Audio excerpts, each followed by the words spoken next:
Hello, everybody. Let's make sure this video thing works.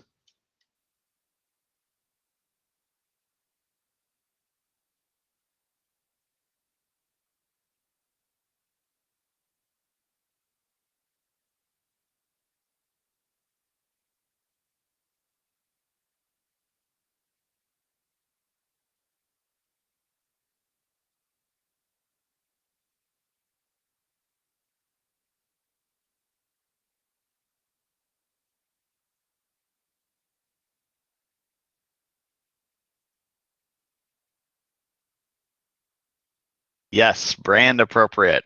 That's right. A brand apocrypha.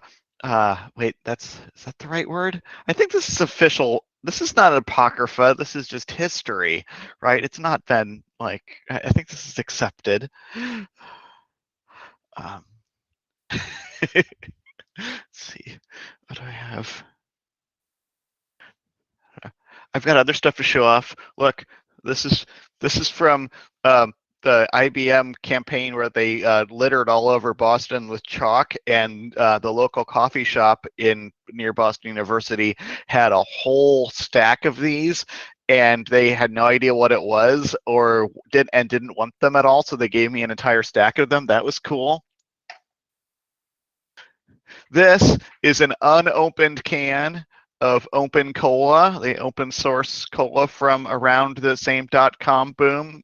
The can's a little like crumpled up and kind of weak here, so we might have some sort of open source catastrophe at some point, but so far so good. This is the only Fedora CD case that I could find. It's a very pretty one. I love the design on this one, so it deserves to go here. I also have some classic stuff here. And this one, this might be apocrypha.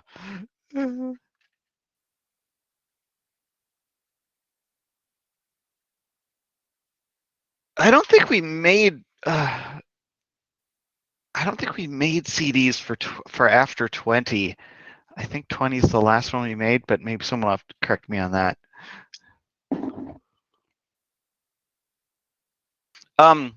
Do we have a format for this thing? Is someone going to be asking me stuff, or is like someone else on video? Is it just me? I don't have anything prepared. The AMA thing is serious. I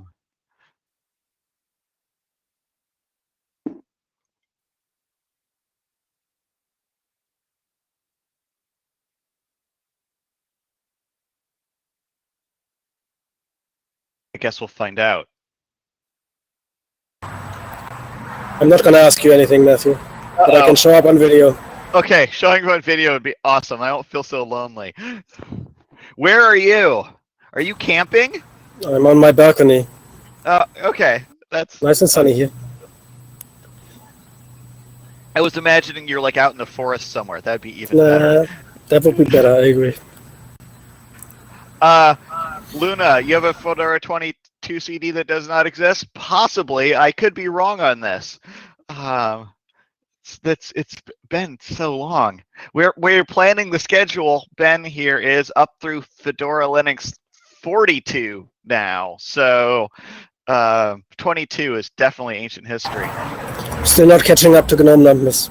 Yeah, I know. I feel like we should do some plan to synchronize somehow. Skip ahead. I open to suggestions there. Do releases every. Yeah, go ahead. Just name each rawhide composed, like each day increment the number. Yes, that'll catch us up quite quickly. We could just start doing releases every 3 months until we're caught up. That would also work. Hello, Paul. Hello, I am Paul Flaherty, and I am wondering about Fedora. I'm the same person as yesterday that I've talked about diversity, but I do have a question this time. I'm wondering about the Fedora releases and what you have in.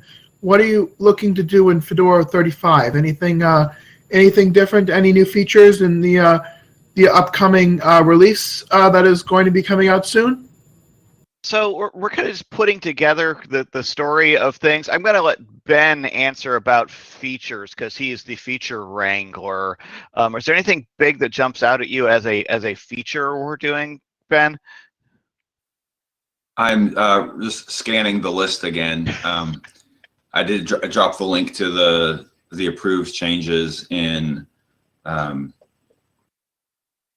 into the chat. I feel like 35 is not as I don't like the word disruptive necessarily, but it's not. There's not quite as many like headline grabbing things as there have in the last few releases.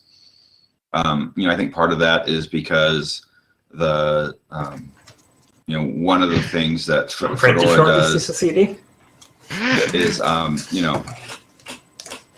lot of development for Red Hat Enterprise Linux happens in Fedora as the upstream, and just where we are in the RHEL development cycle. They're focusing on getting RHEL 9 ready for release next year, and so a lot of the feature work is sort of taking a breath. Yeah. But my actual question. Matthew, are you saying something? I don't want to disrupt. I was going to add something to that, but then I do want to hear your further question, which is that there also have been a lot of community-led changes. The Btrfs stuff and GNOME 40 isn't necessarily like rushed in for RHEL. It's on the GNOME schedule. So a lot of those things are just kind of coincidence that those happen to land in that release. I don't know. There might be other factors that making this release a little more slow and calm. I think it kind of tends to be that the October release, I was going to say fall, but that's not globally appropriate. The October release is a little bit lighter on features because it tends to be over the summer and then a little bit of a shorter calendar time to do it. But yeah, so sorry, let's hear the rest of your question. Yes. What is the state of the CentOS project? Because I know that CentOS is retired. So what is going on? Because I know you got Red Hat Enterprise, then you have Fedora, then you have CentOS. So you have the three projects. So what is happening? So what was the point of CentOS? I know it was open source for enterprise. And what are we going to be doing with migrating people from CentOS to Fedora or RHEL? Because I know that many people are using CentOS, and now that it is retired. So what is the state of things with that being concerned? Because that's like 6 months ago news, but it's still important, Yeah. Okay, I can answer this. Although, to be clear, it is not my job. I'm tangential to it, but I've been involved with it and following it pretty closely, so I can give you a good answer here. So, CentOS as a project it existed. You started long ago when RHEL was created, and at the time Red Hat didn't imagine that there would be any such thing. They were putting out the source code for people, but they didn't actually imagine that someone would actually take it all and rebuild it into a distro, which obviously in retrospect people were going to do that. And in a lot of ways CentOS filled in the gap left by the fact that you couldn't get free RHEL. So a lot of people either for home use or at scale chose CentOS as a platform for things, after a while, Red Hat decided they wanted to bring the CentOS brand in-house, and honestly, there were a lot of different reasons for that, and a lot of different people at the company had different things they wanted out of it. And after that was done, a lot of the things that people hoped would happen from bringing CentOS on board hadn't really happened. One of the things that they wanted was, and this is the thing that I care about the most, so I'm going to put my spin on it, is that they wanted the CentOS project, which had been kind of a small closed doors project, to actually become an open source community-led project. And there weren't really enough resources to make that happen or enough investment in it, and it just kind of kept going on. So there was never really any community thing that developed around it. Also, things in the market changed. the price pressure from CentOS was starting to become a thing, and customers were becoming confused and thinking that CentOS was a Red Hat product, which it never was, and so that was difficult messaging for people, and yeah, just a bunch of things weren't quite.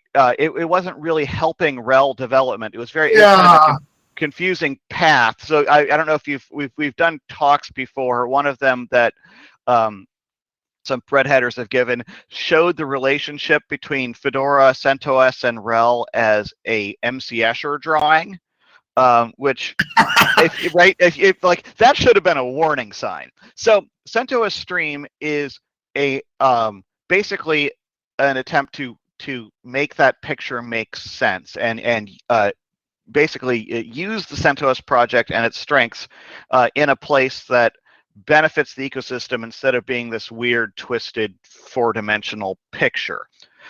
So the end result of this is instead of CentOS Stream being rebuilt from RHEL source RPMs at the end of the line after RHEL is released to end users, the development processes for RHEL are now going through CentOS Stream as the upstream project for minor releases of RHEL. So development still goes on in Fedora as it always has for that, and goes into every 3 years a major release of RHEL is branched off of that. But that's going to be branched into a new CentOS Stream, and then that CentOS Stream will be the upstream for RHEL as RHEL is developed. So this is kind of scary to a lot of people because people are scared of upstream, and it sounds like, oh no, there's going to be a lot of changes. But a key difference between CentOS Stream and Fedora is that the engineering changes are still all going to be approved by Red Hat, and everything in CentOS Stream is going to be destined for Red Hat Enterprise Linux. So the rate of change is going to be exactly the same as and Dell and GNOME and Dell, just to see how you're integrating hardware with software, you know? So Red Hat has some relationships with Dell for RHEL, and we've tried to see what we can do to build up a Fedora connection there as well. But what Dell wants out of us are they wanted more customizations and more proprietary software on it than we were comfortable with doing. We were really happy to work with Lenovo because I feel like they really get it in a way that the alignment with Dell just wasn't as good. I would love to work with Dell. I'd love to work with anybody, but we do, have Fedora and GNOME and our way of doing things, and we want that for our users as well. And next, this is. I want to say something. It's about Apple, because many people, the ARM, the M1 processors that Apple has and all this other stuff, they're moving to ARM. Is Fedora and GNOME ever going to move to ARM or those processors and port it over so that people can use Linux and get away from that proprietary walled garden? You know what I mean? So we have awesome ARM support. Peter Robinson and Paul Whalen, a bunch of our ARM team folks have done amazing jobs in making sure that it works on a lot of devices. You get a Pinebook Pro, which is a little smaller device. It works very well. We have a Fedora IoT initiative that is a lot focused at ARM devices. But the M1 is kind of special because it is meant to be a high-powered, personal laptop performance thing rather than a low performance cheap model, and I certainly hope that Lenovo comes out with an M1 equivalent, and I'm also very interested in seeing the work that's being done on getting Linux running unmodified on the M1 hardware, because it's pretty awesome hardware. I think we'll never be able to do quite what they're doing with the OS, the top to bottom vertical tie-in of everything. Good for Apple, but hopefully we can do something close to that with Lenovo or other vendors if they come out with ARM things. Because I agree, I think there's a future where there's going to be a lot of ARM.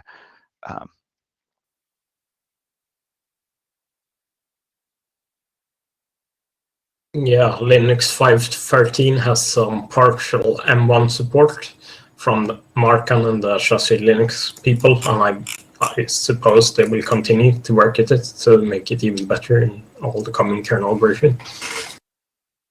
Yeah, it's pretty amazing, really.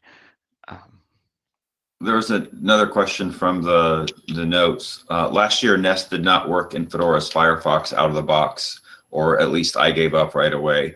Any idea what was wrong? For example, non-free codecs, and has that been fixed? That's my question. Yeah, I am not sure. It worked out of the box for me in Firefox, but I do have the non-free codecs turned on because the internet. I am not sure if that will be better this year or not. I'm sorry. GUADEC works. GUADEC works in Fedora's Firefox. I think that is something that you should talk to the Hopin team about, because it might be an issue with Hopin, the platform you guys use for Nest. Absolutely. Or maybe we shouldn't be using Hopin if it doesn't work in Fedora. Why don't we use Big Blue Button like GNOME does? So there are a lot of, I haven't used Big Blue Button. There are a lot of things that help the conference organizer behind the scenes in Hopin, and we have support from Red Hat's events team, and it's a thing that they're paying for us. So that made it easy to do, and hopefully we will not need to keep doing things virtually like that forever. So I see it as a temporary thing. All right, Matthew. But hopefully it is better for you this year. Michael, we could probably try and do a test for you beforehand and see what we can do, and maybe complain to Hopin. Anyway, it looks like we're short on time now. It's less than 2 minutes left for the session.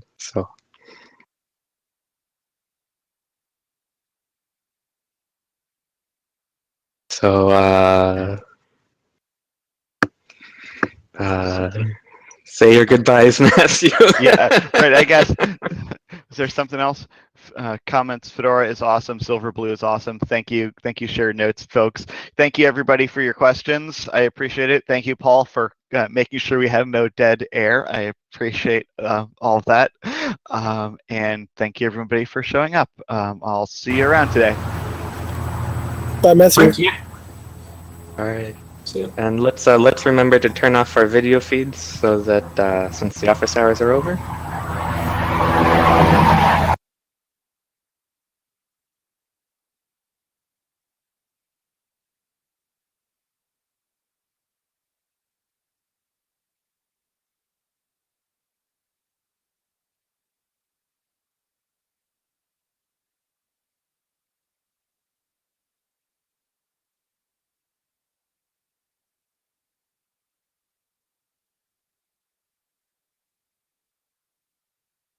Right, I guess that means it's handing over to me now then. Hi everyone, I hope you're having had a fantastic day of GUADEC yesterday, and looking forward to what looks like a brilliant lineup again today. It gives me great pleasure to introduce Hong here. Hong's the founder of FOSS Asia, and that's an organization that sort of strives to improve people's lives through sharing open technologies, open knowledge, and fostering global connections and sustainable production. I first met Hong, I think, in somewhere in China. I think there was possibly a FOSS Asia. And so it gives me great pleasure to introduce her. Hong is going to be talking to us about solving world problems with open technologies. So over to you, Hong. Thank you, Neil, for the very nice introduction. Just checking, can you hear me well? The audience, if you can. Okay, thank you very much. Yes, so I'm getting started in a moment. Hello, everyone. First of all, thank you very much for having me. I'm very honored to be invited for the keynote at GUADEC this year. I actually have a very special connection with GNOME. In 2009, we actually hosted the GNOME Asia Summit in Ho Chi Minh City, Vietnam. The success of that event was the motivation for us to start our annual FOSS Asia Summit. This is a picture from 2009. You can see there Stormy Peters, the executive director of GNOME Foundation back then. And toward the left side, you see me wearing the áo dài there in the picture as well. So that was one of the biggest FOSS events in Vietnam at that time. And I would like to share a little bit how the whole thing gets started, my connection with FOSS and the story of FOSS Asia. A little bit about myself. I grew up in the Mekong Delta, south of Vietnam. So you can see a tiny small dot below. So Vietnam, perhaps some of you might not know, we are one of the very few communist countries still existing today. One party governs the whole country. Problems like corruption, poverty, healthcare, education, safety, inequality are some of the very critical problems faced by people in developing countries like ourselves. Many of these problems are caused by the lack of resources, lack of knowledge, access to information and tools. Many people are suffering, but they do not speak about it. We do not complain because there is no freedom of speech, no freedom of assembly. A gathering of an event like FOSS Asia with that many people requires a special license for event. Since I was small, since my childhood, I learned to hate corruption and inequality. I remember my parents used to work very hard, 12, 14 hours per week, including, not per week, per days, including weekend. You see here in the picture, my parents and me here in the middle. You see my father, he was very thin, very skinny at that time. They worked hard, but still always struggling. I remember how I was angry at my mom when she sent present gifts to the local officer. I used to tell her, we don't have enough at home, why do we have to give other people something? Later on, I realized that it is impossible to do anything without under-table money. So it's like a norm, you have to do it. So you see here also the picture in high school. I remember as well, not in high school, but I think in middle school and primary school, some kids were favored by the teachers and got selected to participate in art or performance classes because of their parents. I also want to learn instrument to be like performed in front of other people, but I did not get a chance. I wanted an equal opportunity, an equal society. I want to get out of poverty. I wanted a better life for myself and for my family. I was taught by my parents, my family, to study hard, to work hard, to achieve a better life. But I did not know how to achieve it, not only for me, but also for the people around me and for everyone in the society until I discovered free and open source movement. At that time, I think that was back in 2007 when I discovered the concept through one of the events that I participated. I got really inspired by the communities of individuals working together openly and freely, sharing ideas and solutions for the benefit of everyone. And very soon I started to benefit from the knowledge I gained, the people I met from the community who showed me how to write command line, show me how to fix my computer issue by using Linux, and a lot of amazing open source free software tools like GIMP, LibreOffice, and many more.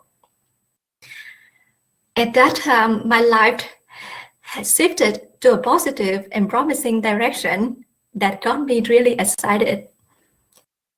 I did not only see a way for me to achieve a better life for myself, for my family, but I recognized the possibilities to tackle issues for people, for our society, by adopting free and open sharing principle.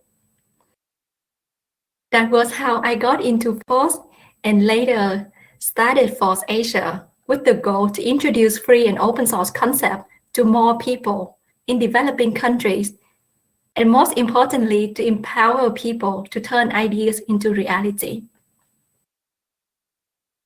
The mission of Force Asia is to improve people's lives by sharing open technology, knowledge, resources, and build a sustainable Force ecosystem. Today, Force is not only about free and open software, but we see it as a free and open solutions. What we have done like in the past few years to achieve our mission, I want to give you some example. In the early days of Force Asia, we focused a lot on events and local meetups because we want to create a platform where people can meet, can exchange ideas. At our annual Force Asia Summit, Neil mentioned earlier, we invited open source project communities around the world to present their solution and to connect with contributors in Asia. Until this year, we managed to run the event now for 12 years. However, it has never been easy for us. The first few years, we was really struggle with finding a legal entity. We could not register as a foundation or non-profit in Vietnam. And I mentioned to you earlier, it was very challenging to get a license to hold an event because of the political reason, because of the control of the government. Later on, we moved our Force Asia Summit to Singapore, which enabled us to roll the event internationally and connect with more people across Asia. But then came the financial challenge, as the operational cost in Singapore was extremely high, and until today, one of the most expensive places in Asia. Some years we were lucky to get support from larger sponsors, while other years we did not. And with the bigger sponsor, the challenge, I think, for organizer, you could understand what I want to share here. They often demand major presence to ensure their return on investment.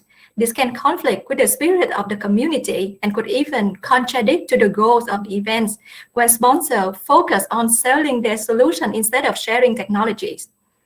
Companies that previously sponsor us, like Google, no longer sponsor Force Asia this year, as they apparently did not see to get enough benefit from the event. But we still managed to make it happen. With the support of our contributors, of the people in the community, everything is possible. Through the Force Asia Summit, we also established a very strong connection with user groups, communities across Asia and Europe, with whom we collaborate to run other smaller events like Open Tech Summit in Berlin, China, Vietnam, Thailand, and also in Sri Lanka. As the community become bigger, we started to conduct more workshops, doing more education activities. Since 2016, we run our own online coding program, CodeHit. Thousands of participants have learned how to code and how to contribute to open source projects through the program. Active contributors in the contest will receive certificates, and the winners even get financial rewards. We love to do all kinds of hands-on activities, running hackathons and trainings at school, university to foster open source education. The first, then here come, I want to share a little bit about the project at Force Asia. The first few projects actually came out of the Force Asia Summit. When people get together, they have all kinds of ideas.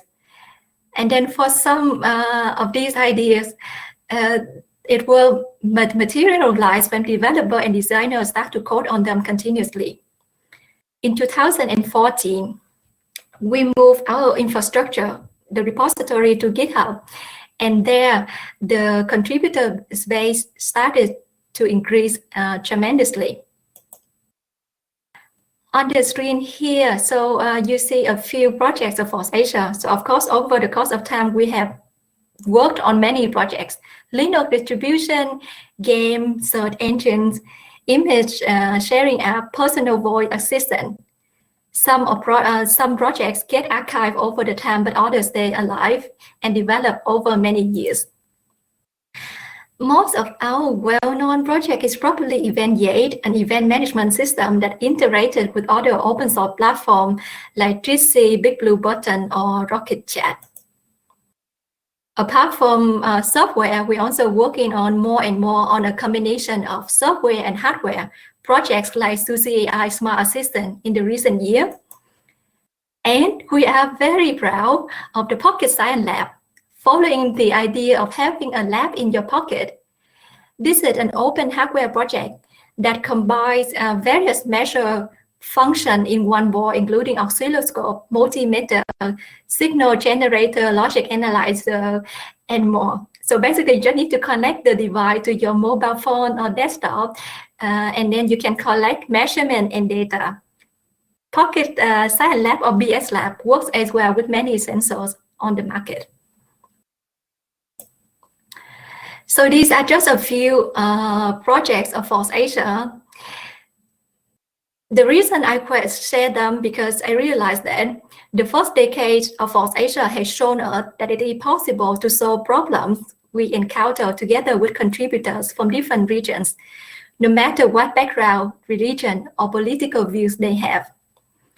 By openly sharing knowledge and technologies, we are able to collaborate on a global scale. We often see political conflicts on the news, but at the same time, the developers from the very regions, the same region, work together on our channels to solve problems together. In my view, free and open collaboration is the model to solve our world problems. We cannot leave our future in the hands of a handful of billionaires, elite scientists, a few monopolies, or wait for our politicians. The problems of our planet are too big. We need everyone to act now. At the Force Asia, just like at the GNOME community, we have proven that it is possible to learn together, to develop solutions together, software, and now even develop open hardware that is used by people from around the world.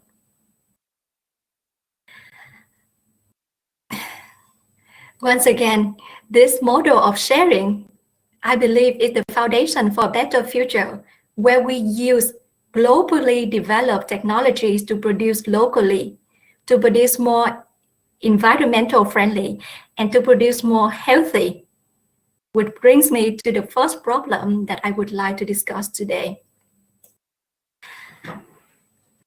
The global health problems, the corona pandemic.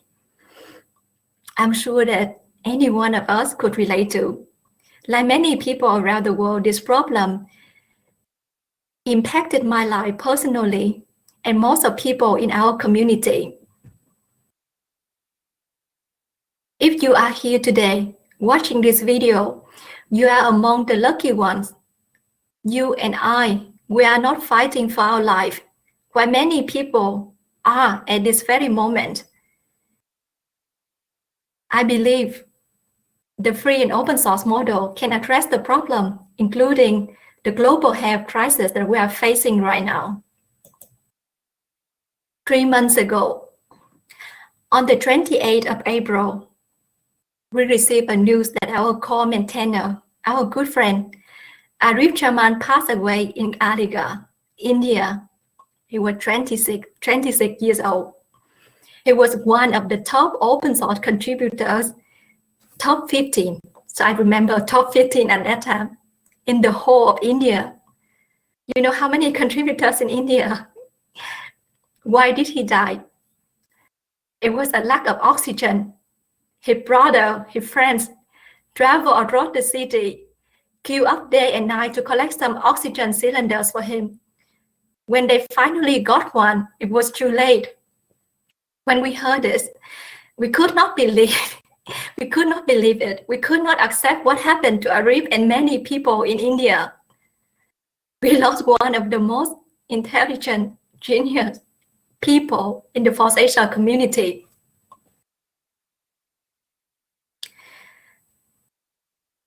poor healthcare facility, lack of medication, unequal treatment. You know that an oxygen cylinder costs on average 700 to 800 euro, and it lasts only a few hours. Of course, in the black markets, it's even more. Who could afford that? Arif deserves to live. This pandemic continues to spread throughout Southeast Asia in the last few weeks. We do not have enough resources, facility in developing countries like my hometown or others. And it's sad to know that more and more people will die. My whole family is under quarantine at the moment. So what solution do we have?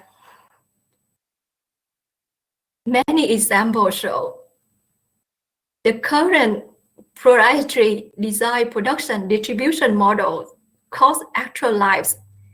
Even in local setting, local makers are able to help themselves. They do not have the access to digital source. They are under legal threat of copyright. In the sample that you see here on the screen, volunteer produce 3D printed valves to save lives during the corona treatments. Company that are originally produced the ventilators had refused to release the design files for broken parts, and it was not possible to get those parts because of supply chains had broken down due to the lockdowns everywhere. We need to empower people by sharing knowledge and experiences with open technology. And people are doing it. I have seen many examples of open source solutions developed to address COVID issue in all kinds of areas. Application for contact tracing, for social distancing, platforms that offer volunteer opportunities to connect people and resources, application for remote work, for home education, open source hardware that provides equipment to medical services like ventilators, respirators, and many more. A few days ago, the European Union released a full list of open source solutions. You can check that out if you're interested. The technologies are available, but the problem is how fast the technology can reach our citizens. A lot of medical equipment is produced in just a few countries and factories around the world.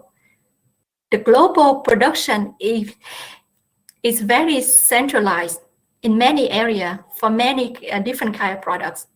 And this is a huge problem. Think of chip production, the production of ventilators, of vaccine, and even toilet paper. The world is depending on centralized monopolies, manufacturers.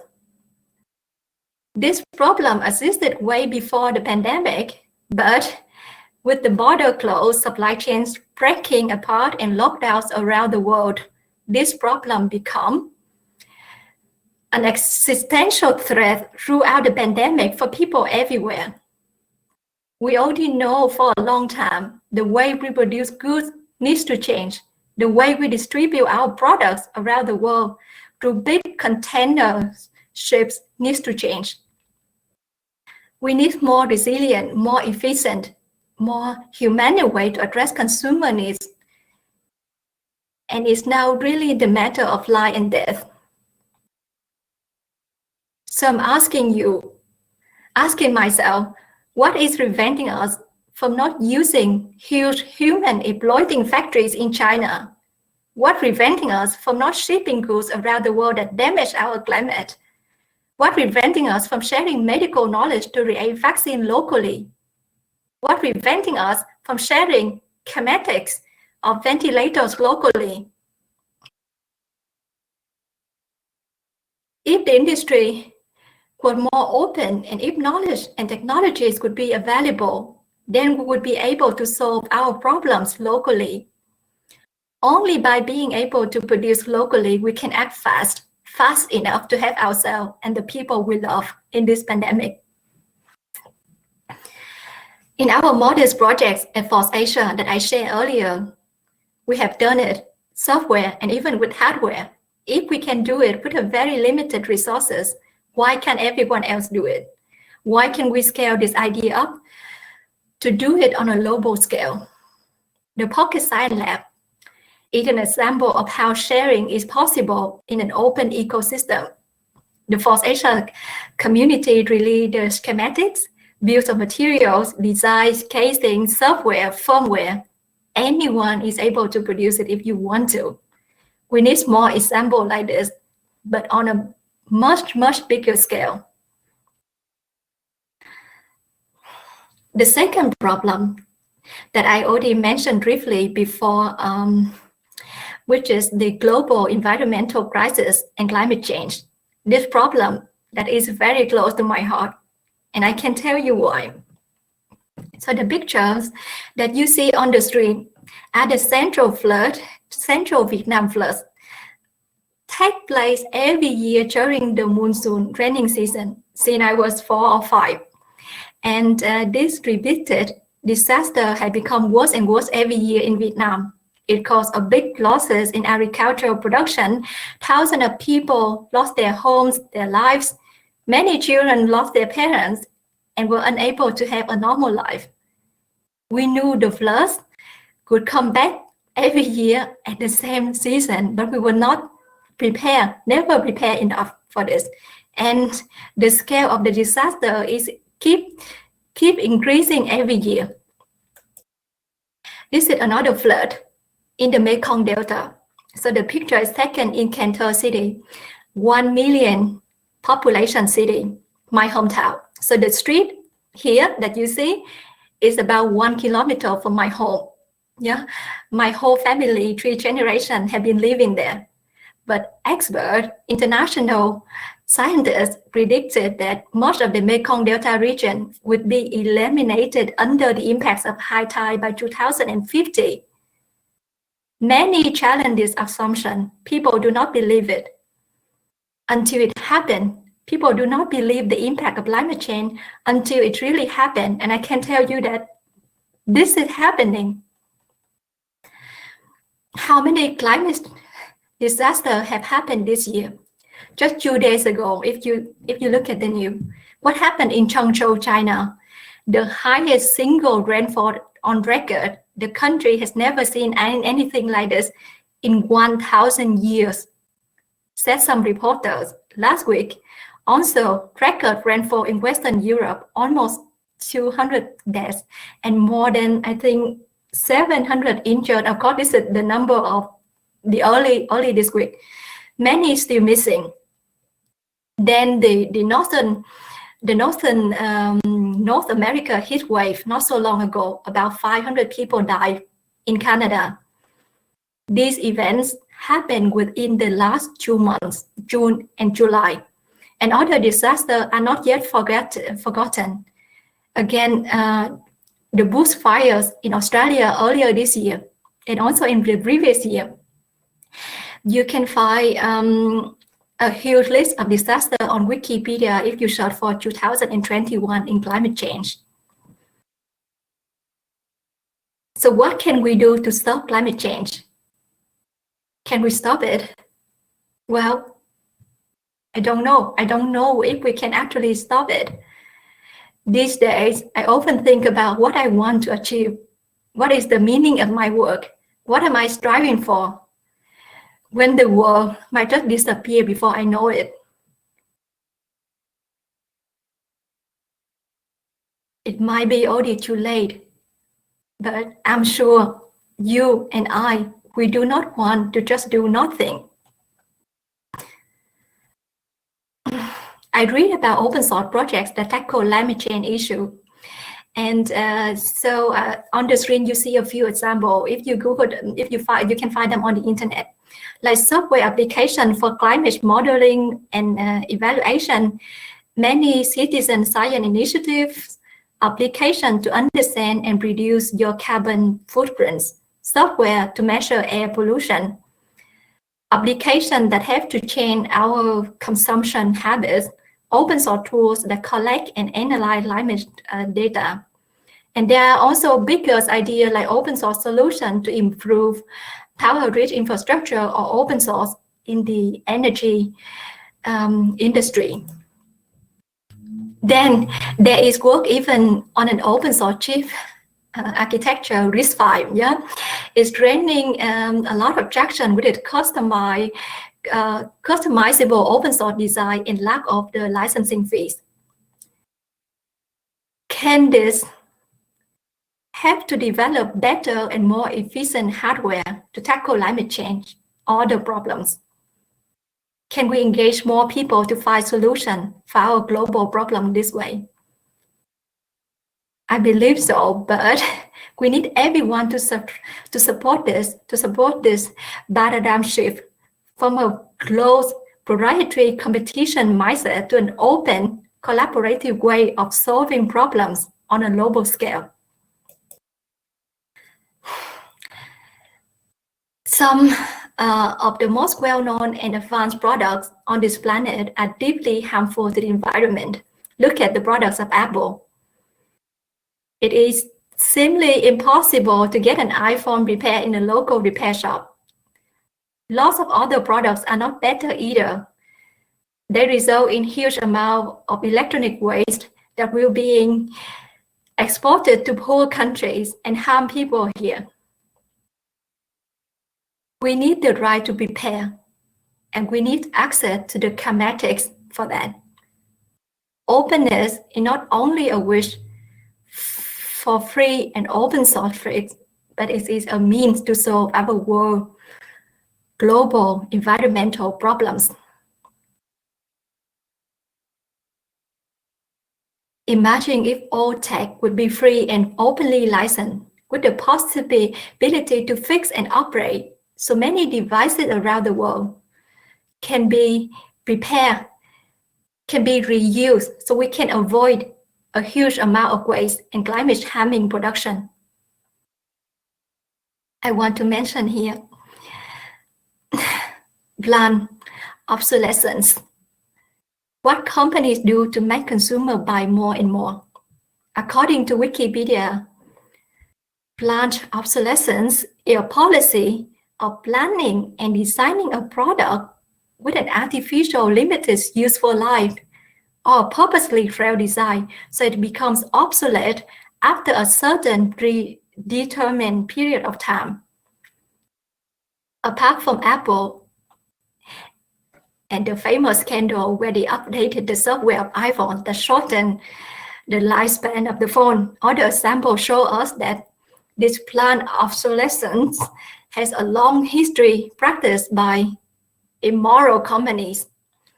For example, the limited life of a light bulb, coming out of a new model for a car every year with very minor changes.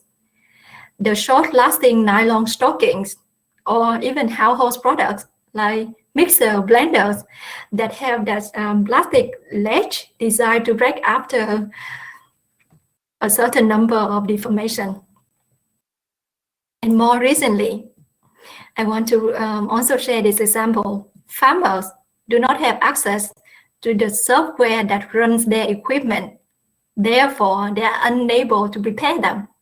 John Deere, the world's largest agricultural machinery maker, told the Copyright Office that farmers do not own their tractors, but instead, farmers receive an implied license for the life of the vehicle to operate the vehicle. This is only beyond my comprehension. I don't understand. You buy a product, you don't own it, and you can't repair it. We need products that can be repaired, can be operated, products that last forever. Only then we can minimize our negative impact on the planet and on our life.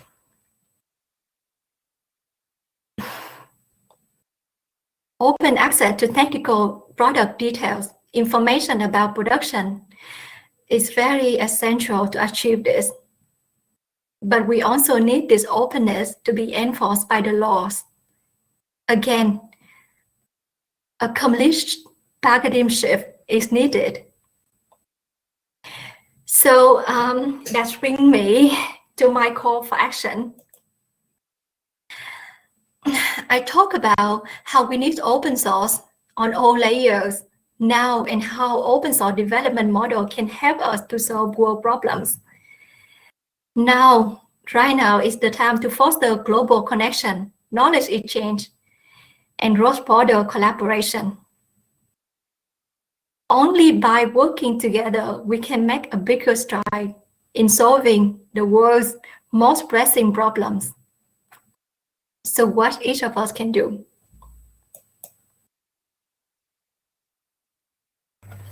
Learn about open technologies every day, join the community and contribute. There are so many ways to participate. From organizing events to helping out in the open source club at university and local user group, contributing code, documentation, design, start your own project. And most importantly, you should start your journey now or continue your journey, but rethink your priority. Look at the bigger picture. Share your knowledge about open source collaboration model with anyone around you. We need a paradigm shift. Everyone needs to be on board. Go out to events to give talk about your perspective and ideas to make this collaboration happen on every level, from global knowledge sharing to local production. Change the mindset of people around you through hands-on projects, working together on real projects. Work with the local government, work with teachers, even in bad system. Not everyone in the government or institution is bad. People are often trying to do the right things, nevertheless. Identify the people you could work with around you and list their support to do hands-on projects with you in your community. For example, you can organize workshops with school where students could learn how to measure air quality using open source tools, to teach students about open source, reusability, and many more. And finally, support open source companies. Start your own startup. Start your own open source business. The Silicon Valley corporate startup culture is great for profit maximization, but it is a huge loss for society. And it is a threat to the environmental and our existence.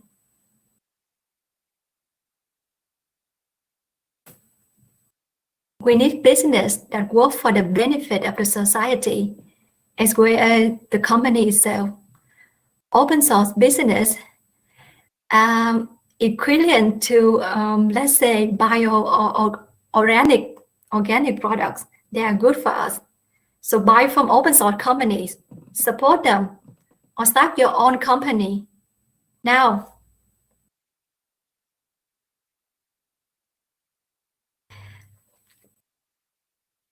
Connect and work with Force Asia. I would be very happy if you stay in touch with me and join the Force Asia Summit 2022. So this event will be dedicated to open source solutions that tackle world problems. If you're also curious about our projects at Force Asia, please check out the repositories on GitHub. If you would like to get a Pocket Science Lab to do some experiments or to learn about open hardware to support open hardware development, please order from our shop. And finally, the next bigger event in Asia, hosted on eventyay.com, will be UbunCon Asia on September 25th and 26th. If you would like to connect with Linux developers in Asia, please join us there.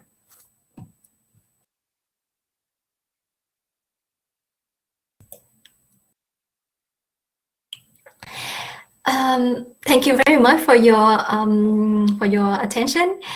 Here is my contact if you want to reach out to me, and also the Twitter handle of me or Force Asia. You can also find our project online.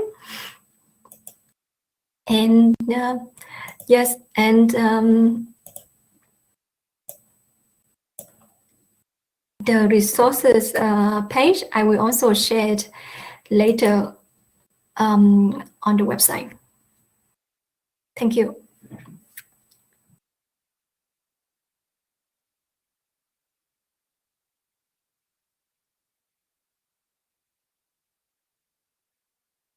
So, okay, thanks a lot for your presentation. So, and we start the Q&A round. We have some questions. So the first question is, what is FOSS Asia doing in India and the rest of South Asia for projects and such? Yes, so so we actually have a bunch of open source project that we develop. Let me just go back to share the slide quickly. 1 second, so I can explain better.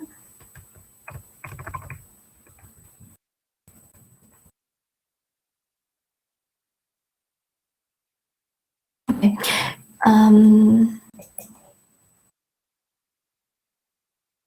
And you see here, most of our contributors actually coming from India. So we create the opportunity where people can actually contribute, can learn how to code. The program that I mentioned earlier, Code Hit. So basically, guide the young developer how to contribute and also give them some financial reward to support them in their life. So basically, for us, our focus is to enable people to learn to contribute to open source and to enable them to build a solution themselves. Contribute to project and doing coding program are something that we regularly do in India and in Southeast Asia. In India, we have this is our biggest contributor base, so we regularly organize workshop at university. Arif, this is in his region. In North India, we also have collaboration in Hyderabad in South India. We do, before the pandemic, we do Yura Fest, where we bring contributors from India together and hacking on projects. Southeast Asia, yeah. So similar in Southeast Asia, we work together with partner from Thailand. So Vietnam in my hometown, so we have a strong presence there. With the local user group, we also host training and workshop, local meetups. And the Open Tech Summit, this is a smaller scale event, again, with the idea of bringing people together and spread the concept of open source. I hope that answered your question. So on there's more project that people can just go there and contribute. And of course, in Code Hit, people can also not only learn, but at the same time earn some financial support. Yeah, thanks a lot. For me, just also a question. Do you know if some projects or collaborations of the Philippines are existing? Because I'm half Filipino, half German, and for me, it's personally interesting to know. Yes, so I forgot to mention, we actually also a very close connection with the open source community in the Philippines, and there is a very active Mozilla group in the Philippines. Okay. Yeah, so we've been collaborate with them like since ever. Yeah. Yeah, Mozilla group Philippines, and also one group that's very active in the Philippines is the Python user group. Yeah. Mm-hmm. So we also have collaboration with them. Okay, so I have to check it out. Thanks a lot. Let us go to the second question. Will you still do online events even when Corona is over, or try to hybrid events in Asia online for people that want to join online but having a far way to travel to Asia? Yes.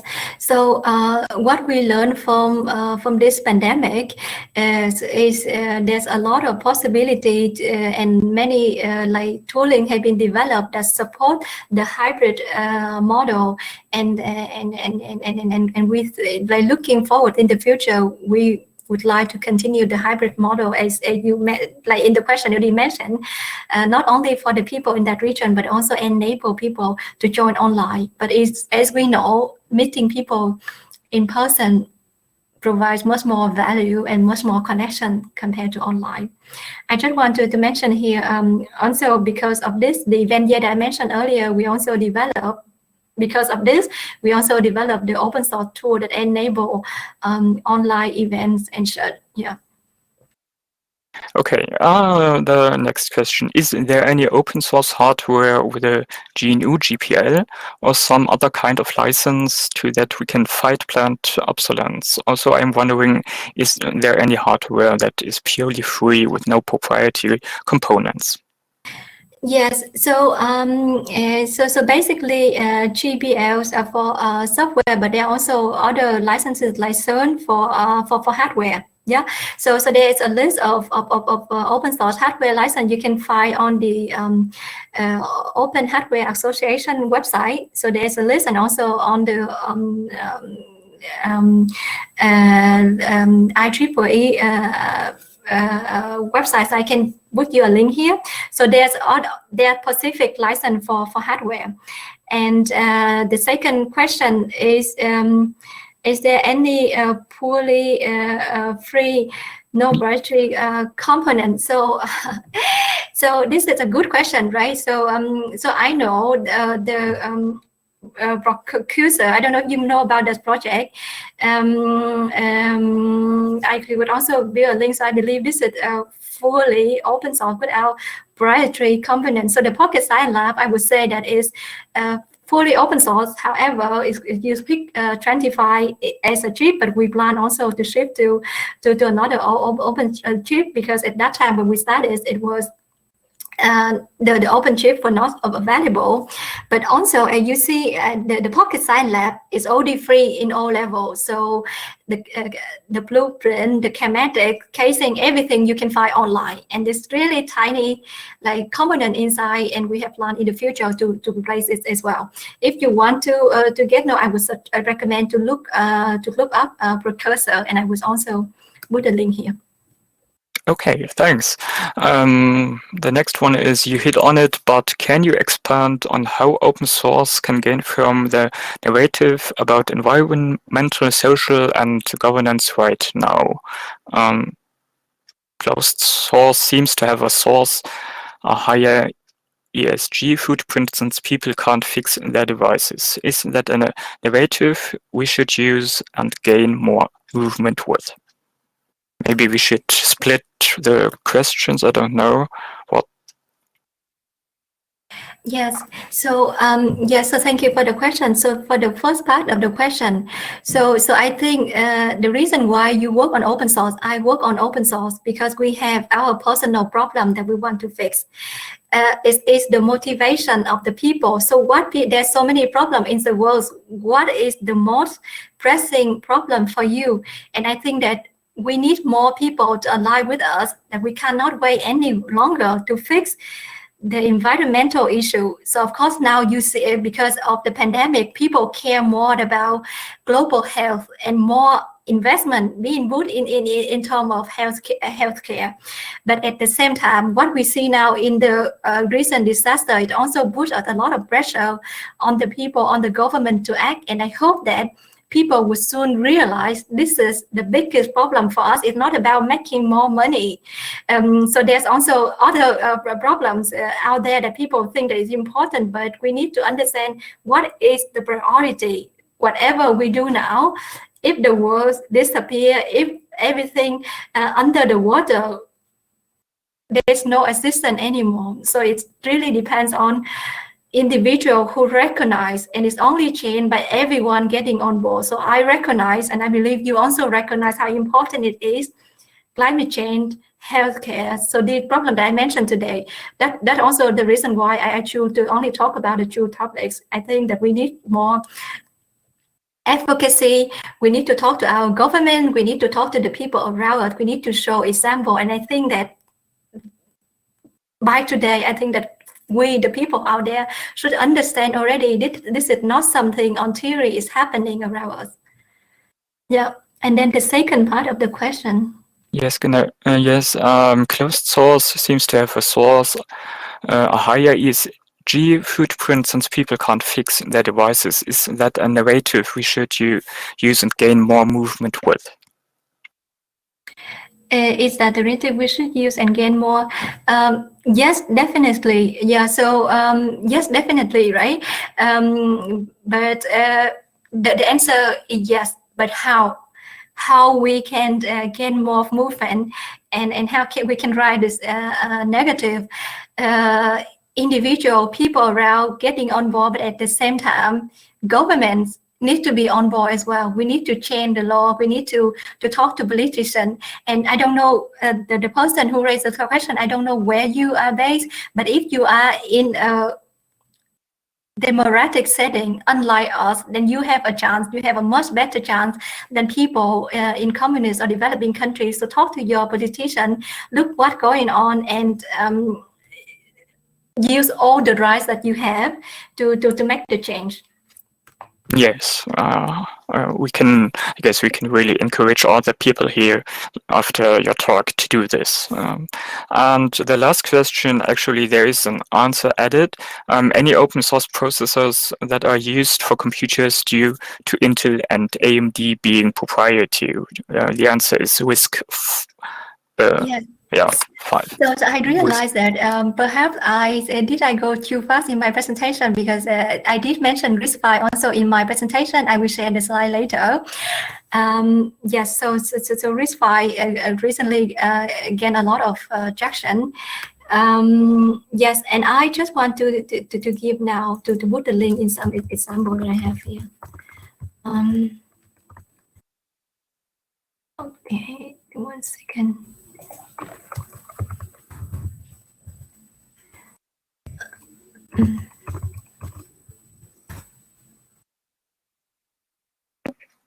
So in the meanwhile, if anybody has questions, take your chance and to write them down in the chat notes.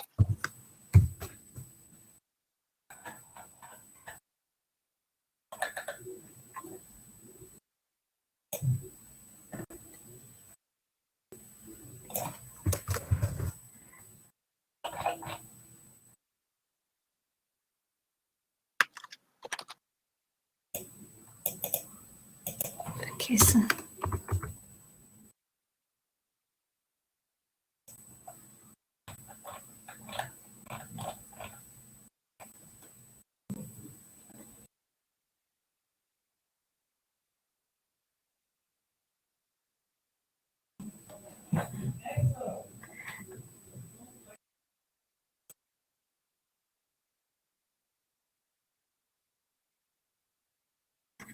I think so I think all the questions are answered, right?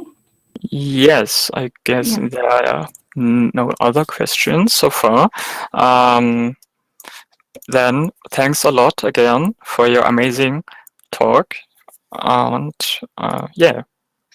I think we still have a few minutes, right? Oh, good. We have 5 minutes left. So yeah, so yeah, maybe you can also, around. Yeah. So just feel free to write down questions. Oh, can we have the slides with the links again? Somebody asked in the Can we chat. have the slide with the links again? Yes. Yes, definitely. Yeah.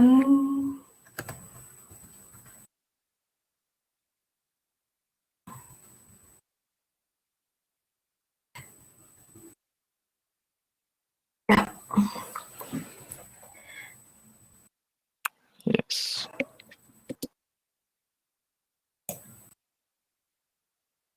I was also put the PDF online. Yes. Oh, okay. Another question or statement, I don't know, from Paul. I'm wondering about how FOSS Asia is contributing and what is FOSS Asia's relationship with GNOME. Yes, I think that is a good question. So the Yeah. relationship between different open source organizations is by working together to build an ecosystem. So we train more contributors know how to code, how to contribute to open source. It means that the contributor base for GNOME also increasing. Yeah, so we talk about the project. This is the model how open source organization can work together. We promote each other. We talk about the work of each other. Of course, if there is opportunity coming up, we will also we preference the project of GNOME, and GNOME reference the project of Force Asia. So many organizations, they have their own project and they have their own setting, but the way how we can work together, basically to share resources to build the ecosystem. So we train our developers to train our contributors. It means that the number of people who can contribute to other open source projects also increasing. So the people who contribute to Force Asia, they do not only contribute to Force Asia, they also contribute to other open source projects around the world. Yeah. Yes. We have around 3 minutes also left.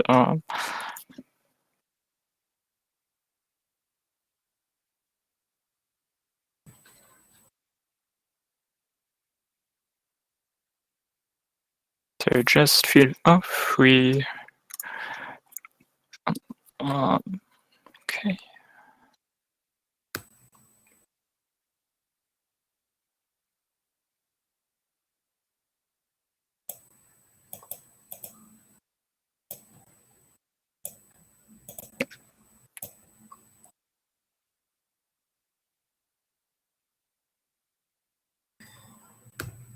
So just take your chance.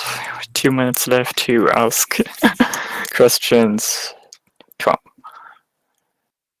get more information.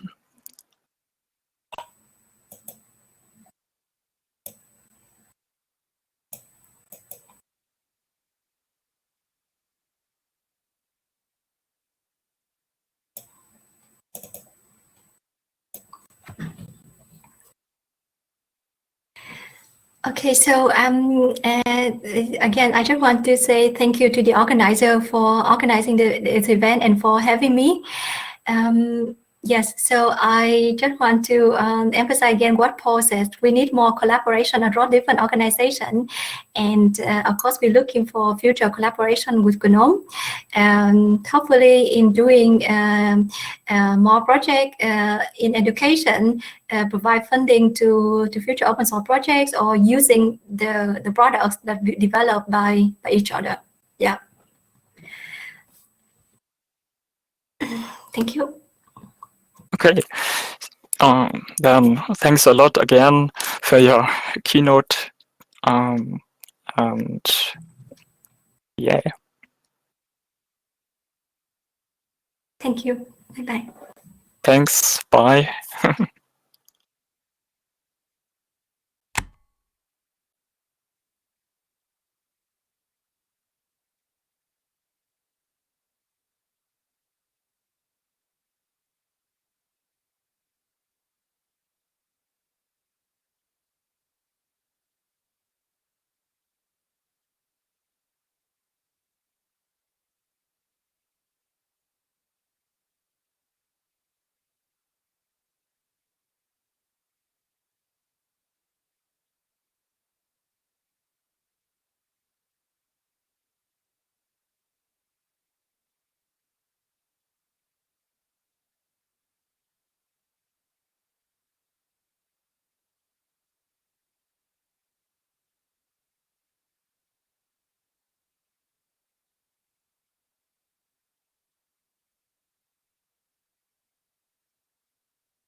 Hi everyone, good afternoon from London. My name is Will Thompson. I'm Director of OS at Endless OS Foundation. Our mission is to help all people and communities connect with technology.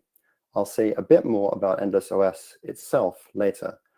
Today, I'm here to talk about Flatpak External Data Checker, which helps to keep Flatpaks, particularly on FlatHub, up to date with new releases of the app or its dependencies. So what is FlatHub? To understand the motivation for this tool, it helps to know a few things about Flatpak and FlatHub. I assume most people here are familiar with Flatpak in general. I'm going to talk a bit about the build process for FlatHub here, although you can imagine a footnote saying other Flatpak repositories would work like FlatHub every time I say FlatHub. On FlatHub, the build process for most Flatpak apps is defined by a manifest file in JSON or YAML format, which is stored in a repository on GitHub. The manifest is essentially a list of the app's dependencies and how to build and install each one from source code in sequence. Hi, Bastian, just a moment. Let me see if I can. I can't. Maybe that's better. Maybe I can talk a little louder. Perhaps that's the old-fashioned way of increasing my volume. Great, I'll try and do that for the rest of the talk. Thank you for letting me know.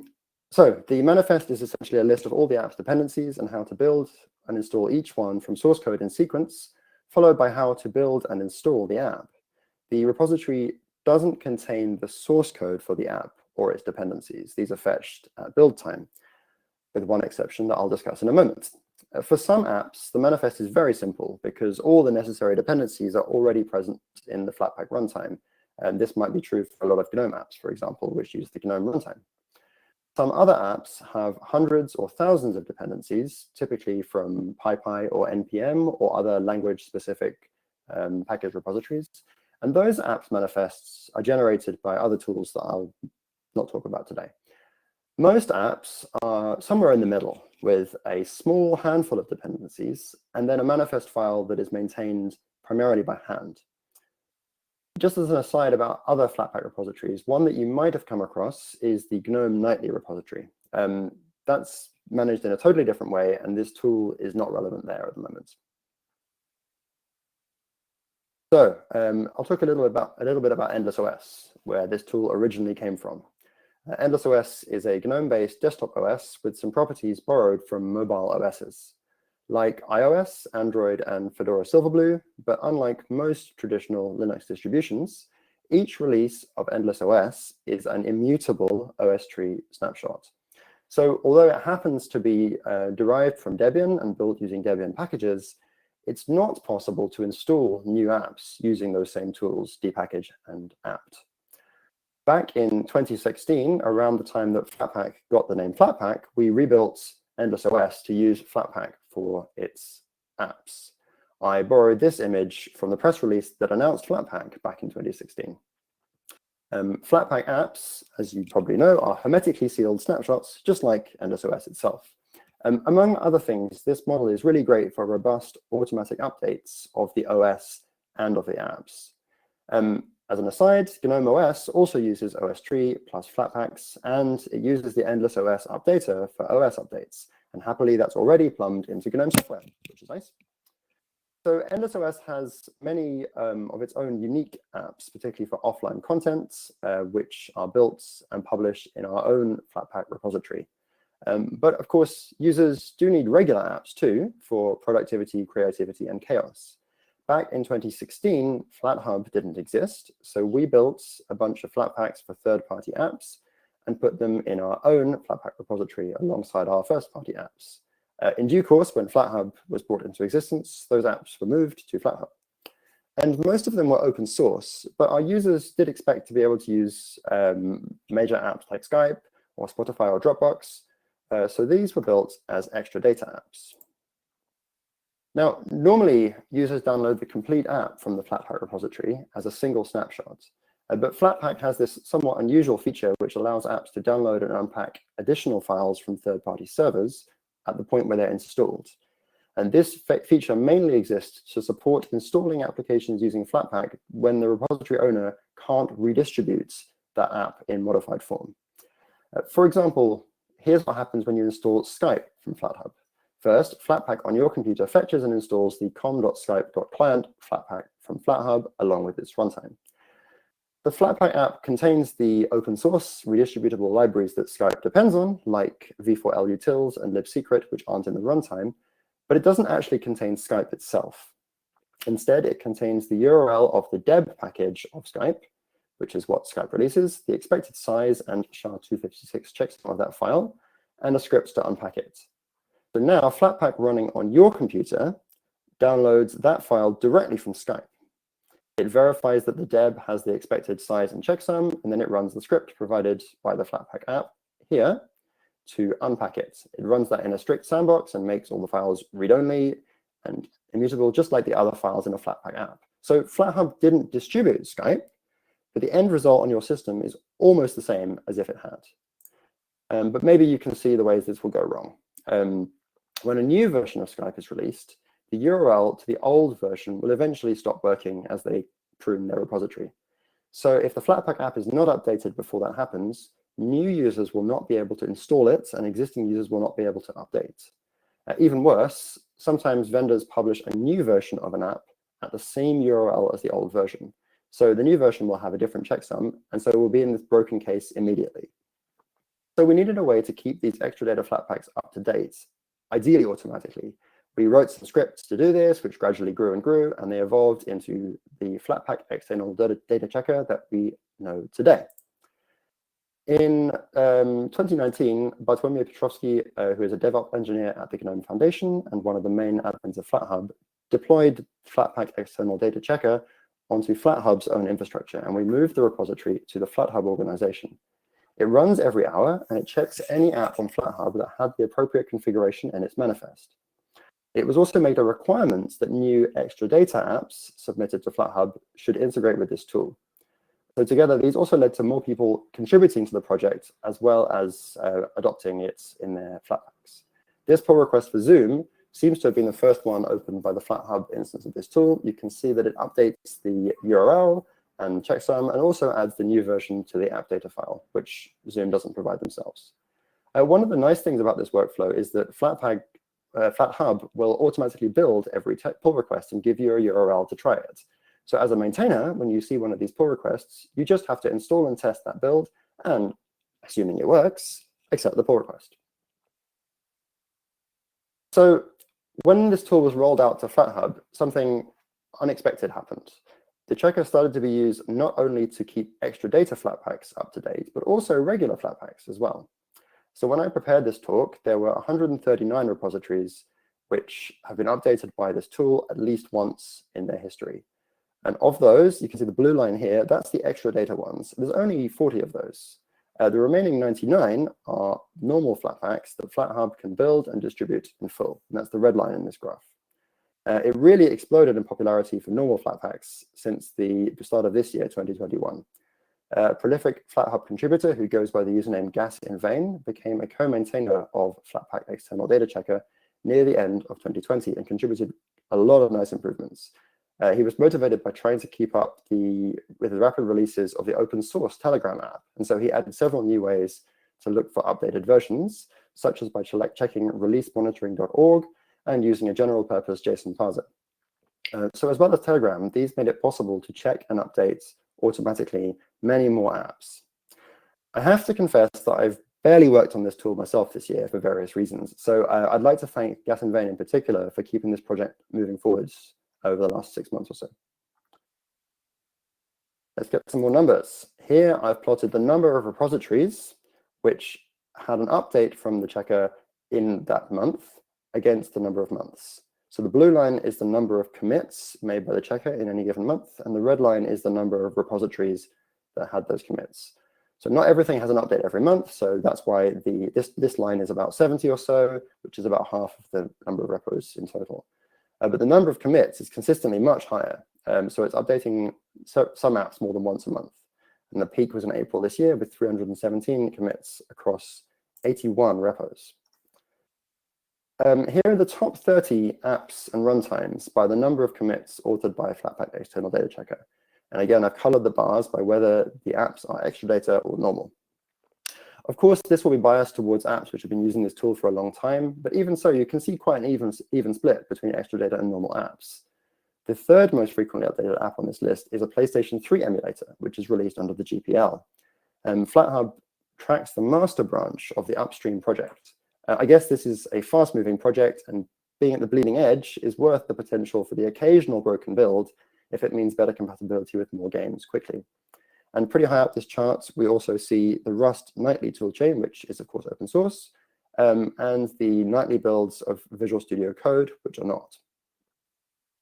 So this made me wonder, if so many of the most frequently updated repositories are actually open source, or at least redistributable by FlatHub, how does that compare to the proportion of apps of each kind on FlatHub as a whole?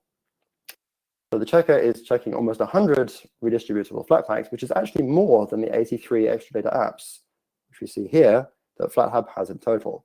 But the ratios are quite stark. The external data checker is used for about half of those extra data apps, about 5–6% of the other apps. I keep saying apps, but if you're wondering why this chart totals to something like 1,600 apps, but if you look at the number of apps in your app center of choice, you will see rather less. That's because these numbers all include runtimes and extensions. For example, there are more than 100 plugins for digital audio workstations, and those sadly are in the big blue bar here. There are also end-of-life apps contributing to these numbers. But in any case, I find these numbers quite reassuring. I think a reasonable question you might ask is it a good idea for FlatHub to be publishing these extra data wrappers for proprietary apps? Even ignoring the free software angle, FlatHub is primarily intended for app developers to distribute their own apps. So is this tool actually making it too easy to publish wrappers rather than encouraging app developers to publish their own apps on FlatHub for real? Like FlatHub as a whole, I tend to take a pragmatic stance on this. There are some apps which people really do need on their computers. The last year has shown us that running Zoom and Microsoft Teams and so on is, for better or worse, not a matter of choice for a lot of people. They need these apps if they are to continue with their work or schooling. At least by distributing them with Flatpak, there is a chance that they are more tightly sandboxed than a traditional distro package would be. And because Flatpak apps can be safely upgraded in the background while the app is running, even in this extra data case, then automating the publication of new versions means that these fixes reach users more promptly. And that same rationale is true for open source software as well, right? Which is the vast majority of the software on FlatHub. And Flatpak External Data Checker evidently helps to keep those up to date as well. One important class of software is web browsers. Chromium has been on FlatHub for, I think, approaching 9 months now. It has a very rapid major release cadence. It releases every 6 or possibly 4 weeks. And I think even in between those releases, it's pretty common to see 1 or more point releases, which almost always fix serious security vulnerabilities. The Chromium repository on FlatHub is naturally wired up to Flatpak External Data Checker. So whenever a new release appears, a pull request is quickly created, and some hours later, a test build is made. And so we can again use that nice workflow of someone tests that one and presses merge. The major updates tend to need some manual intervention to refresh the patches that add better Flatpak integration, but these unplanned point releases do tend to build cleanly. And I personally publish a few of my own apps on FlatHub and somewhat maintain Flatpaks for maybe a dozen more, and most of those are open source. And I find that getting notified of a new TuxPaint release in the form of an easily testable pull request makes that a lot more manageable. Even in the case we are publishing your own app, it's nice to have a computer program do all that boring work of updating a JSON file for you. Of course, there are other models which could work just as well, or perhaps even better. The Firefox Flatpak comes directly from Mozilla, and rather than being built by FlatHub's infrastructure, the binary is pushed directly to FlatHub by Mozilla's release process. So security updates for Firefox hit FlatHub the moment they are released by Mozilla without any delay. You could, in principle, imagine that GNOME apps could be pushed to FlatHub in the same way as we already do for the GNOME Flatpak runtime. Maybe that's a discussion for another time. One moment, please.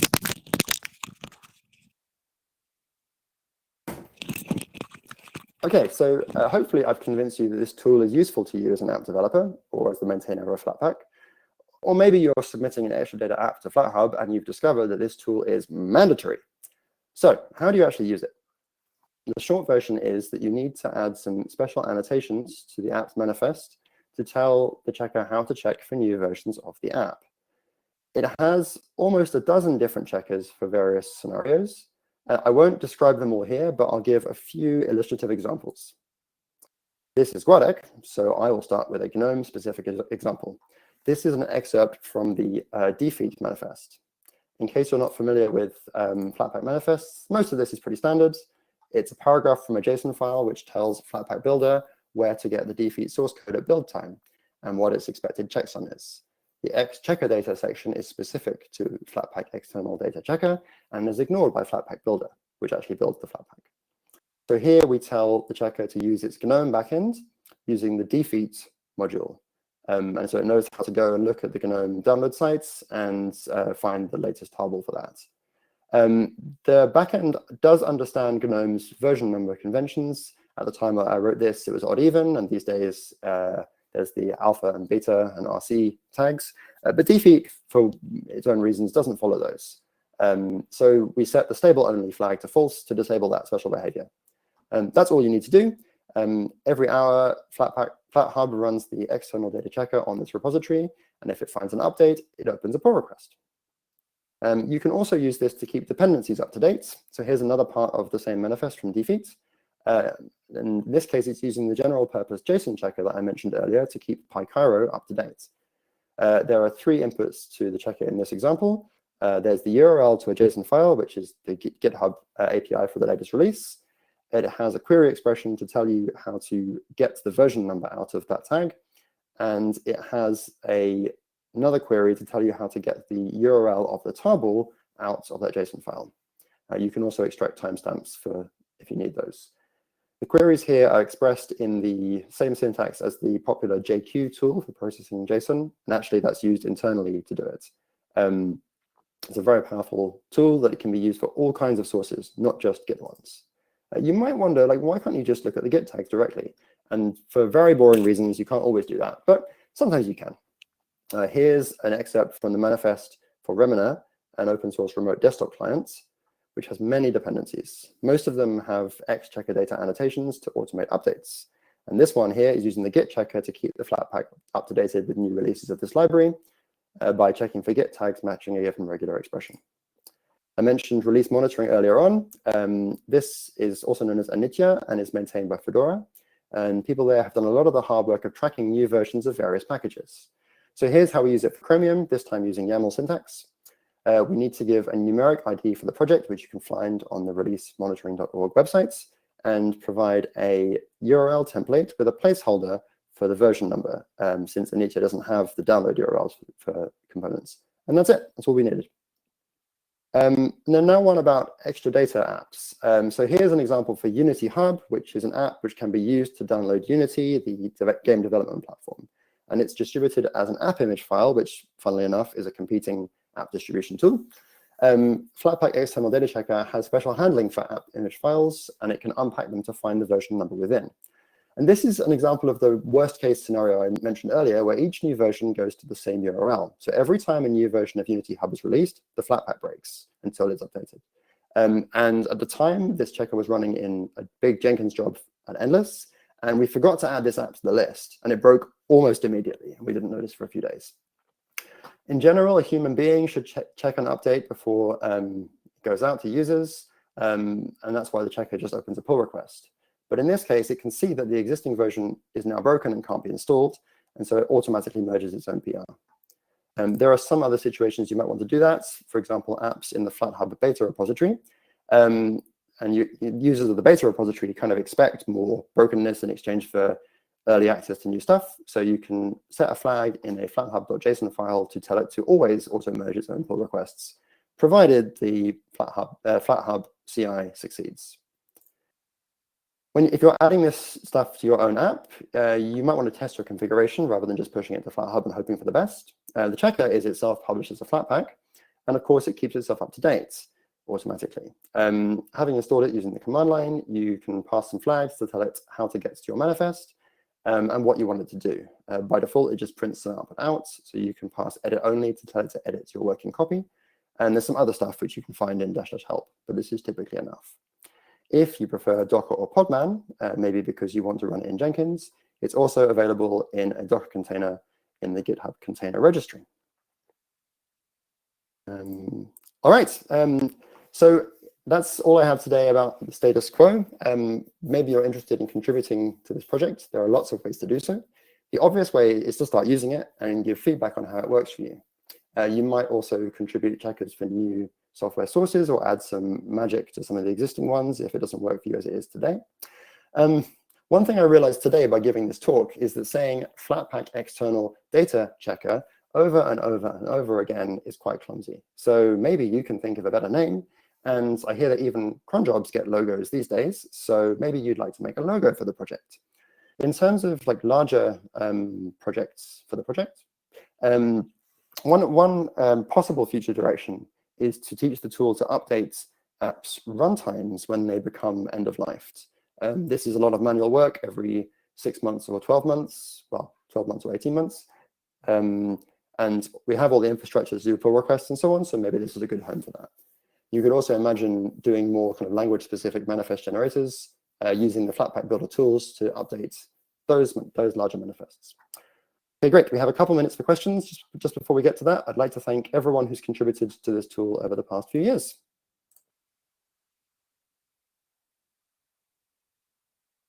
All right, I see one question. How is Flatpak different from Snap and AppImage? That is a big question that I don't think I can answer in 1 minute. I think from an end user perspective, it's sort of more similar to Snap than it is to AppImage.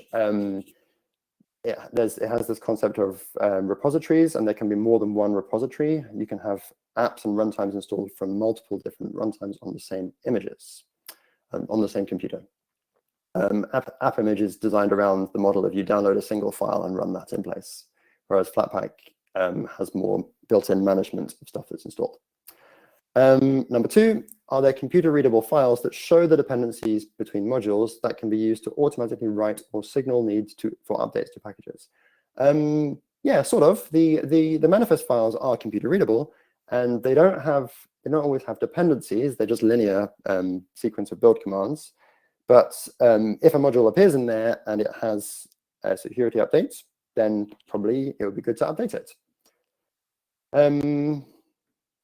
I hope that answers the question. That is indeed this thing, but you need to do, in some cases, a bit of plumbing, as I just described.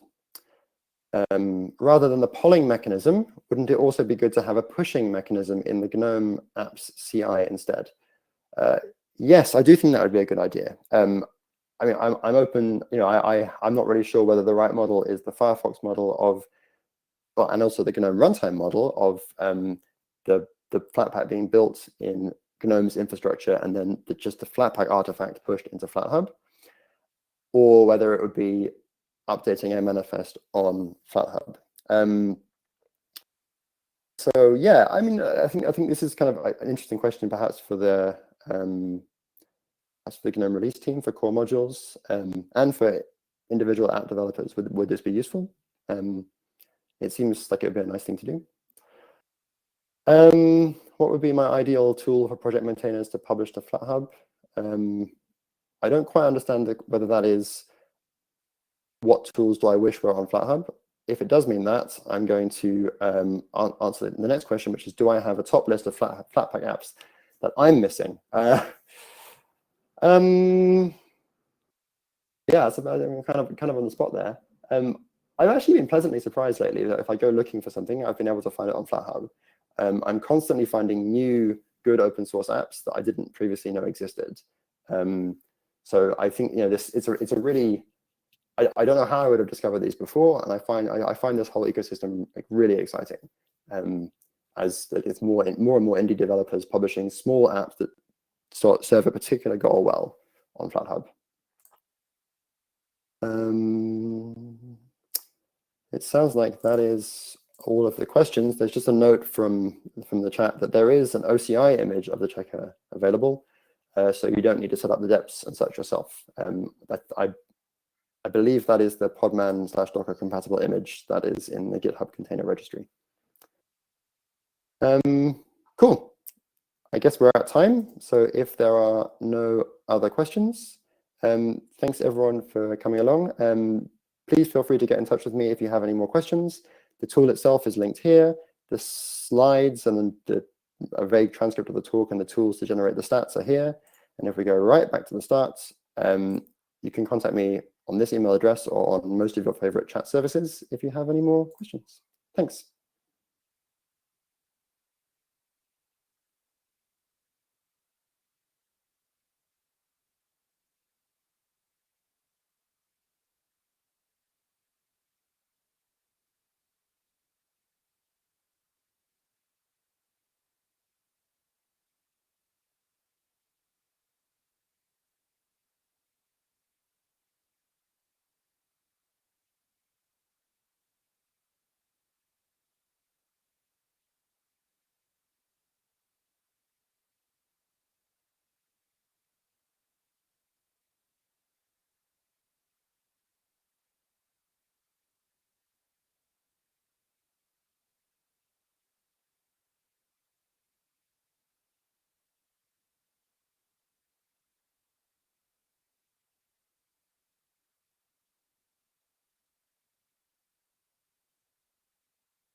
Okay, hello everyone, and welcome back.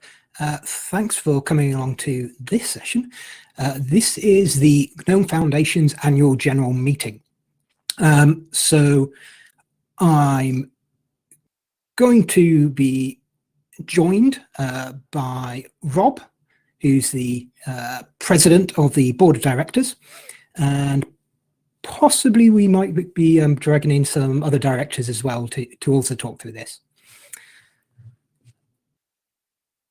So first, let's just have a quick overview of what we've got coming up for you. So like a quick agenda, if you will. So first we have a welcome, introductions, introduction to who we all are, President's Report, look on the finances for the last full financial year, update from me on what the foundation's been up to from the staff point of view, and then some Q&A for the board, and then finally our Pants Awards. So I guess first I'll hand over to Rob. Hi everyone. I guess implicit within me being here is that I've been returned as the president of the foundation. So thank you for putting up with me for another year. Normally at GUADEC, we would bring all the directors onto the stage just to make sure that everyone knows who are the names and faces that are on the board for this year. I wonder how many directors we have here. If people want to turn their camera on and wave, that would be great. But we have Philip Clemento has been re-elected to serve another term, and we are joined by new or returning directors, Thibault and Alberto.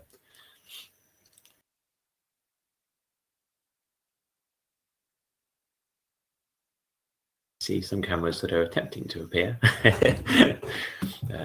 So yes, thank you everyone who stood in the elections. Thank you to those who voted, and I'm very happy that we have, I think, a really great board this year.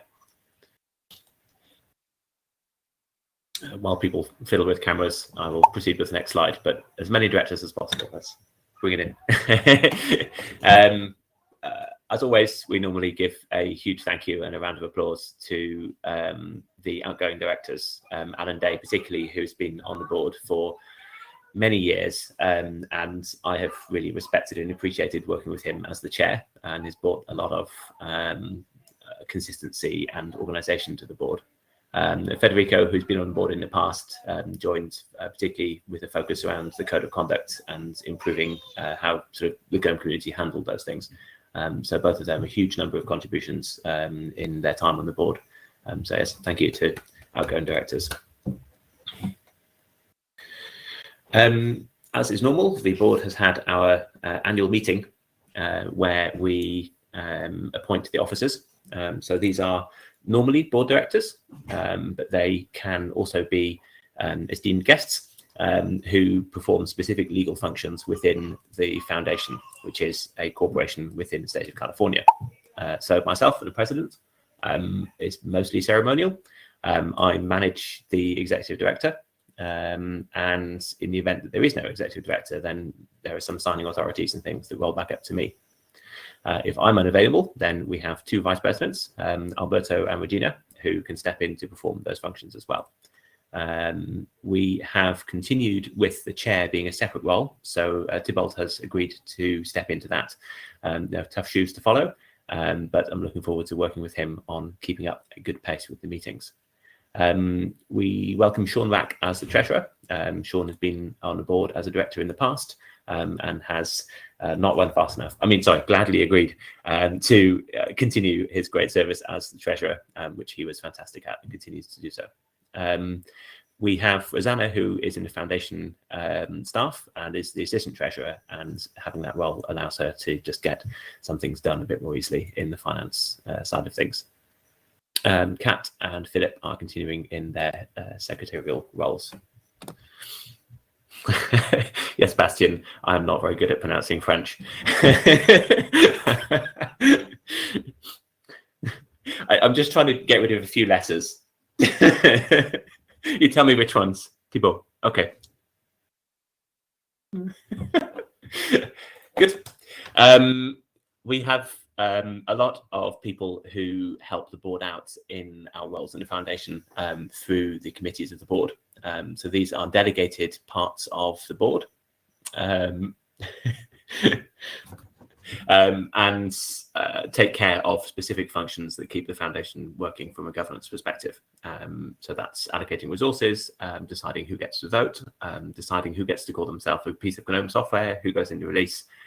So too many names to mention here, but a big round of applause and a thank you to everyone who has served and continues to serve on our committees. Some more from me. Really, it's been a funny year, right, for the foundation. Some of our events have been delayed or moved online. I think everyone has, certainly to the extent they've been affected by the pandemic and lockdowns and things. I think that's probably everyone. We have, slowed down a little bit in terms of what we've had the energy and the time to do. I think that's true in life and in work. It's been certainly true in my job at NSOS Foundation. But the focuses for this year have been very consistent with what we were doing last year. We have been looking at kind of the effectiveness and the focus of the board kind of as a group. So this kind of idea of governance and what role do we perform in the foundation. And we've been pushing ahead with refining and defining our strategy.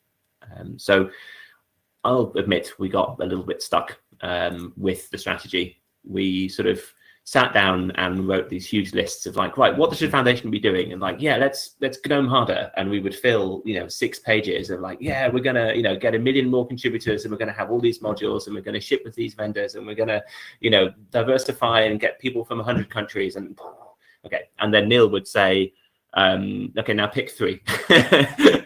And then we would run out of time. And we actually decided it would be efficient for us to, GNOME harder. We will continue to GNOME harder. We're also trying to add a few other things. So we decided it would be efficient to work with a consultant who could facilitate those conversations and just bring in a little bit of external experience and insight in effective boards and just effective strategy. The foundation is a non-profit. We kind of exist in this facilitator role for the project. We're also a corporation. We have to bring money in, look after it, spend it on the right things. And typically, because of our election process, that doesn't mean our members are necessarily experienced at that. So it made sense for us to bring in some outside help. We kind of went from the ground up, made sure that the board kind of had a consensus and we agreed what our purpose was. And we kind of restated in hopefully a slightly more succinct way and a clear way, what the vision and the mission of the foundation are. But I'll come back to those. With those in hand, we kind of looked at, who's going to want to pay for this? If this is what we as a board think that we should be doing, what GNOME should be doing, what the foundation should be supporting, who wants to pay for that and why? And that kind of defines, okay, here's the purpose, here's the funding, that's what we can go and do. So we looked through the funding sources and worked out some areas where we thought we could find a good overlap between things that were interesting to the GNOME community, the GNOME project, and the kind of wider community that we come from, but would also bring us into these areas of interest for potential donors and grants and things that we could use to scale up our funding. There's a lot more detail about the strategy later, so I will come back to that. Governance, the other thing I mentioned. So, really when it comes down to it, directors take care of financial or fiduciary duties. Where does the money go? Strategy in terms of how do we prioritize the time and the resources of the foundation, and compliance. Are we properly filling in the forms for tax exemption, and are we essentially being responsible as a corporation and as directors? We've joined a program, actually another non-profit called Board Source, that basically works on best practices and sharing experiences between non-profit boards. So we've gone through a board self-assessments process that shows we have much to learn, but it also showed that in the areas where we had kind of focused, so things like our meetings and where we focused our time and attention as a board, we had made improvements. And so I think we were kind of reassured that we were heading in a good direction. We've worked through a training program for directors that we are, some of us have completed and some of us are working on, but this provides, common skills and understanding to everyone in the board. Just to kind of keep up the momentum on this governance piece, we've set up 3 new committees that basically take slightly more detailed things out from the normal board meetings and allow us to stay at this kind of strategic oversight level in the monthly board meetings. These 3 committees are here, and these are very, very standard in non-profits, more so than travel committees or circle committees and so on and so forth. So the executive committee, actually with Alan, we kind of had this almost as a kind of ad hoc group anyway, essentially kind of managing Neil on a sort of weekly basis or every couple of times a month. So we have kind of formalized that, and while the board, while the board meets now monthly, things that need to be responded to a little bit more quickly can be seen in this kind of subgroup of the board. The finance committee is responsible for financial policies, monitoring the budget, refining, reporting and preparing the budget before it goes to the full board. And the governance committee is around essentially making sure that the board is well set up in terms of people and skills to perform well at its job. So that could be recruiting members, that could be training, and making sure that the board is kind of up to its job. So it's a kind of self-development kind of committee. Some policies housekeeping. We've extended the code of conduct to now cover our in-person events that are run by the GNOME Foundation. We've clarified some wording around diversity, inclusion, and personal safety. And we have updated our policy around directors' attendance, because we didn't actually know that we had one, but it was somewhere in the mist of history, and it was about showing up on IRC every week or something like that. So the first kind of thought from the governance committee, this is a little bit of a work in progress, but working through with the materials from Board Source, looking at other non-profits and how their bylaws work, as well as talking through with our consultants, the governance committee is making a recommendation to the board that we allow the foundation to elect directors who are not yet foundation members. That we've actually had that situation in the past where people with great experience and great skills have wanted to stand to be a director, but they've been maybe known, they may or may not have been elected, but they wanted to work as a director for the foundation. They've not been eligible because we have sort of filtered all of the applicants through their pre-existing foundation membership. So the idea is that we widen this pool. Obviously, it's just the pool of who can stand and who gets elected. If we don't like it, stand and vote someone else in, right? But at least to have these different choices. So that's around looking at either sort of skills or knowledge or specific experience to kind of round out the board and look for those areas that the governance committee feels maybe don't cover some of the areas that we need to be looking after. So the idea is that these non-member candidates would be nominated by existing foundation members. They would need to become a member during their term on the board if they want to stay. And so we've got a patch for the bylaws that we're working on, and after sort of finalising that legal review, we will send that around to the members and consult over that change. If we don't have any objections, we will implement it. If we do, we'll go through an election process. So that is coming soon, and the idea is that we get that sorted very much before next year's elections, just so that it's clear to everyone who's eligible and how that works. If we have questions about that, we're happy to talk about those in the Q&A. This slide, no slide. That's a bit weird. Good, yes. So what are we trying to do in the coming year? Really, you'll see the strategy is a work in progress, and so just refining that, particularly with Neil and having the board members take part in going out to partners and potential funders, and just use that to refine and take feedback about the strategy so far. And this one, which we didn't really nail down from last year because it kind of comes after the strategy, is once we're aligned around what we're doing and why, then we can set the measurable goals and the framework around that. So it's really important for transparency, particularly with donors. We're saying, give us money, we're going to do great stuff. And then we need to say, well, how many great stuff are we going to do and by when? So there's that kind of idea of a roadmap that gives some transparency for donors. So just looking at that strategy piece in a bit more detail. I think there's one idea of what the foundation does. And I sort of think of it as the kind of servant or the butler or something that kind of just keeps the pumps running. So there's some legal stuff, whatever that is, there's some money, there's some events, there's GNOME.org, and there's a number of sort of staff and resources that are needed to kind of keep the lights on, make sure that the project and the community is well supported, and the foundation is kind of just facilitating those things. That's okay. It's kind of a status quo, right? We set out a few years ago with this goal of really increasing what the foundation would be able to do in the world. So just get out more, do more stuff, have more impact, hopefully drive more investment into the GNOME community, drive more users and contributors into the GNOME ecosystem. And we had funding to do that. Now, we also kind of have a moral imperative to do that. So we are a tax-exempt public charity in the US, and we have essentially a purpose to carry out activities that benefit the general public. There must be public good that comes from our activity. Ideally, this is targeted to disadvantaged groups. So we fill in a tax return that has a purpose on it around helping disadvantaged groups who can't normally afford access to computers. So we have this idea of taking the wonderful free and open source software, what we do as the GNOME project and the GNOME community, and taking that out into the wider world. We had a meeting about it, and the board was unanimous on this idea that we weren't just here to build GNOME for the sake of building GNOME.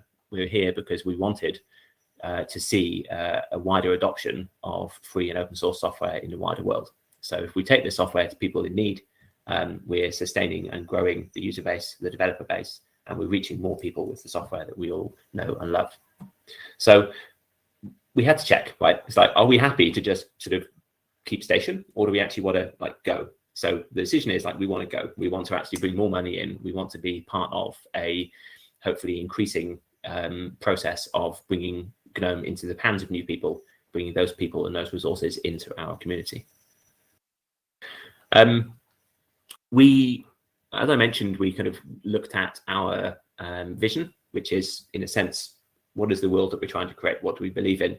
And our mission, what are the steps that we're planning to take to make that happen? So we actually sort of boiled down, why do we care about free software? To try and make something that was really clear about the purpose of and the desired outcome.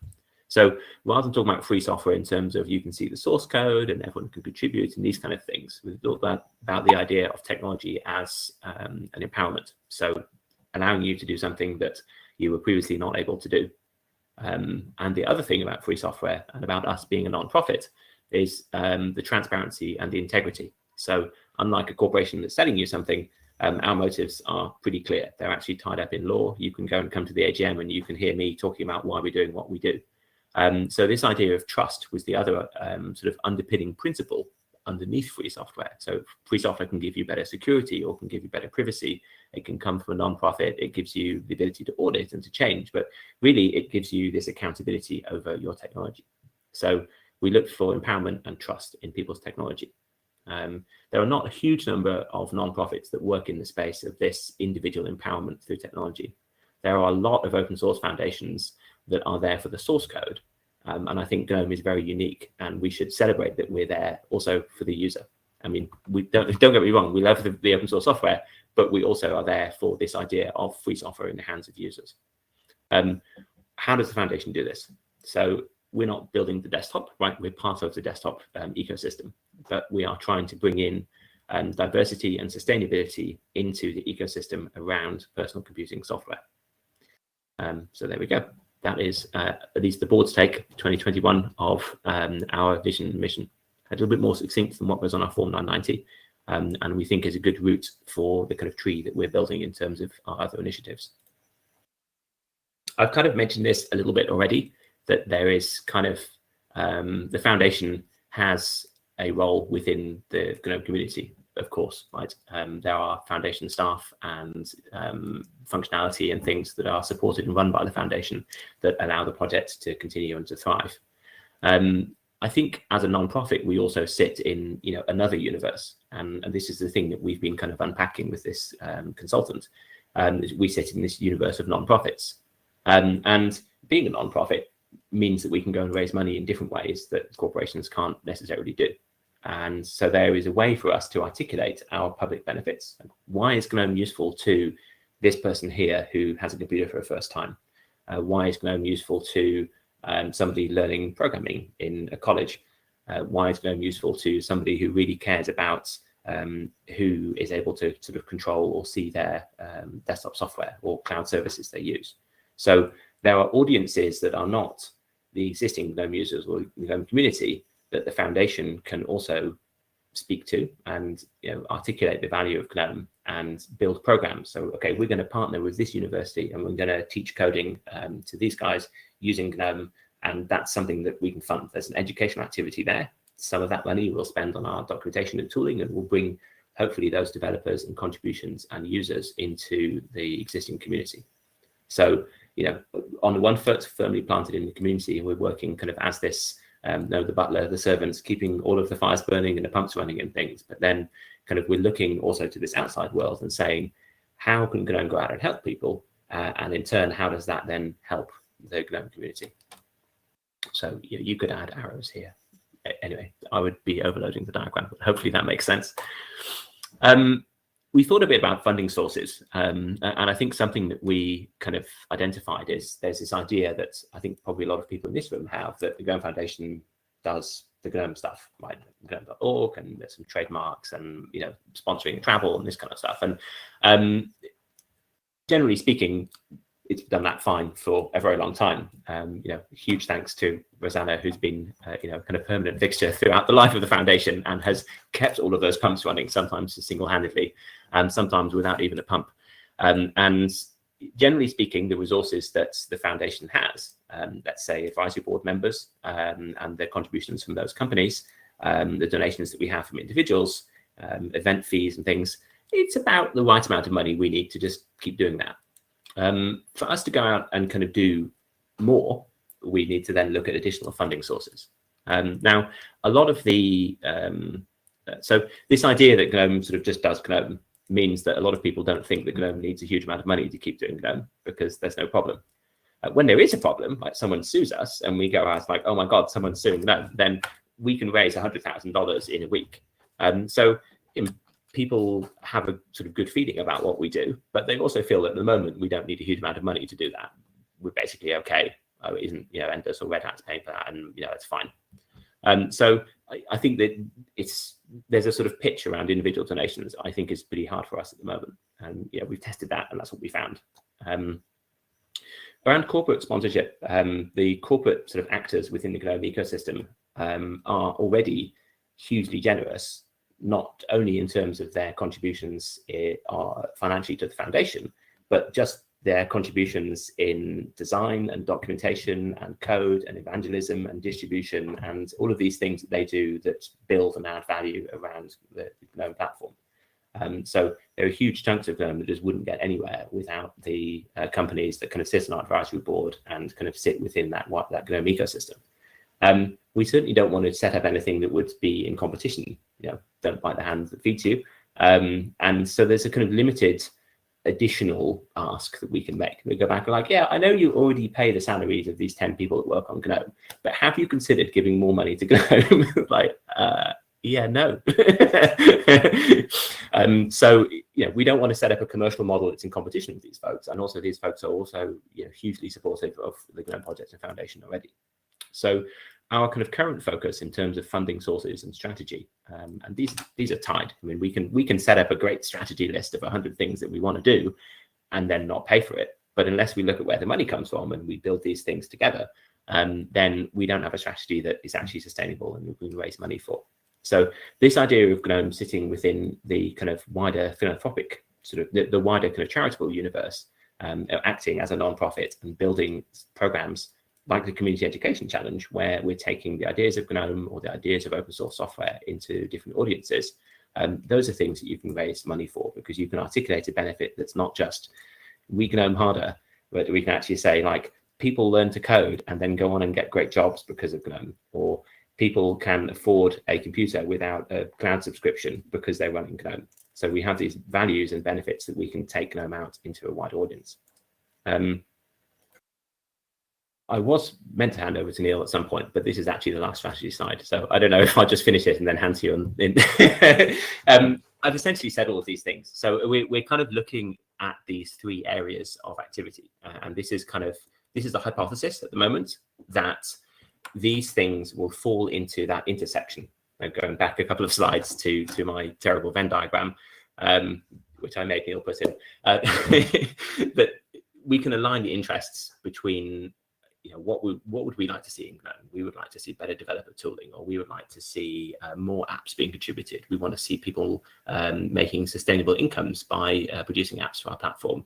We want a diverse contributor base, these things. How do we get those things done as a foundation and articulate a benefit to that public good and that wider universe? Like, how do we go to the Rockefeller Foundation and say, give us a grant for this?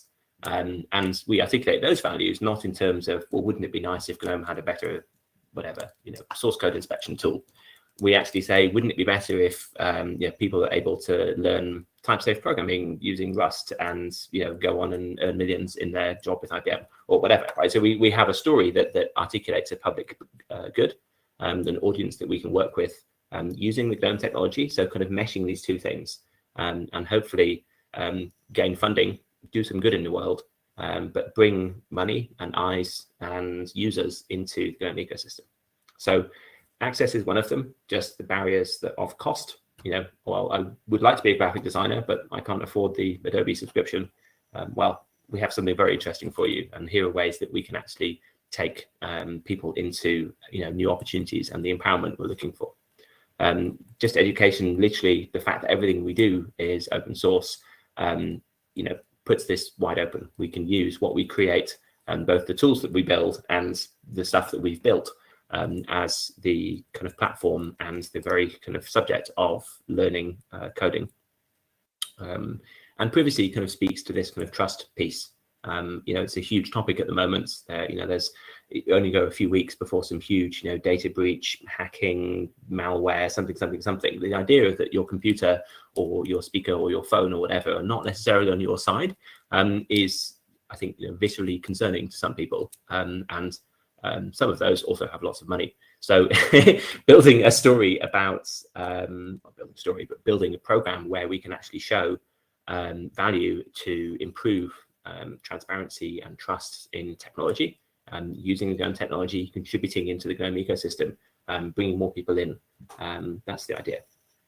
So our work in the foundation is really focused around this. I mean, I think the governance is fine, and we're working with the governance committee and things are improving, but the real focus now is on the strategy and sustainability, and these feed into each other. So we need to talk to potential fundraisers and talk to them about these ideas and see what resonates. And as we learn things, go back and update these ideas until we get a clear picture and a clear winner, and say, okay, this is where we're going to spend some time, writing for these educational grants, or we're going to spend some time, making a pitch for this, privacy feature. We're going to do a fundraiser because that's the one where we know all these individual donations can be matched by this foundation.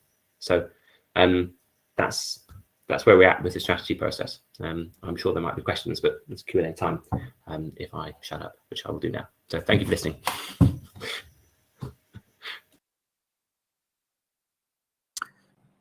Sure, thanks, Rob.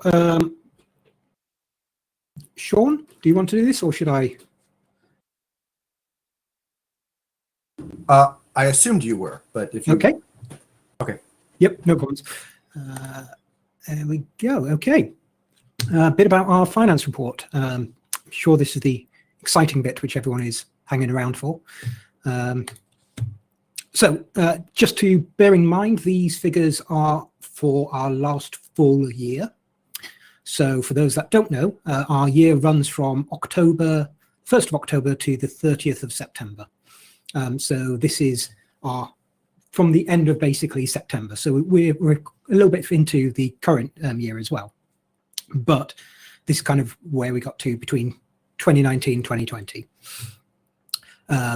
So yes, this ends at 30th of September 2020. As you can see, in general, we've had a reasonable amount of money in through through donations and sponsorships. Lots of that is to do with individual grants that we have coming in. For example, as mentioned previously, when Rob said we've had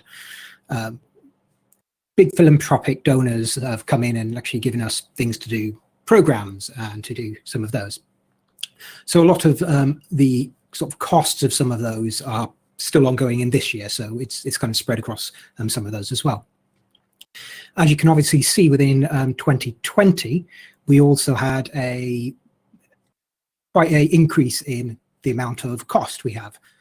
This is primarily down through employees. Obviously, this is, as with any organization, your biggest cost is likely to be the number of is around employees and who you have. Especially for us as a foundation, we tend not to make things. We don't make widgets and ship them out to people. So we don't really have that much cost in terms of actual sort of materials. We do have some things in terms of things like running servers and things like that, but a lot of it is for employees. The other one, which actually did see a slight reduction, is expenses for conferences. 2020 was certainly an interesting year. There appears to have been less travel than we were thinking there was going to be at the start of the financial year. So expenses for things like travel and conferences have gone down. So on to this year and our currently approved budget for the year. So this is kind of our sort of top level breakdown. And this is as of I think this was approved by the board on the 14th of May. So this is kind of the update of where we are, really. Now, for the eagle-eyed amongst everyone viewing here, you'll see that our expenses are higher than our income. This is quite a deliberate move. And this is primarily for kind of two reasons. Firstly, we have money that is in the bank. We have been given money to do things with it. So people tend not to donate to non-profits or to give grants to non-profits for them to just sit there and not spend money. So it is a good idea that we actually spend money to make that impact that we're after. The second one is, as mentioned by Rob, what we're trying to do is we're trying to grow the impact of the foundation and grow the impact of GNOME with what we're doing. So some of that involves spending money and going and trying things and actually trying to go and reach out to people and try and run things.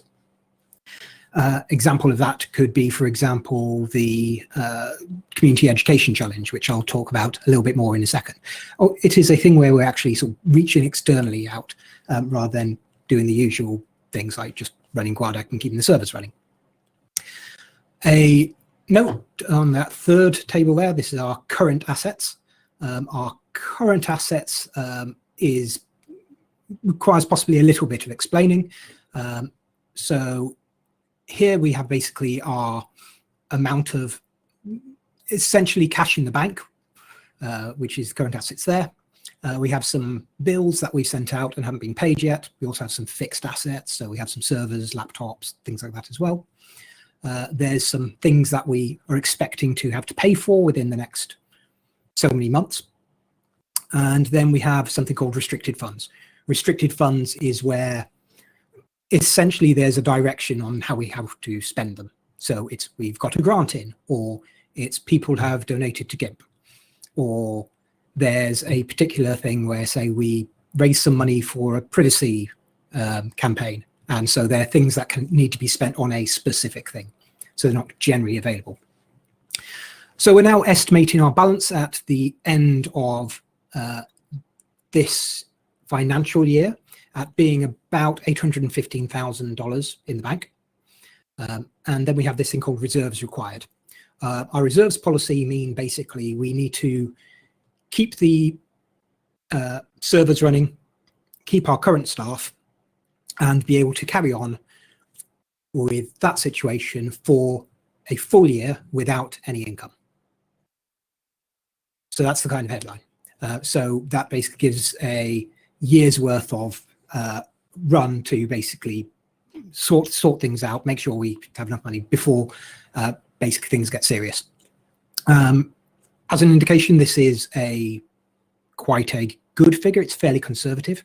The standard recommendation for normal nonprofits is about 3 months. We are over that, but we have run with this 1 year. I think it's actually 10% over 1 year for a number of years now. And I know Sean is, as our treasurer, is keen that we kind of stick to that sort of rate as well. It makes more sense for us as an organization. So, again, if there's any questions on those, pop them in wherever we're taking questions, possibly shared notes or the chat, and we'll be able to answer those when we get to near the end. So yeah, as mentioned, we've run through various different projects. These are our current staff members. Recently leaving the organization have been Molly, Emanuele, and Melissa. And I wanted to say a huge thank you to them for all the work that they put in over the past couple of years. It's been a massive help, and it's been really, really fantastic to work with such brilliant people. So yep, here's the, yep, thank you very much to all of you. Here is the current members of staff that we have here. Myself as ED, Rosanna as Director of Operations, Christy, who I'm sure anyone who's been speaking at GUADEC will have talked to at some point, Andrea and Bart, who look after all our systems, make things like FlatHub carry on working. When you complain that a GitLab runner has fallen over, they're the ones that go and prod it to see what's going wrong with that. And Caroline, who is not our program coordinator, Caroline's our brand manager. Sorry about that. Caroline is the one who's done things like looking after our website, also doing things like the merchandise and fantastic t-shirts. I think I saw a couple of people wearing during the office hours for Fedora as well. So lots of those are designed by Caroline. We released something called GTK. This has been a long time coming. So this has been an absolute fantastic thing we've got over in the last year. We had GTK4 out, had over 17,000 commits, 256 developers. I did check. That is not a buffer underrun. That is actually the number of people we did have. And from over 10 employers, as well as lots of individual contributors. Interesting, we had over a million lines added, and we removed over 1 million as well, which made a nice delta of about 50 lines of code. So this is absolutely fantastic that we actually managed to build it out with, by the looks of things, not changing anything, except changing everything. There's a couple of really exciting things that have come with this. So one thing is the GTK4 stability promise. So I know initially when we had GTK 3 came out, and then we had 3.2 and 3.4, there were some changes that were incompatible. The plan here, well, the thing that we're saying we're going to be doing here is that GTK4 is out. It is now stable. You can now rely on it. So that's a really important thing, I think, for people to be able to use GTK with the reassurance that things are going to be stable for them. However, one thing that we are saying now is that GTK2 finally is actually deprecated. So you really shouldn't be using GTK2 for anything anymore. There's a couple of other things that have actually come into this, which aren't directly GTK4 related, but are definitely around GTK. A huge amount of thanks to Emanuele for his work on this. The accessibility engine has been completely rewritten. And we've been working closely with accessibility teams and people who use accessible technologies. This kind of first kicked off in February 2020 at FOSDEM, where we had an in-person Hackfest, if anyone can remember back that far, to really rework our ATSPI APIs and get those actually modern and usable. And so there's been a huge rework to make sure that accessibility remains a key thing that we can offer, both within GTK, but within GNOME as well. Additionally, there's been a lot of work on documentation. There's been a new documentation engine that's been used for GTK to make sure things like our bindings are available, people know how to use it. So there's been quite a lot of work around that. And that's really to help enhance that developer experience of GTK and help people use it and rely on it. We had a new GNOME release. So about a year and a bit ago, we announced that we're changing the versioning scheme. So we'd be using GNOME 40 instead of 3 dot something. This is because we're not making any big changes with the UI anymore. And we're not changing any of the workflow, and they're all going to be small incremental upgrades.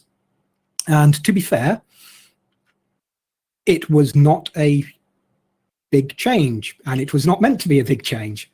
However, certainly if you bump a version number, you get a lot of reviews and a lot of press attention and a lot of people paying attention to you. I do want to talk a little bit about the release. So this really was the result of a UX study, which was thankfully very kindly sponsored by Endless, but was something that we as the foundation did as an independent organization. So we did, I think it's probably certainly the largest UX research study that's happened in many years, possibly since Sun Microsystems did a largest one as well, and involved a lot of input on how we're going to do things, and that's kind of fed into the design of GNOME 40. I have to say there was lots of concerns when it initially came out, but then there's been, especially the shell developers and designers, there's been a lot of back and forth between people to try and come to a solution, and it has been incredibly warmly welcomed. I've been, as I do monitor quite a lot of media and response from people, people have really enjoying GNOME 40 and the experience that it brings to people. So that's absolutely fantastic. The other thing that we had is something called the Extensions Rebooted project. I think this was originally, I'm not sure originally, but it certainly was an idea of Shri. And this has also seemed very popular, has been really popular and really well welcomed. Previously, we've had issues where we release a new version of GNOME and all the shell extensions break, or because everyone's working over there and GNOME is carrying over here. And the idea behind this is to really try to help that community of people who write extensions, help support them and sort of bring them back into more of sort of GNOME spaces rather than just operating externally. And so that was the idea behind some of that. So there's some fantastic things that we've been able to produce to help support extension authors, like GNOME OS nightly. And so people can actually do things like try their extensions before they're released and try and use things before it hits the repo, it hits the distributions, and then everyone's workflow breaks. So it is trying to get those set up. There's also the other couple of key things we have over here is extension reviews on extensions.gnome.org is no longer done by me, which is fantastic, but is actually done by people who write extensions. So that's absolutely fantastic. So again, it's also the response time of that has really improved. And we're building a really great community of extension authors who helping each other out. So we've had video updates, we've had tutorials, we've had things from extension developers themselves on how to update your extensions, things that need to change. There is a matrix or IRC channel or something like that for extension developers where people go along and talk to each other and then offer support they have. So that's really been helpful. I'm just aware of the time, so I'll make this fairly quick. We've had a number of events that we've gone to. And I say gone to, I mean we've sat around in our homes and connected over Big Blue Button or the various many systems that there are. So just because we haven't been able to go anywhere doesn't mean we haven't gone and done things.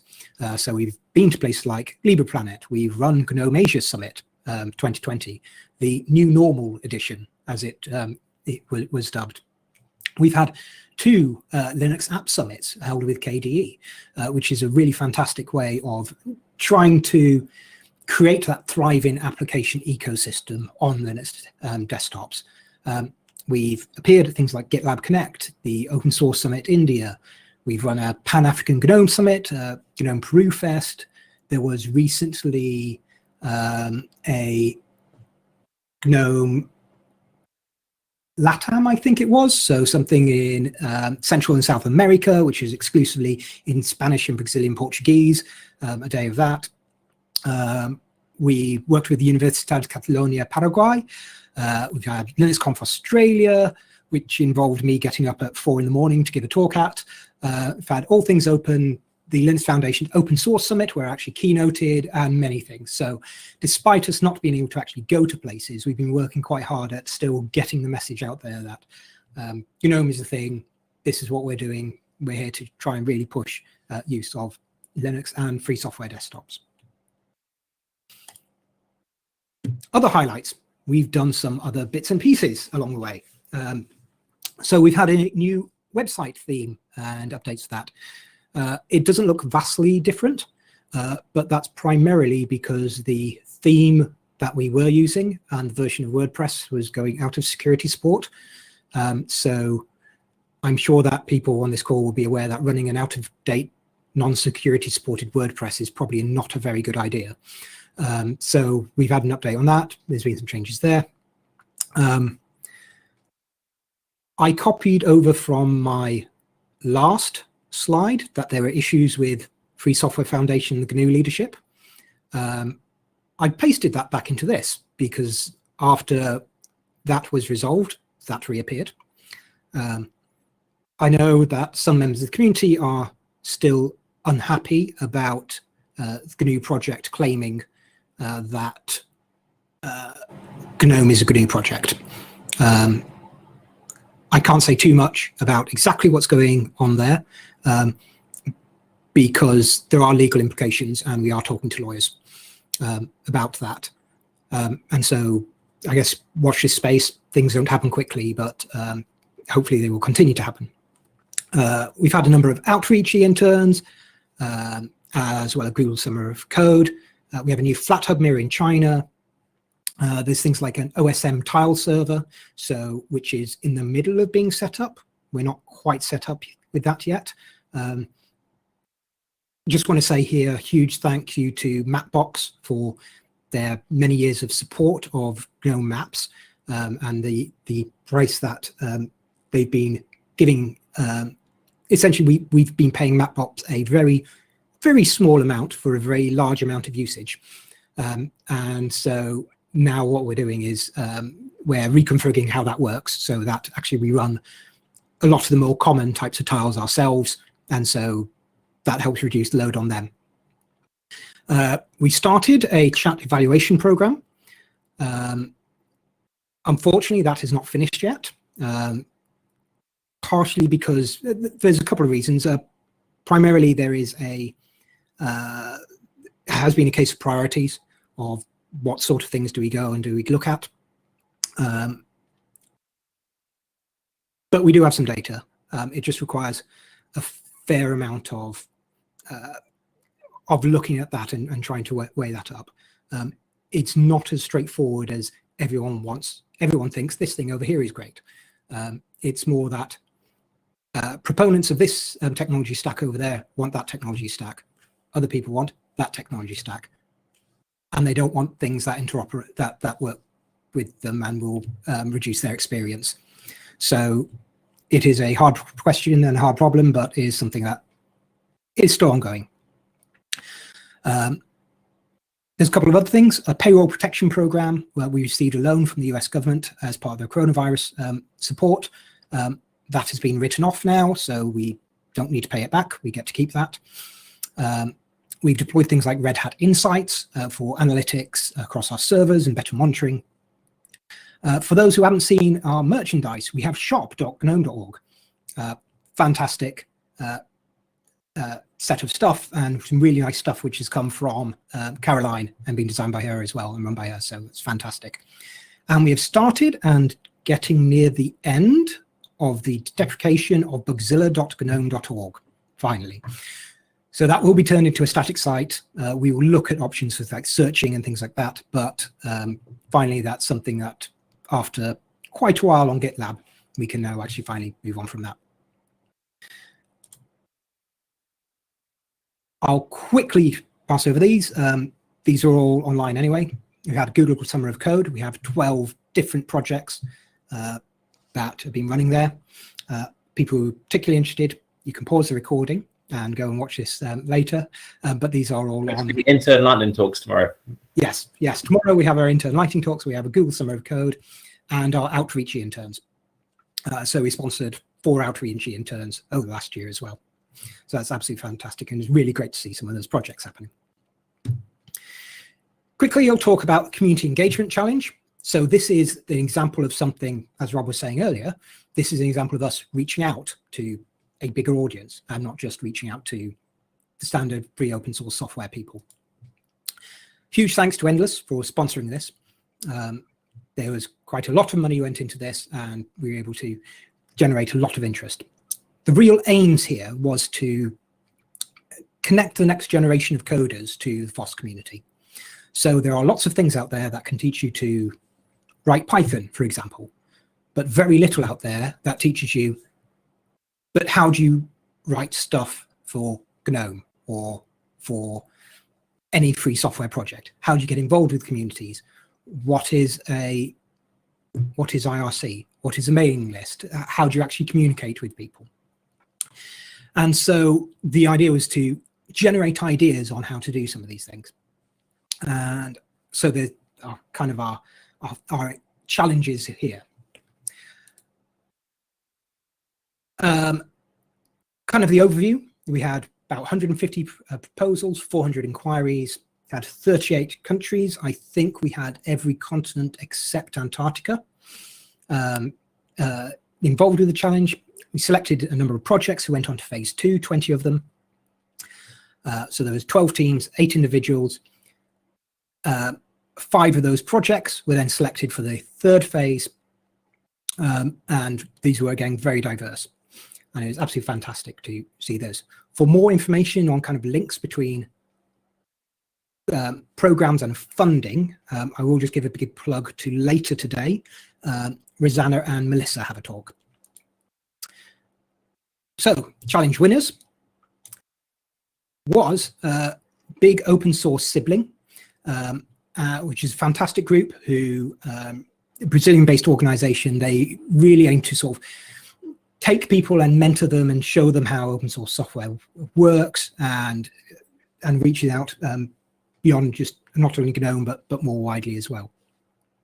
And our runner-ups was Open UK and their kids courses and digital camps. Also fantastic, they ran various courses involving children and taught them with a felt glove with a mini embeddable computer in it, and they all wrote different code and sort of ran it and then shared it. It's all open source software, and all their program is all available on an open source license. There is on the GNOME YouTube channel, there is a video where we announce the winners and talk to quite a bit more about them as well. So if you're interested in those, go have a look at those. So Q&A time. We have about 3 minutes.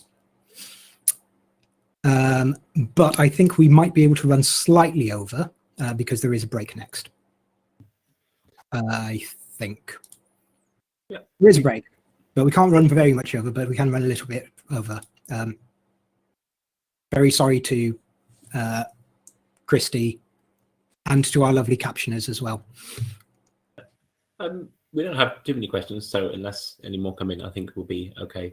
The first one is hiring another GTK and GNOME developer for a couple of years in the roadmap. I don't know, Neil, if you want to Yeah, have a go at that one, but if we get the funding for it, absolutely. I think as an experiment, it was highly successful. I know certainly when we looked at this and when I talked to the board originally about hiring a technical person, there was a lot of caution about what happens when you hire technical roles which have traditionally been done by volunteers and how that affects the organization. However, I think we've overcome those and it has been highly successful. And I know certainly the amount of work that's come from Manueli over the past 2 years has been fantastic.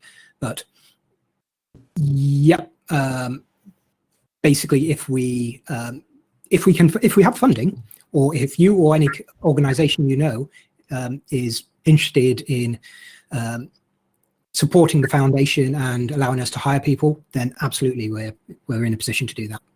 yeah, really. I think currently it's tricky for us to raise enough money to pay someone's salary full time.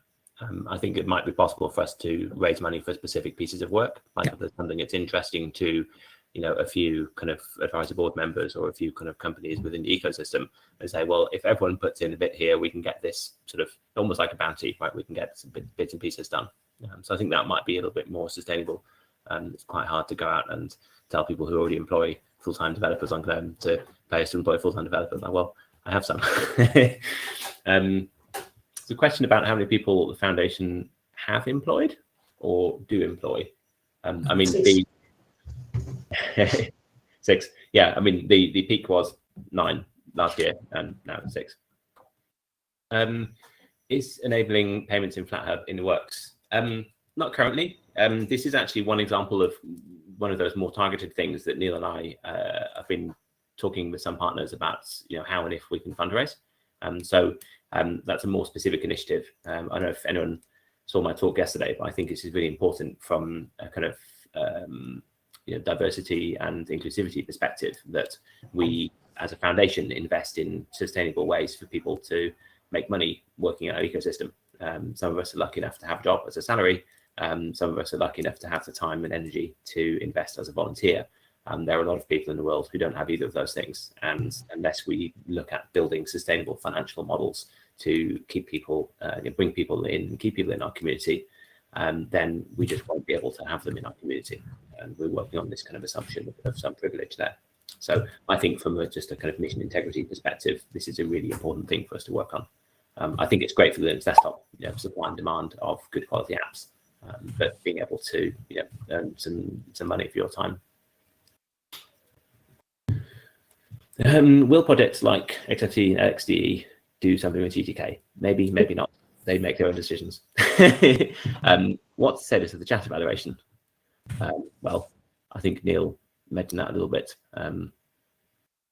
Currently stalled. Data is there to be kind of worked through, but this is kind of a quite nuanced situation where different camps have very strongly held opinions, and there isn't one obvious reconcilable answer.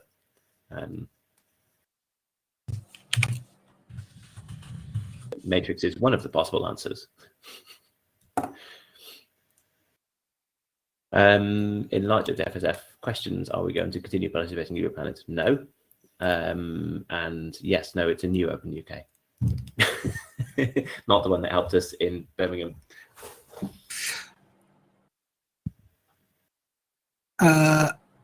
Finally then, final question, any new exciting upcoming merch?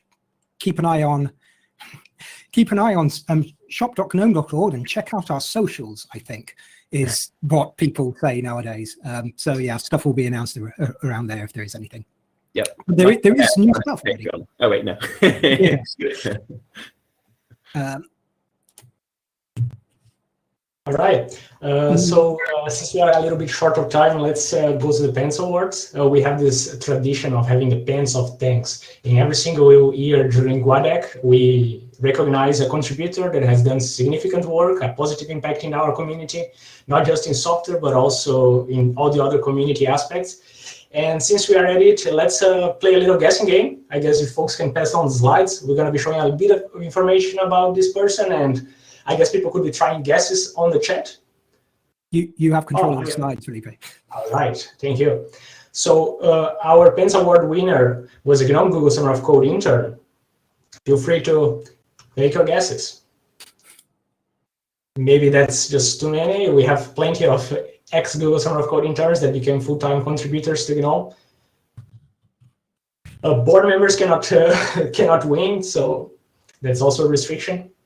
So this person works to build the GNOME community in their local area, and that's very important. The chat is a completely different party. He helps aspiring developers understand the development process of GNOME. We know that the first entry barrier is really critical, and this person really goes extra legs to show how to develop GNOME, how to contribute to GNOME, and that's extremely appreciated. And we're getting there. Yeah, unfortunately not Elon Musk. Lots of emojis. Has contributed to core libraries of our platform as well as core apps. This person has contributed all over the place. Everybody must have heard their name already because they are all over the place. Over the years, they are really a powerhouse contributor. And do you folks actually hear my drums? Yes, we do. I already see some names. And somebody who has the courage to speak about mental health and well-being in open source containers. That's definitely incredible. We all know. Hey, I see on the chat lots of positive guesses. I guess there's no surprise anymore. Has authored great improvements you see in GNOME Shell 40, so thank you very much for all the work you did on the new GNOME. And of course, the thanks couldn't go to anybody else other than Georges Stavrakis. Thank you so much. Thanks, Georges. It's a pleasure to have you in the community and an honor to work with you. And I also feel very proud because you're Brazilian and you're representing our country in this award, so well deserved. You can turn on your camera if it's set up.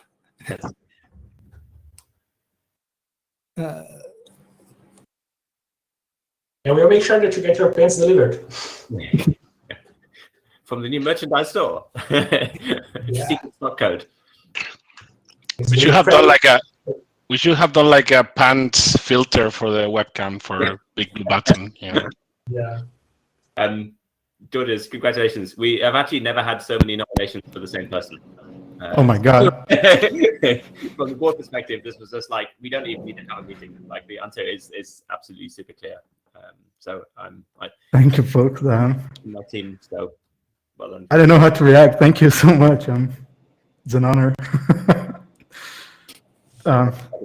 Love you all. Yeah, it's super cold here. I don't know I don't know what to say.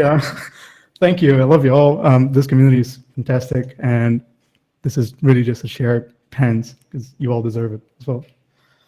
And I know we were joking earlier, but George does actually do live streams of GNOME coding. So if you could like, comment, and subscribe to him, that would really help him out. Ring that bell. But yeah, I certainly, when I get notified when he comes along, and so I go and watch it. It's brilliant. So yeah, people should actually go and watch George do GNOME coding. It's fantastic. Yeah, in Portuguese and in English. Yeah, you're all welcomed to participate. It's all public. Yeah, thank you so much. Okay, fantastic. Yeah. Go on, Rob. Well, I was just saying, and thank you everyone for all of your contributions, for your participation and engagement in the community, your support of the foundation, your patches, your documentation, your bugs, your love, your evangelism, your everything. Your blog posts. Yes, your blog posts, your tweets, your likes and subscribes. yeah, just the thing that keeps us all here and keeps us all coming back is the amazing community around the GNOME project and foundation. So thank you all. Okay, thanks very much, everyone. We have a short break, I think 5 minutes, and then we'll be carrying on with GUADEC. We're joined in this track by Toby Bernard with Adaptive Apps, talking about adaptive apps and the futures now. And then in track 2 is Deb Nicholson, who's talking about Whoops, responding thoughtfully in a crisis. So both of those look fantastic. So hopefully I'll speak to you all soon after a short break. Thanks very much, everyone.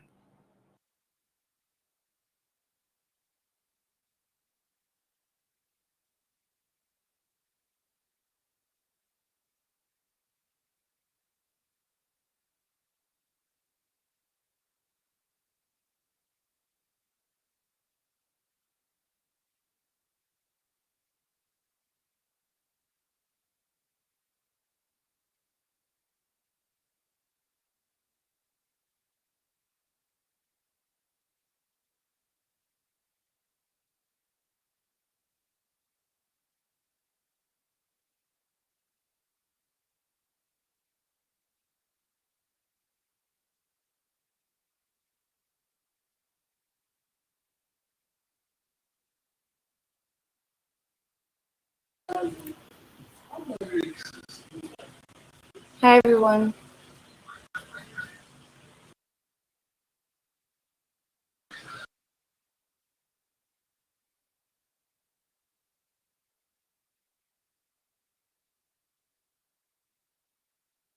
I hope we've all been having a swell time. We have next Tobias. I think he's getting ready. Tobias Bernard. So in just a few minutes, I think he'll be on.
Right. I'm not unmuted. I now have a webcam. But the question is whether or not the slides will actually work. Oh yeah, that's Oh yeah. So yes, you can do this now, Tobias. Well, is it actually working though? Yeah. Can I share the screen? Use operating system settings. Yes. Thank you very much. Is it really? All right. Is this not working? Yeah, Can people, it's working. Can people see the screen? Okay. Yeah, we see you, and probably we should see your slides. It's loading. Yeah. Yeah, All right. now we see your desk. Yeah. Okay, wait, let me close the curtains here a little bit for slightly better lighting. Oh well, it's quite okay. Okay, then I guess we're ready to go. Almost on time. Yes. Right. Let me know when I can start.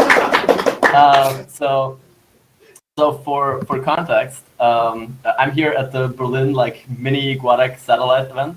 Where, a bunch of us managed to actually get together, which is kind of amazing these days. Yeah, with all the proper safety protocols, everyone's tested and everything. But yeah, very happy that we were able to get this together. And yeah, I'm giving basically my usual GUADEC talk that I used to give in the before times about like adaptive apps and like GNOME Mobile and just sort of the general future of the platform. And this year in particular, well, so I already gave a similar talk at last. So if you've already seen that, there's not too many surprises. There's only like a handful of new things.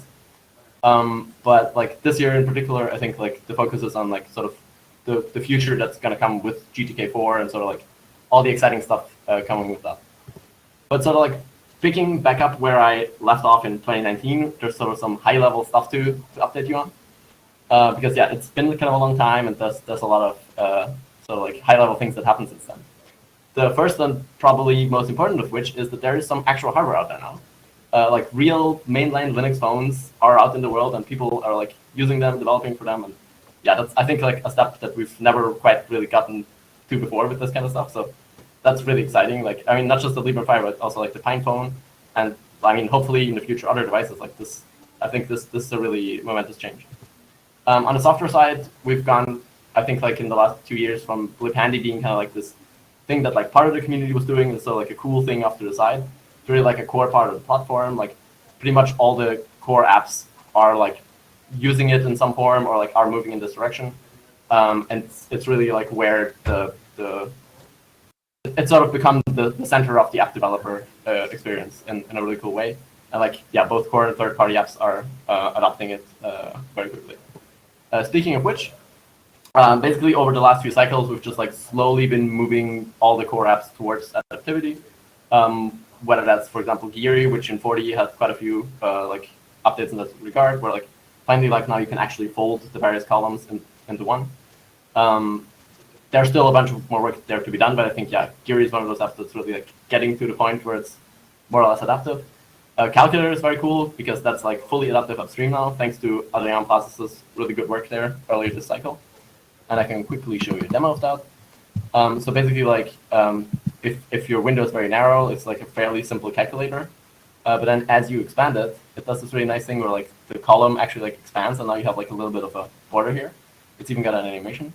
And then like if you make it even larger, you actually get to the point where sort of you have this maximum width, which is actually way better than before on large screens, because otherwise the buttons used to like completely stretch, and yeah, that's not good.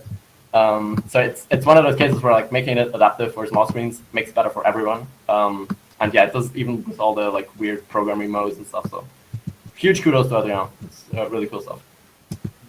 And then yeah, so I mean, across all of the various core apps, there's been improvements in this regard. Like for example, James Westman has been doing a lot of smaller things over the last few cycles in maps.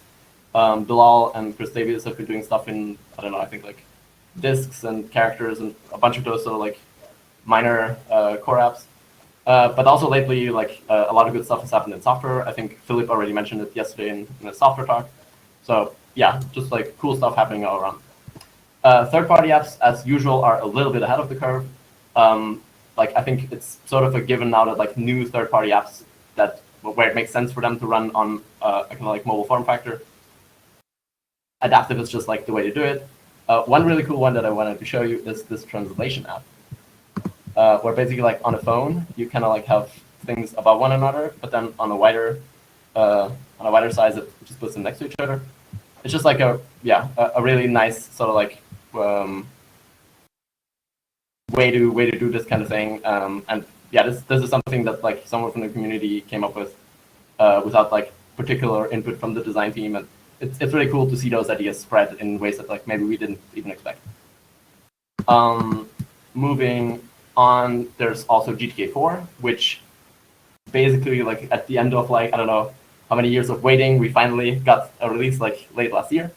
It's not being used in that many places yet, so like the actual impact on the product has been limited so far.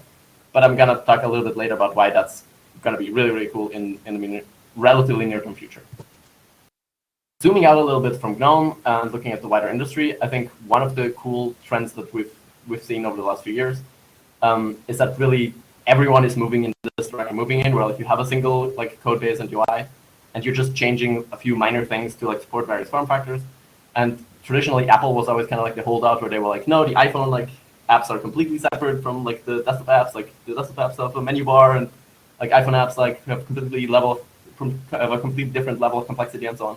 But like now they're doing the same stuff that we're also sort of moving towards. Where like on mobile, you have like a tab bar at the bottom, and then like on the tablet, you move that tab bar like to the sidebar, and then the tab bar is kind of the same on the iPad and on the desktop. So it's really converging in a very similar direction to what we and really everyone else have been doing for a while. So I think that's also cool because it validates it on a like conceptual level. Moving on to new widgets that we got since basically like the last time I gave this talk. I think so since it's been a while, I think most of these like are not that like new for you probably because you've already used them for a while. But like one really cool one is the backswipe gesture that Alexander Michalenko did a lot of good work on.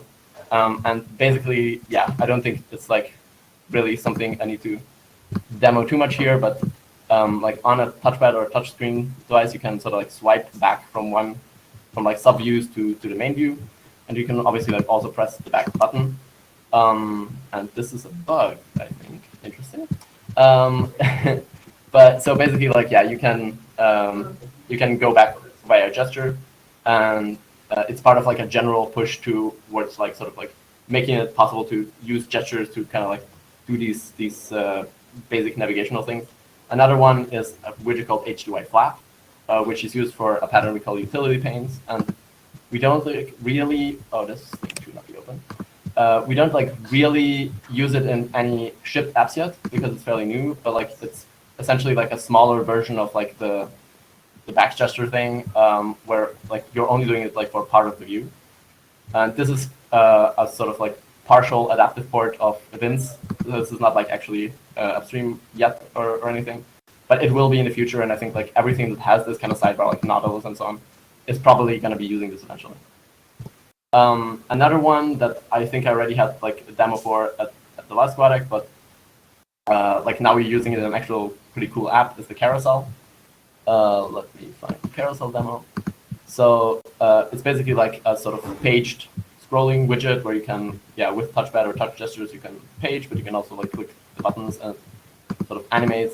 And it does it with all the acceleration and like all those little details that you need for it to actually feel nice. And yeah, this also like Alexander Michalenko's work, like the king of gestures.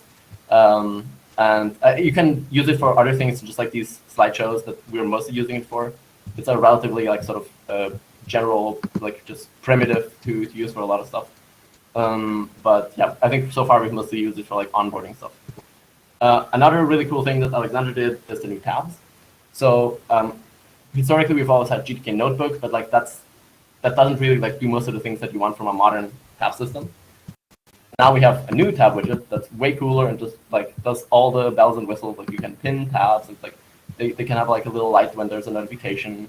Like you can move them around if there's like an actual sort of animation there. And this is Jakob's great website. And you can even like move stuff between windows and does this very cool animation that I really love. So yeah, it's just really like all the things that you would want from a tab system, this does. Yeah, we have it now. And so far, I think it's only shipped in Epiphany, but it's coming to everywhere else we have tabs, like eventually. Like, I don't know, files or other stuff where we have tabs. I think like, actually, yeah, I think the new text editor already uses it, but that's not shipped yet. So yeah, look out for that anywhere tabs are used. Another sort of cool primitive is the avatars. I can also show you a demo there in context, where basically like we had a whole bunch of implementations of these sort of default avatars in the past, like one in Fractal, one in I think like settings or the shell or whatever, and like others. And now we finally have one that I think covers sort of like all the crazy edge cases that you would never think about, like characters of different sizes, and then like if you use the avatar at different sizes, you want the font size to be different compared to the circle. So like in this case, the font size is much larger compared to the circle than here. Or yeah, like if you have a picture, then it actually crops it, and so like there's like a lot of little details here in order for it to like just work. And I think we're at that point now, so that's really cool. And yeah, kudos to Julian and others who got this over the line. And yeah, I have a whole bunch more, but like I don't want to bore you too much with this because it's not like exactly super new. A lot of this like was merged like over a year ago. Another really nice one that we're excited about is like rounded corners all around, like even including the bottom of the window. And that was historically never possible for like boring technical reasons, but now it is, thanks to Alexander's HUI window. And this also allows other cool stuff with header bars, because like now the header bar is no longer like a completely separate kind of like part of the window. So you can, for example, like hide it in like say like a media viewer or something. So that's a lot of sort of stuff that's unlocked by that change. And then yeah, another one is like the status page, where basically like you want an empty state with like an icon plus some text. There's not like a standardized widget for that. And also like HGY column, which was sort of like originally our widget to like sort of get max width. We eventually realized we want to do max heights as well. So we kind of had to change the name. But so yeah, that's now HGY clamp, and you can use it in both orientations. One additional cool thing that also Philip already mentioned in his talk yesterday is there's now metadata tags or like sort of general ways to with metadata to tell the system like what devices your app supports. So in the new software, there's going to be context tiles, and one of the context tiles is for hardware support. And so depending on like what information you provide, you can like either sort of get the like full adaptive support, or like desktop only, or like if you need some really specialized hardware, you can tell the user like, yeah, this app is not going to work if you don't like have a gyroscope or whatever. So maybe don't install it. Like, I mean, you can still install it, but like, so it tells you that, I don't know, like this game is not going to work without like a keyboard or something.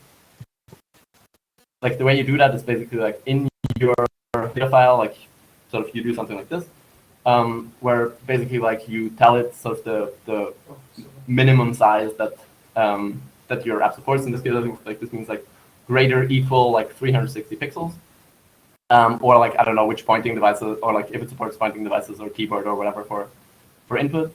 There's always also sort of like a not standardized thing that you can put in the desktop file. That is currently used, I think, in Fosh to filter like adaptive apps. Like if you only want to show adaptive apps, like it uses that. Which sort of like it's unclear what its future is. Like maybe it's gonna, but for now the recommendation is to put it in because it's like no extra work, and yeah, it's no harm done with that one line. And yeah, in the future, like maybe next year, I'll tell you to drop it because it's possible that like we can just use the app data for everything. One important thing to note here is that the spec supports a number of named values, but actually none of the named values support any ranges that are useful because it's like, I don't know, extra small, small, medium, large, or whatever. But actually none of those ranges are useful for boring reasons, but like, trust me on this, like, one of them, I think, is like 361 to 700 something, which is, yeah, not a range that you would want. You would want to be like 360 or more. And we don't currently have that in there. So yeah, but in practice, it's better to use actual pixel sizes anyway, because generally you want to make sure that you actually tested your app with that size, rather than like sort of some abstract category and then maybe like it's marked as mobile friendly, but it doesn't actually work on mobile. So yeah, that's just sort of like a PSA. But let's get to the really important stuff, which is future stuff, right? Because this is all sort of like things that probably you've already seen in some places. I mean, not that this isn't if you already saw the previous stuff, but if you haven't, this is the very exciting future stuff. So one of the things that we've wanted for a very long time, as part of our developer story and just like general platform story, is an actual sort of like platform-specific widget library that isn't just sort of like putting all the widgets in GTK, which was kind of like the traditional approach to this. Because the problem with that was that like GTK has different constraints and sort of like, yeah, goals in some regards, with also like, I don't know, release cycles and stability that make it not a super good fit for widgets that are like very specific to GNOME. Because for them, like, you know, it's really annoying that we want to move faster, and for us, it's annoying that they want to like sort of keep everything super stable. And in practice, I think it works much better if you like have sort of the GNOME specific stuff in a separate library. And over the last few years, that's kind of what has happened in practice, where like we just moved stuff to, or like we just put new stuff in LibHandy, where it started out like as a library with just like sort of adaptive related things.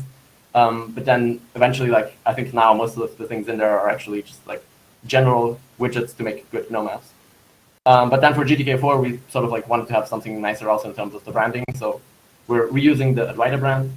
That's already sort of like the name of our design system.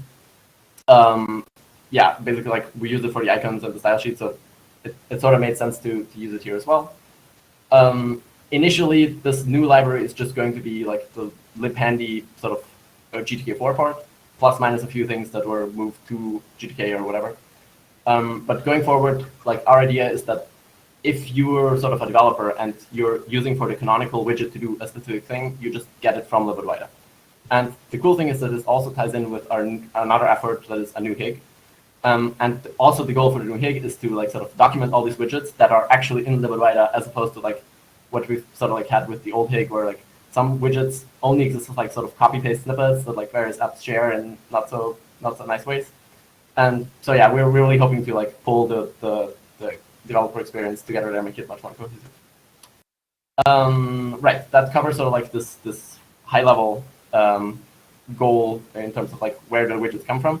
But what widgets, what do we want to do in the future? So there's a few things there's a little bit of work on already, one of which is mobile tabs. So I showed you the desktop tabs already. Those are nice, but like if you wanted to work on a phone, like you want something a little bit different. Ideally without doing extra work, because currently like Epiphany has something like a sort of like, yeah, a mobile version of those tabs. But then like every app needs to roll their own, which not ideal. So what we would like to have something in this direction, where basically like on the desktop, you have like sort of just these tabs. And then on a smaller screen, you get, wait for it, you get this kind of like thing coming from the bottom, and you can open new tabs in it, and you can like, I don't know, switch them or close them.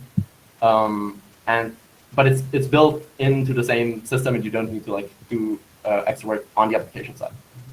So this is like just a demo that Alexander came up with a few months ago. Like we're not super sure about the design here or like the exact details, but the idea is to probably do something in this direction for GTK3, and then who knows, maybe for GTK4 we'll do something else, but we'll get to that.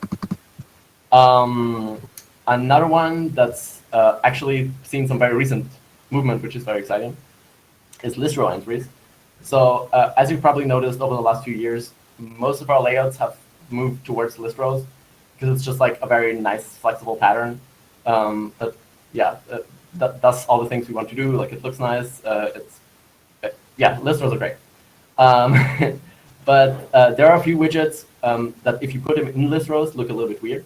One of which is entries, because it's sort of like you have sort of two competing like things like horizontally, like you have the label and then the entry, and then like how do you do the alignment, and there's some weirdness there. And we've long wanted an actual like widget that integrates the entry directly into the list row. It sort of like makes it editable. And yeah, this is what that would kind of look like in practice, where sort of like you have these list rows and you can just kind of edit the value in there. And Maximiliano has actually been doing some work the last 2 weeks towards like actually implementing this. It's a little bit early to demo, but yeah, it's possible that we'll have this maybe sooner than we expected. So that's very cool. Yeah, thanks, Maximiliano. Another one that we'll have to look at medium term is dialogues, because like, so on a large screen, you generally want dialogues as like a secondary window like over the primary one. But on a really small screen, you probably just want it to be like another in-stack view that you can swipe away. But actually making that work as the same dialogue is pretty hard, because you sort of need to reparent on the fly. Which, yeah, we've had some experiments in the past that sort of tried to do this, but they were not super successful. It's something that we'll have to figure out eventually. But yeah, right now, like various apps are hacking around it in various ways. It's sort of like a to-do item, I guess, for the medium-term future. Another thing in that category is various system dialogues that currently, like, there's still GTK patches in GTK on the Librem 5. Obviously, that's not a great place to be, because like they don't work in Flatpak, and like, yeah, they're not upstream. So what we want is obviously like sort of fully adaptive like dialogues for all the system stuff upstream. For quite a few of these, there's already work that we just need to finish. Like about dialogues is one of those where, yeah, just need to like actually agree on a design and like get it done. And similar for some of these others. But yeah, this is an ongoing area that we're working on. But now let's get to the really cool stuff, which is sort of the things that GTK4 will enable in the short to medium term future. So So this is kind of like my personal list of stuff that I'm excited about. I'm sure there's a lot more that, I'm not even super aware of yet, because like there's sort of like potential that I'm not really sure yet how to use. But this is sort of like my personal list of things that GTK4 really unlocks that we've wanted to do for a long time. Probably a big overarching theme there is just animation in general, and specifically kind of like cooler, more physics-based animation. One cool demo that I can show you here is this, which is something that Alexander and Manuel Genovese put together. And basically, like, it's actual spring animations in GTK. So like you can sort of tweak all of these spring constants and like really fancy physics stuff. Just like this interactive demo that I really like, where you can actually like, this is all native GTK, just like sort of to to point that out, like, and you know, this kind of like interactive like physics-based animation, I think is really going to like make our interfaces much cooler medium term. And like the thing is that Manuel is working on an animation API for Libot Writer this year as part of the Summer of Code. So yeah, let's hope we get some really cool stuff there in the relative term. Another thing in this direction is there's now 3D transforms in GTK, and I don't expect to be using it in this way at all. But here's a very cool demo that Alexander did, where like it's actually a 3D environment that you can move towards, and this is like all sort of like just GTK. Obviously, in practice, we would use it in much more subdued ways, like just like you do on the web, right? Like, sorry, what? There's a question from the audience. Yeah, it's on the stream. It's not smooth, but for you, it's super smooth. Oh yeah. Oh yeah. Oh, so yeah.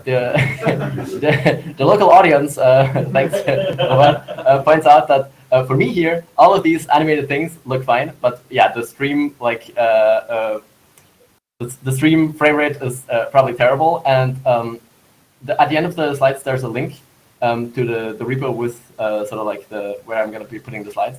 But there's also links there to all the demos. You can build them yourself to actually see how they really look. But yeah, just trust me that there's a lot of very cool animation here. So, but honestly, like I think the thing that I'm most excited about being able to do is scaling things, which sounds very simple. But like it was probably the biggest blocker in order to like do really fancy UI stuff in GTK3. Because we could sort of move things, but like scaling was performance-wise, like, yeah, it was not really possible. And I can show you a very cool demo here of basically like a tab view that actually zooms out the tabs. And this is the kind of stuff that I'm incredibly excited to sort of like have unlocked with GTK4 to be able to do this in a performant way. Sort of the like ability to really transition between relatively different types of interfaces in a completely smooth, semantically consistent way. And yeah, I mean, I could really play with this demo all day, but I'm sure you can't see any of these frames. I'm just like seeing two frames after one another. But trust me, there's a very nice animation here, and Alexander did an amazing job in this. Honestly, like this is just like really cool stuff. So yeah, anyway, and like one step further from being able to just scale things, what you really want usually is like scale things, and not just like one item, but like multiple in concert in order to like literally sort of like transform like one component into a different state of that component. If you might like 2017, I think, GUADEC talk, like that's kind of what that was about. And that's what this demo is doing, where basically like you have this grid of images, and each of them has a label, but also like an icon here. And if you click it, the image scales up, but also the label and the star scale up with it. And I'm sure you can see nothing on your on your stream, but no, honestly, try the demo. It's really amazing. And this is stuff that I think like sort of if we look back a few years from now, like this is the kind of stuff like that we're gonna be like, this is what GTK is sort of unlocked for us. So yeah, I could not be more excited about it. Right. And so with this sort of GTK 4 amazing demos out of the way, there's one more thing that I'm pretty excited about that didn't really fit into any of the other areas. So, you know, I sort of like added it here at the end, which is we've been thinking about a style refresh.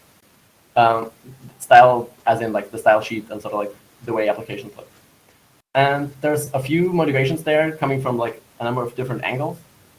One of them is that like just from a aesthetic and sort of like visual niceness perspective, we've long wanted to like clean things up a little bit. There are some areas where our current style sheet looks a little bit dated. You only have like a row of buttons and like each of them has like a big border around them. Like it really feels like there's some unnecessary stuff going on there in some cases, and we'd like to clean it up a little bit. But also there's some like sort of more technical concerns. Like one of them is like we really want to like finally have an actual real dark mode, like not a hack where we like change it to the style sheet that we like made for media apps like 7 years ago, but like actually have a dark variant that's sort of like contrast wise can work for all the apps. And so like, yeah, one of the things we want to do there is just like improve the contrast there for it to cover sort of like all the widgets, so for like day-to-day use, but also some like developer APIs such as like applications being able to like customize the accent color, which we could never do like with our previous style sheet. So like, I don't know, if your app icon is like red, so you can like also maybe use red in more interesting ways in your app, like both sort of like as an accent or like as recoloring some parts of the app. And in order to be able to do that, it really helps to have a simpler style, let's say, because like especially if you want like sort of CSS as the API for that, and like not want to have to like set 15 different colors for stuff. And so yeah, there's a number of different reasons for it, but sort of this is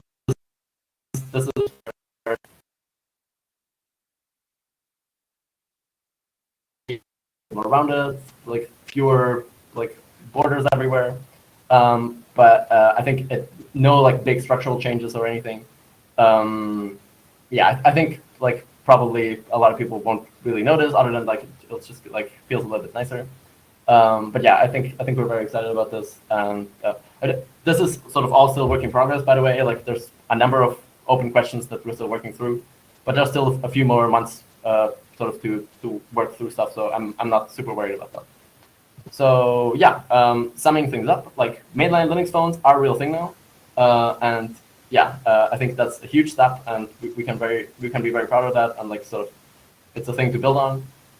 On the software side, adaptiveness is really sort of becoming a like default thing that people just do. Like it's no longer like sort of a special weird thing. The developer platform, I think, is looking better than ever with the widget library sort of moved to libadwaita and HIG. And yeah, I mean, I don't think I need to say how amazing like the GTK4 stuff is going to be. Like, yeah, this unlocks just like so many really awesome things. So yeah,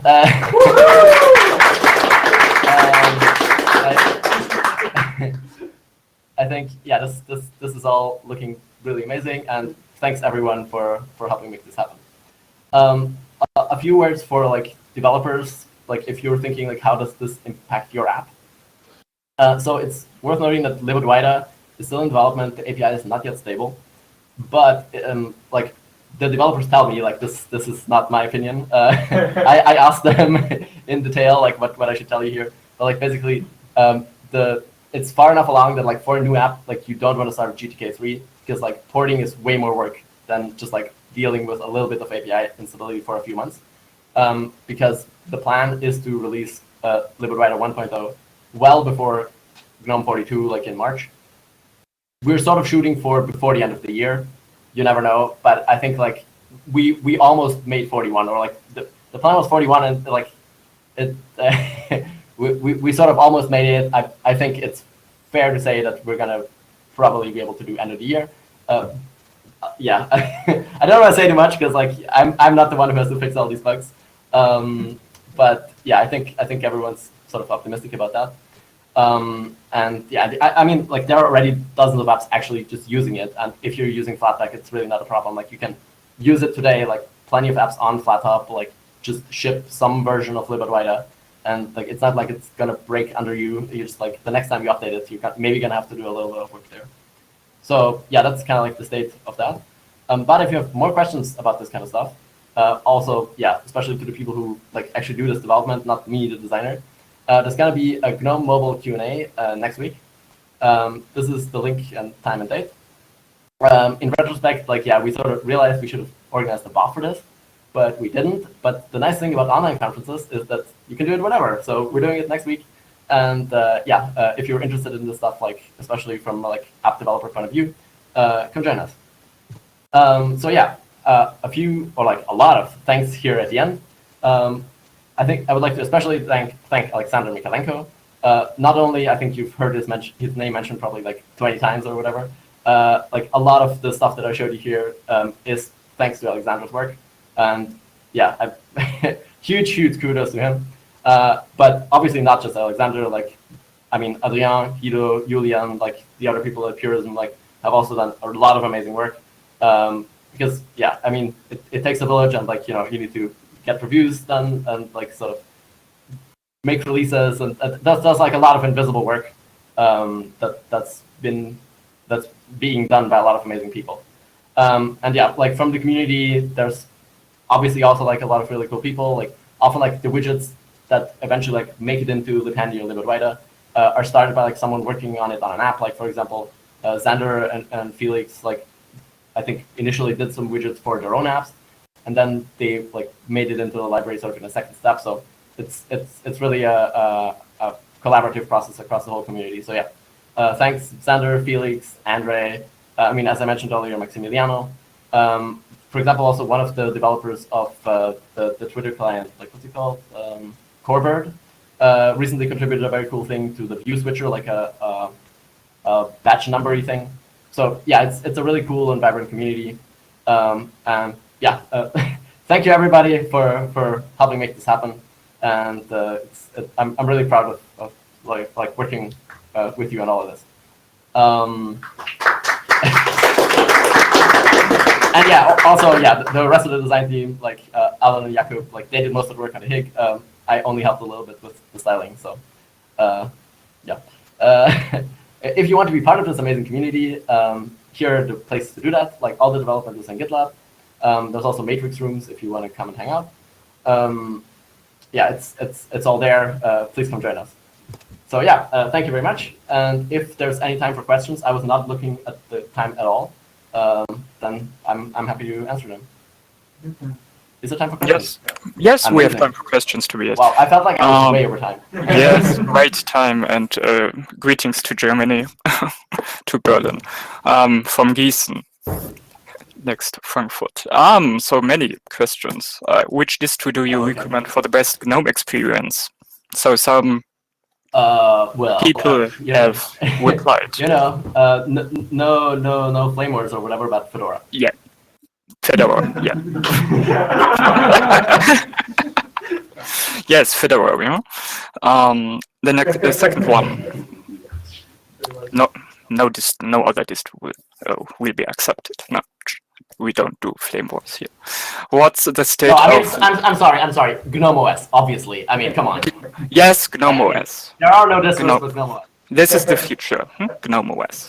No flame wars. What's the state of libadwaita? Should we already use it in core apps? I guess Alex has written an answer. Yeah, this is a question for Alex. I think it's better if he answers. Can I see the questions? Should I maybe end the screen share? Oh, yeah, if you can do this, I don't.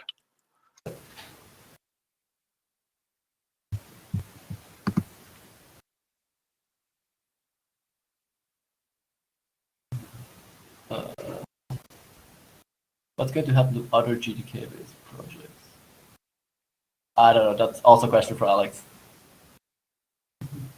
Okay. Yeah. Someone already answered. What's the GNOME relationship with hardware OEMs? Wait, is that related to the talk? What is GNOME's relationship? This is a good question. I mean, I don't know. Like, some of them are really good at contributing to GNOME, like Purism. That's what I can say from this perspective. Like, I don't know about other stuff. Yeah, can we get the Berlin mini GUADEC to show up and wave?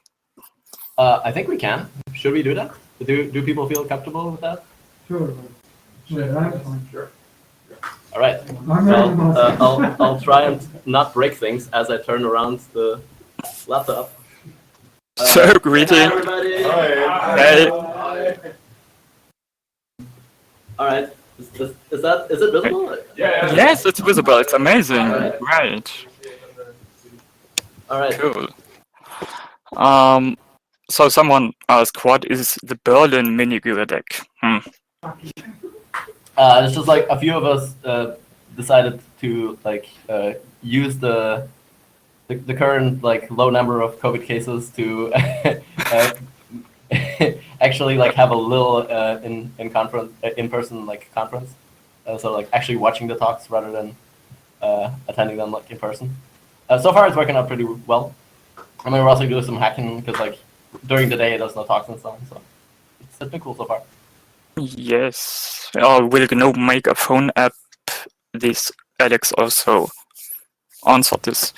Also, the next question, can apps adapt to new screen DPI or fonts dynamically when dragged to a different screen? I'll point this question to Alex as well. Yeah. I don't know, maybe the next one as well. Are mobile design concepts taking one usage into account where, for example, the bottom of the screen is easier to reach compared to the top? Maybe also for Alex? I don't know. Well, I mean, that is actually a design question, so I can sort of answer it. So, yeah. Yes, but generally that's like one concern among many, like as with everything else, but like there's technical constraints, like for example, like moving the header bar to the bottom in apps is like technically difficult, but also like sort of from a semantic point of view, like if you have stuff at the bottom, then like sometimes, you know, the reading direction is still top to bottom, so that's another constraint. There's also various, like sort of interactivity things, like, you know, so how many buttons are you going to have on the screen, and like sort of which menus do you want to put them in? So yeah, it is something that we think about, but it's one constraint among many. Okay. Is your widget demo app available on Librem 5 store or as a code? It is answered by Alex. Yeah, yes. Exactly.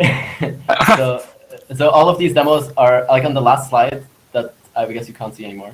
Probably not, but maybe if you want to open your slides again, well, you can do this. Paste the link into the chat. Also, yeah. Or like in here, I guess. So this is the GitHub repo. I haven't actually updated the slides in there yet, but like the README already has all the links that like put up here. Cool. So one thing that I didn't mention in the talk is that like there's work on a new patterns app that's sort of like actually demoing all of the patterns in like all of the patterns that behave in a single app. Like so you actually have like sort of examples of how they're supposed to look and behave, and ideally like also like code examples to look at for developers. So I think one of the links here probably links to that. Or maybe not. Maybe this was before it was a separate app. But so yeah, we're also working on that side of the like developer experience. Okay. Are there even more widgets planned? Of course, you can never have enough widgets. I mean, like as you've probably seen, like a lot of the stuff that we're doing now is like not sort of like, you know, stuff that enables like basic capabilities. Like for example, the tabs, the mobile tabs are just going to be like a thing that makes it nicer for developers to do a thing that you can do. It's just like currently a lot of manual work. And I think there's never like, you know, enough widgets of that sort. You can always make something easier. Yes. To the next flat theme is even blur planned. Alex answered to this as well. And so first of all, I'd like to object to the term flat. Yeah, please. yeah. Go on. I don't think that's a good way to look at things. Like generally you just, you know, have a number of constraints, and like sometimes what comes out of that like maybe looks flat, but like it's not like a goal of ours or whatever. So there's that. I'm not sure what blur exactly means. If they mean blur like sort of like the app blurring stuff behind it, that I don't think so. If we're talking like blur, like I don't know, the toolbar above some content, maybe, but I don't know like what the technical constraints are there with GTK4. I think it's now maybe possible in theory. And if so, I think yeah, it could be cool in some places. Oh, it is. Well, but Apple like does it mostly Apple in the does shell. it on Like, iOS. They don't do it in the apps, as far as I know. I don't. I guess I have and an I think like iPhone. in the shell, like I don't know. it would be cool to do like a little bit of sort of like blurry material like on the dialogues and so on. But like, oh wait, yeah, Alex already replied with some very detailed response. That's good.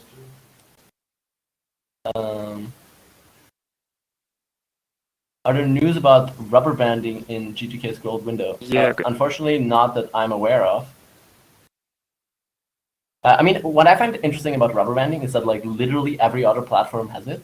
Like I think including KDE. So I don't know.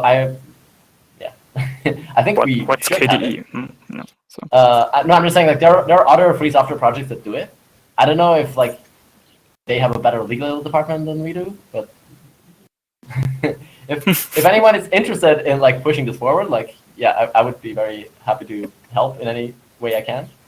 And yeah, it is something that like sort of on a design level we've wanted for a very long time, but there were always like sort of concerns of various sorts that are not related to like the implementability or sort of like the us wanting it, but yeah, other constraints that I'm not sure how much I can talk about.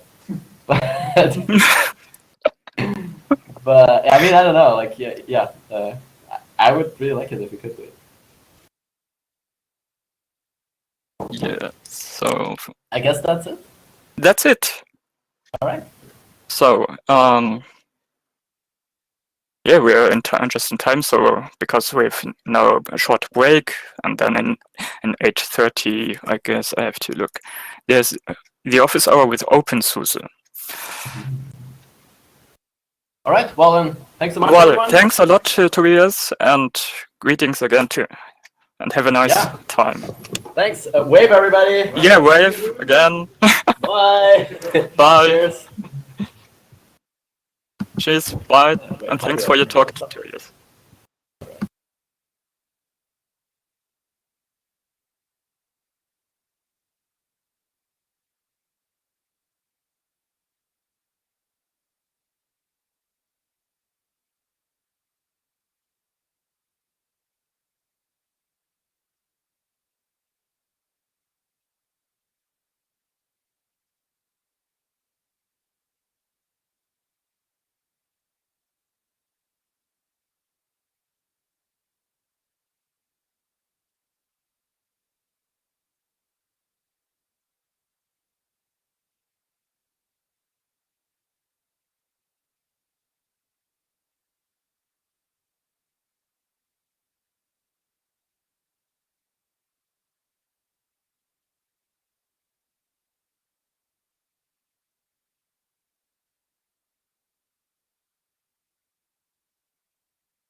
All right. Guess I'll share my camera.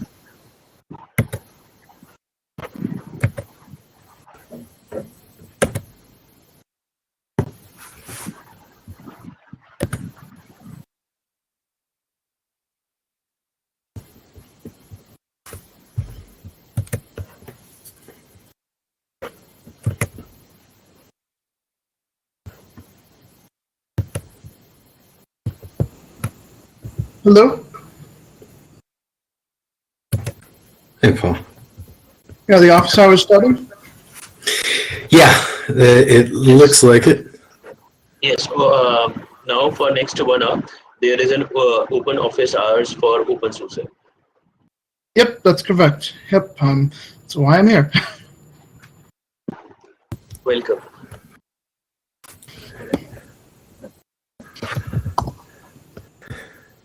Hey, Andy.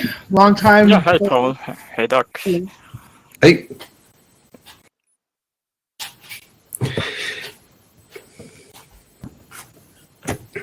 So no slides.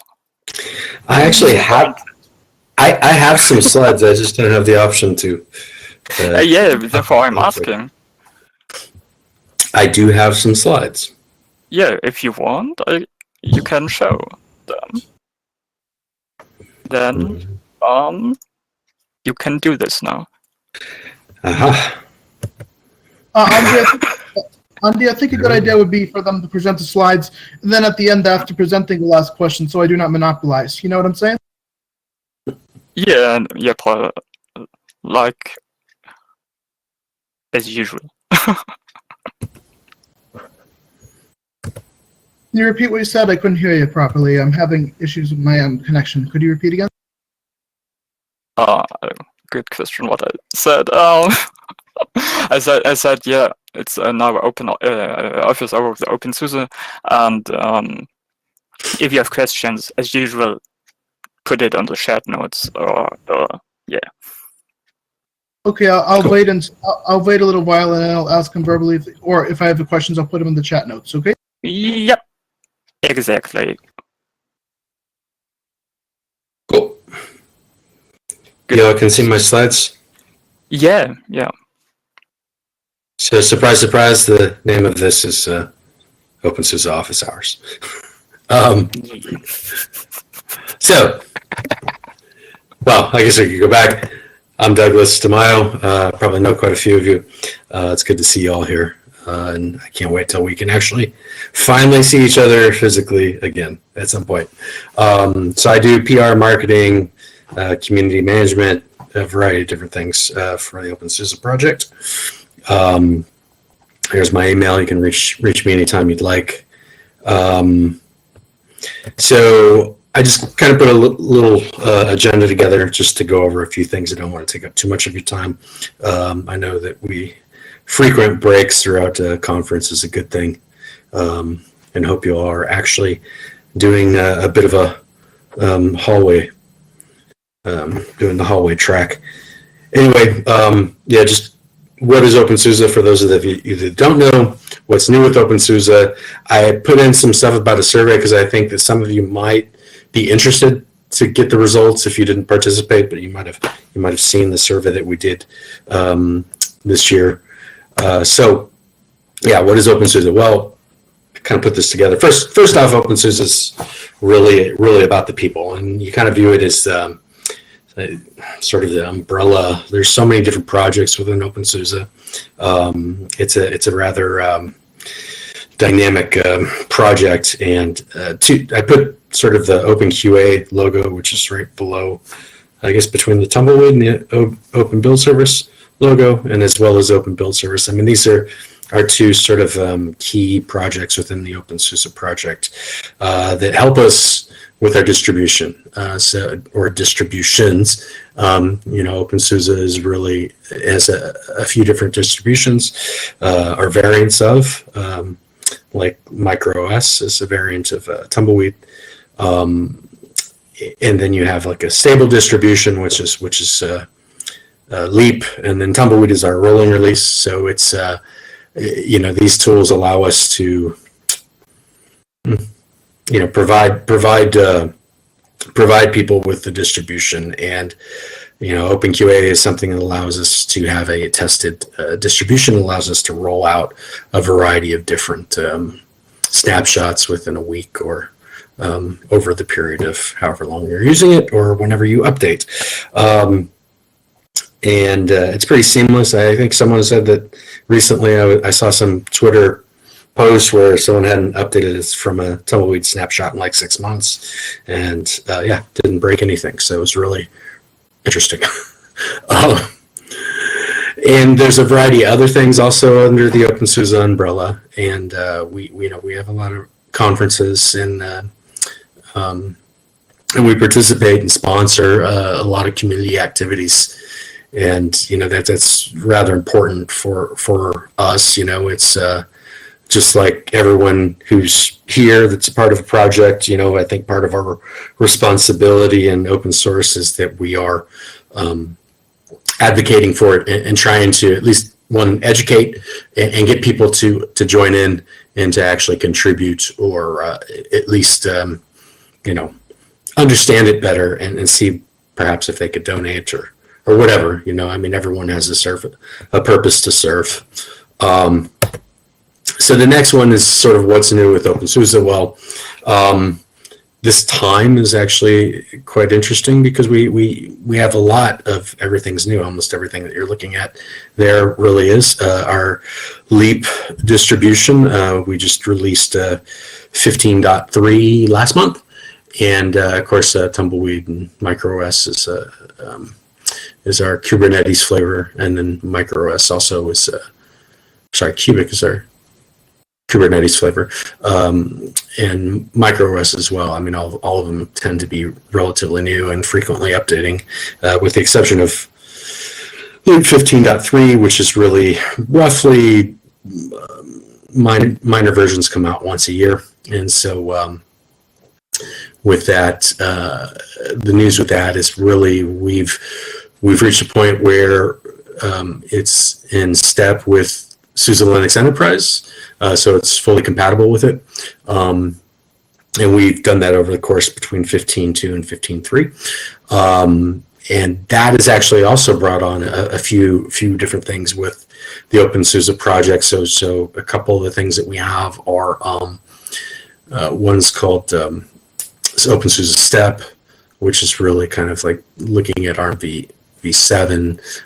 We also have one called Frontrunner, and that's really kind of like trying to get new hardware, looking at possibly like RISC-V, things of that nature. So it's an aspect to try to get more involvement to develop some of these architectures. Also, Leap 15.3 also brought in S390, which is really nice for the project. A couple other things that have been recent. So we had the OpenSUSE conference, and those videos are now on YouTube, and so you can view those anytime. And since our release of 15.3, we kind of, I guess we started this thing called the bar, and you can see that that's a URL there. But it's nice because you can pop in there and socialize, and it's a bar. So if you want to just pop in there and talk to some people, it also like helps you to connect with the community and connect with other communities as well, because we have a variety of different people that just kind of show up. Yes, exactly. Right. So sometimes and good conversations, that's for sure. Yes, in good conversations you will be converted to open source.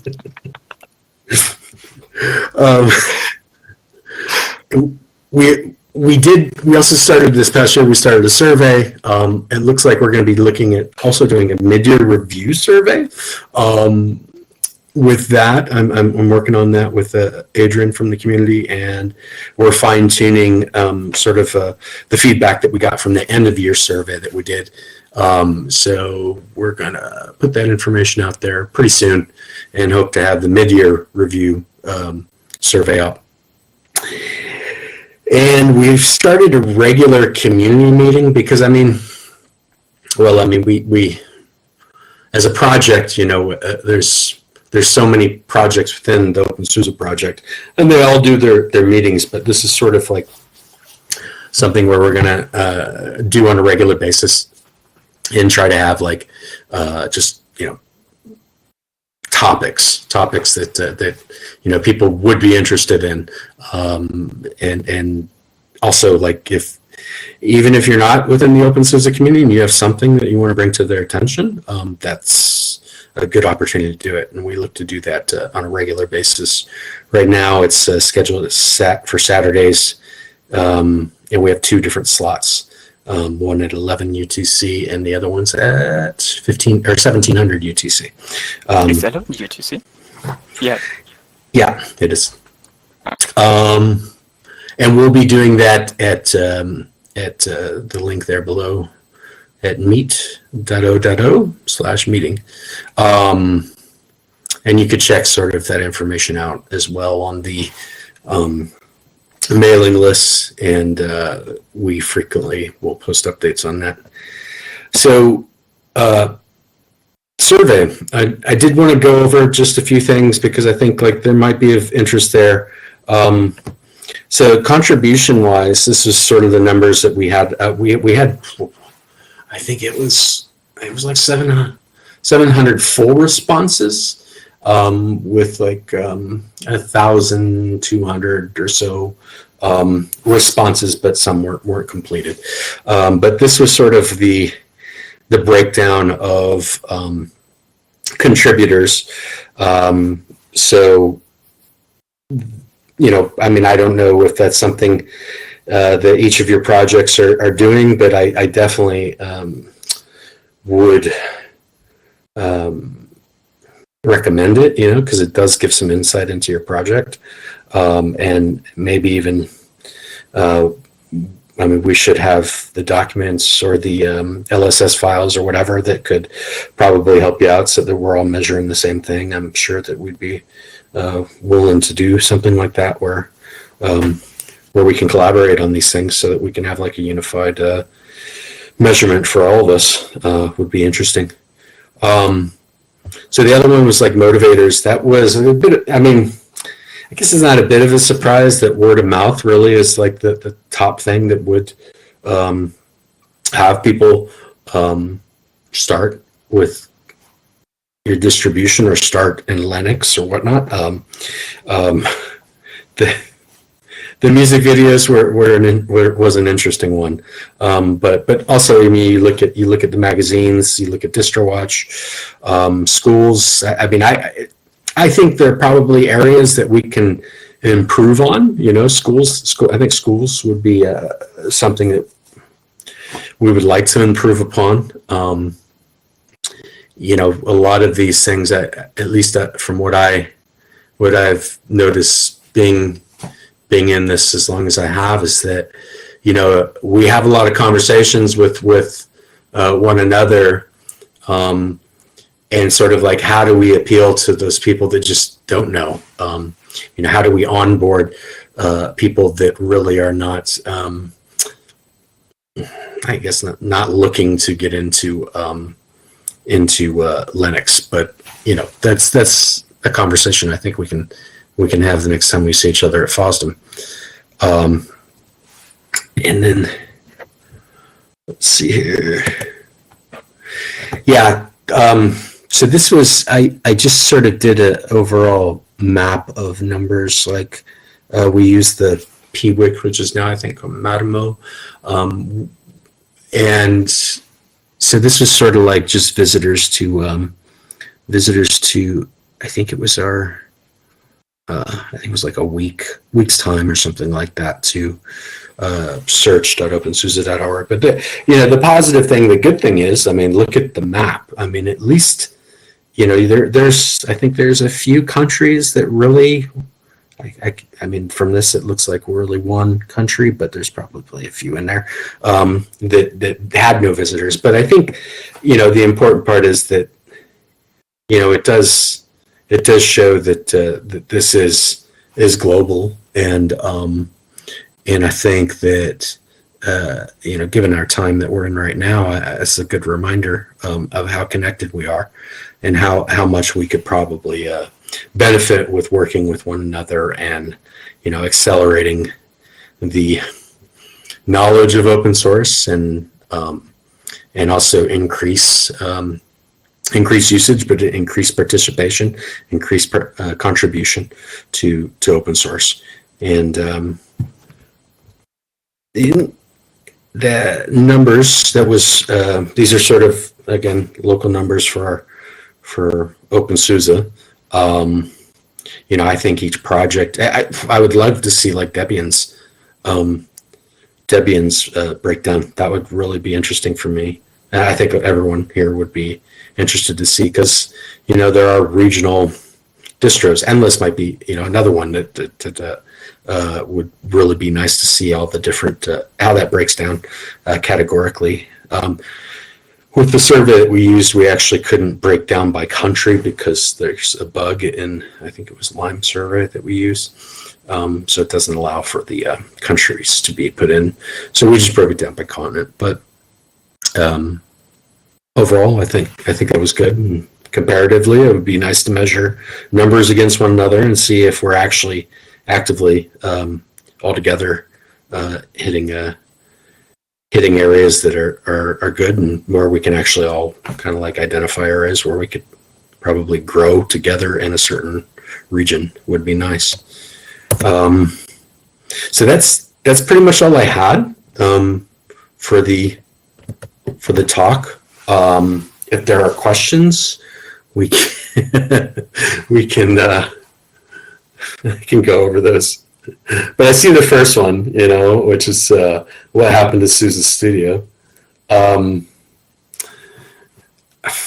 It went away. I mean, the tool to make that happen is OpenSUSE Kiwi, which is available. And there's also, I think, it's called Studio Express. But I think what you're probably looking at is the original one that spun up images, and you could probably test them out. But if you look up Studio Express, that's kind of where it went, but it's different. And I don't know if I could say any more about that. Luna or Paul, if you want to help me out there, yes. Please chime in. Yes, what were you saying? I was a bit confused. Yeah, I was saying if any of you had heard anything about that, that would be, you could chime in for sure. Studio, the last thing I've heard was something about like the SUSE build service or something. That's the latest I've heard, Douglas. Yeah, that would be tied into the Studio Express. When is the OpenSUSE Asia Summit being held online, and what is the link to register? So yeah, the answers are in there, and we're gonna the conference is going to be August 6th through the 8th. Check the numbers today. Right now, there's like 55 registrations. I think 16 talks.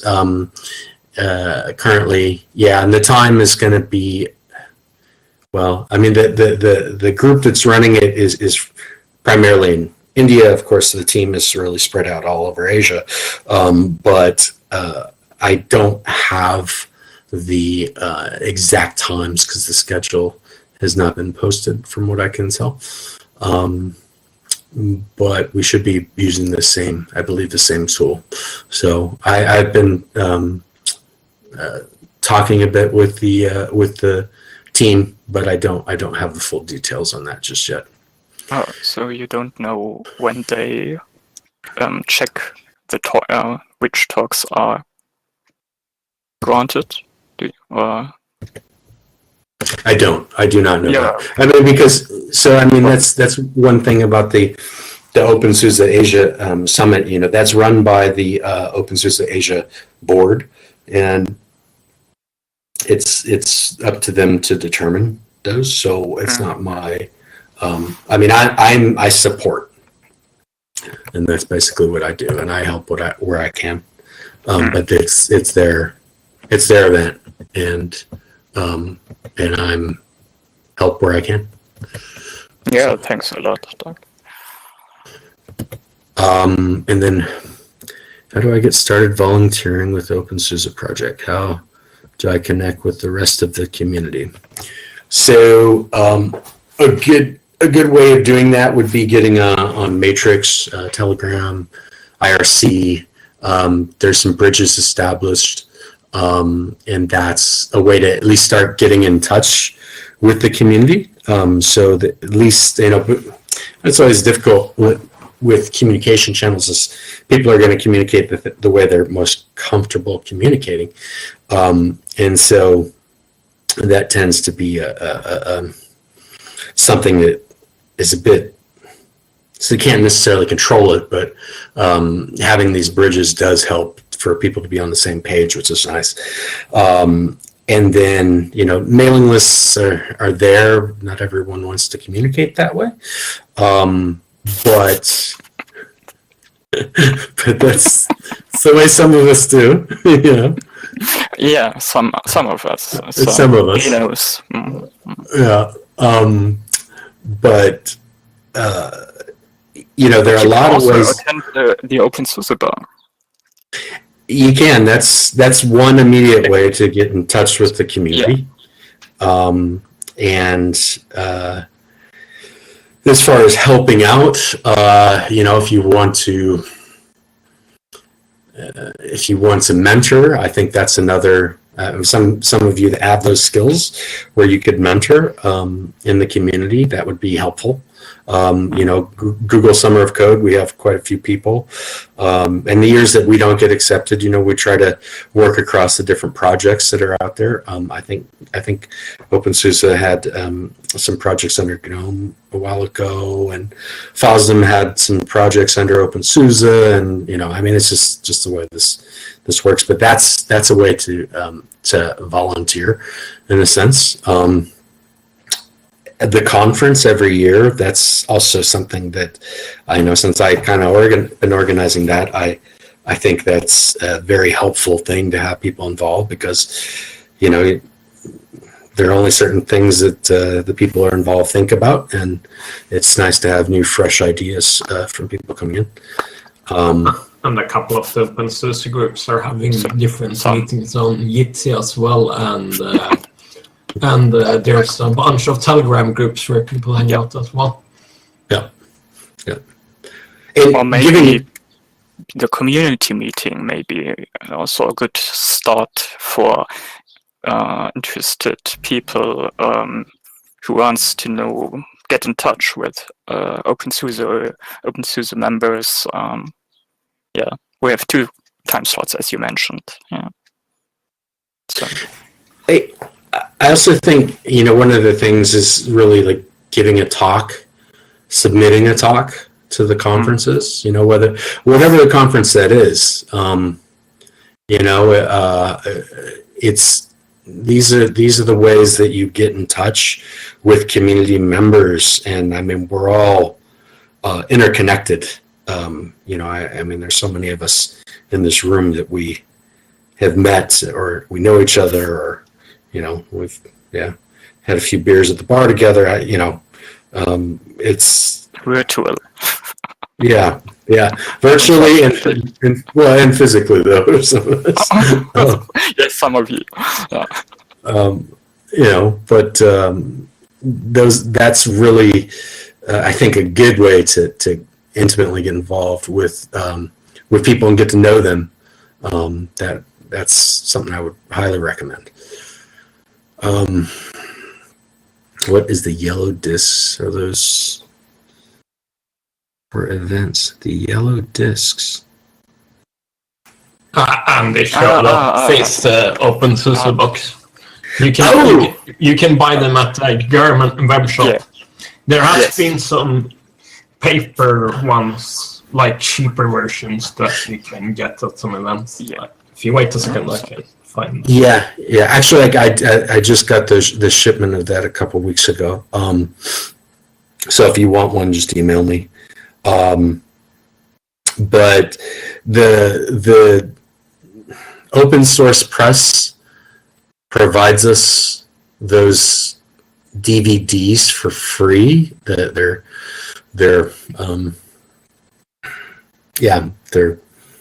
not live DVDs, but I mean they're. There has been these kind of less fancy ones giving out at FOSDEMs a couple of years ago. Yeah. This is not the latest version because FOSDEM was only this year because of Corona and stuff. Okay. And so that's basically what those are. And I mean, you could buy the full package of the ones that they were showing in the yellow from Open Source Press, but the booklet is done by, it's a German company, and so the booklet's done in German. Yeah, that makes sense. Yes. So and there's a lot of extras as well. You can get 4 months free of mailbox.org, get some of Tuxedo computers and some extra goodies. Or not goodies. Like rabates. What's the word in English?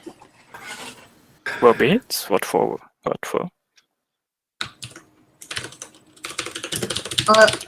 Douglas, I have a question. You can have some extra discounts. I see. Yeah, Paul. Which question? Sorry, Paul. I'm waiting patiently because I don't want to go on top of people because that drives you crazy as well. But I'm wondering, first things first. So for OpenSUSE, for the OpenSUSE project, what are the new features that you are releasing for the next version of OpenSUSE? I'm guessing you must be testing that in like Tumbleweed, and also what is micro OS? Because, or whatever that was, you were telling me something about like micro OS or something like that. Micro OS is for running Kubernetes and containers and stuff like that, if I remember correctly.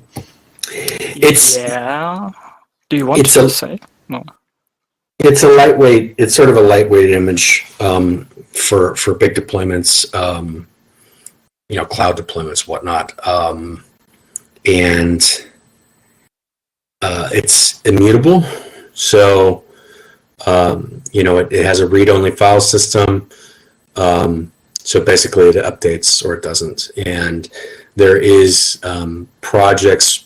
Well, there's also a project that Richard Brown, he's not in here, but he's been working on where it's basically he's getting it. I think GNOME's in beta and KDE is in sort of an alpha stage, but basically it's I guess KDE you will think of a maybe a Chromebook or something. Douglas, good idea. Douglas, I thought, are you kidding me? It really does run KDE, a micro image of OpenSUSE. Why on earth would I run KDE on a Kubernetes image? I'm confused. It's so the thing that I'm talking about is sort of thinking of it as micro OS desktop, I guess would be the term for it. So it's a project that was started during a hack week. Like microOS already exists, but like the idea was, well, let's see if we can just make an image that could run the two desktop environments and then use Flatpaks. So does that answer your question? Yes, so it's similar to Snappy Ubuntu Core, but instead of it being based on Ubuntu and Snap packages, it's based on OpenSUSE and Flatpaks? I guess you could say that. You're right. I mean, I have not tried it myself. Yeah, it's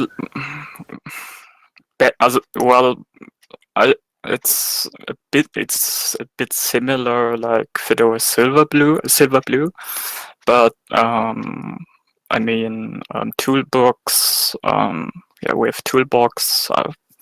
Podman to set up or to install packages if you want, or to use Flatpaks.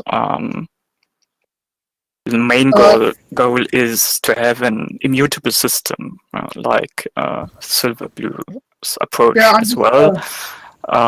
It's nothing bad. Yeah. I'm just checking the clock. How many more minutes do we have? I'm just checking the clock.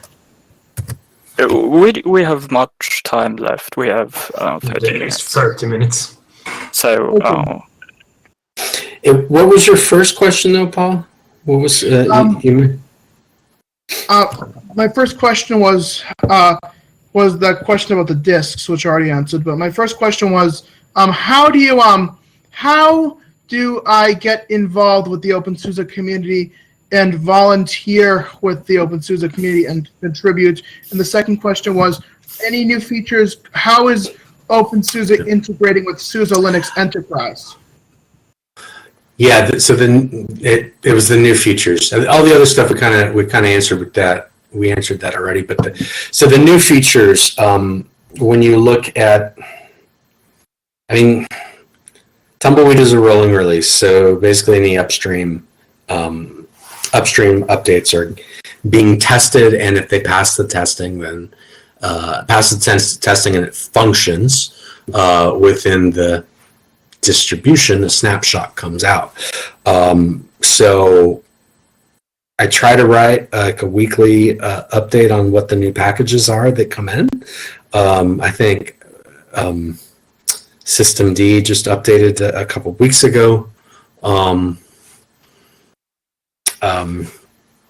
With Leap, there was I believe a slight upgrade with DNF. I mean, the thing is with Leap is you're not looking at a feature release. That's at least with 15.3. It's not a feature release. So the one thing that did change was XFCE went from 4.14 to 4.16. KDE's been the same. GNOME's been the same. So there really isn't so much, but it is now, at least with 15.3, it's fully compatible. So basically, if you need to upgrade to an enterprise distribution, or we'll just not even upgrade, we'll just say like you need an enterprise distribution and you need to move from Leap to that, it's really a 10 maybe 20-second switch over, because the only thing is that needs to change is the was it patterns? I think it's patterns, branding patterns or something like that, I believe. But everything else is basically the same. I mean, and we're also there's a proposal because the board asked if we would do rebuilds, and I think we're going to do that on. The request was, I think, like monthly, but I think like quarterly is something that the proposal is right now for the release manager. I wrote something about that, but. Douglas, I have a question. I'm wondering, is it okay if I ask a question? I don't want to monopolize. No, go ahead. Okay, so I am wondering what happened to Yum? Where did Yum go? And is Yum backwards? Is DNF backwards compatible with Yum, or is Yum just deprecated? That's above my head. If Neil's in here, I know he was in here yesterday. He would probably be able to answer that, but I don't see him. He's not here. I don't know. Luna, would you happen to know anything about that? No, I don't. Sorry. Sorry. I mean, maybe this is a good opportunity to go to the bar directly to use the mailing list to answer this question. Yeah, I mean you could ask, and I'm sure someone would definitely answer. Yeah. And also OpenSUSE using Knopf would be oh no, well maybe, but I know he's on vacation. OpenSUSE is using separate standard, but I know Neil is working on porting DNF, but I'm not sure. Haven't tried it, so don't know. Yeah, he's Any status there, sir? working on it. Yeah, like he's doing this on Mageia as well. The switch or the implementation with DNF besides URPM AI. Okay, so Douglas, I have this question I'm asking every single distribution every single distribution developer this question, or not developer, but community this question. What is the state of things with OpenSUSE and the ARM processor? Because I know that companies like Apple and Microsoft are making, for their hardware, are making ARM systems. And is there any way to port OpenSUSE over to ARM systems like the Apple M1 and other ARM systems? Because if you want to make Linux more prevalent, maybe you can make it more accessible for people who have Apple hardware that want to get rid of Apple because it's a walled garden, you know? Because most of these ARM things are like proprietary walled gardens. You know what I mean? I'll just put a link in here. I know that we're heavily involved with ARM. Gilliam is also, I mean, he works on ARM within the community. There's snapshots for ARM with Tumbleweed that come out. Well, I mean, I'm not sure. Like, it definitely is not as prevalent as like the one that that Dominic sends out, but there is an ARM snapshot that comes out of Tumbleweed fairly frequently. So, and if you're looking at the idea of Macs, I mean, right, with the M1 chip, my understanding is it's better right now for at least people to use Linux on if they want, but that's yeah, I guess it's work being done, and depends if who's going to get that done.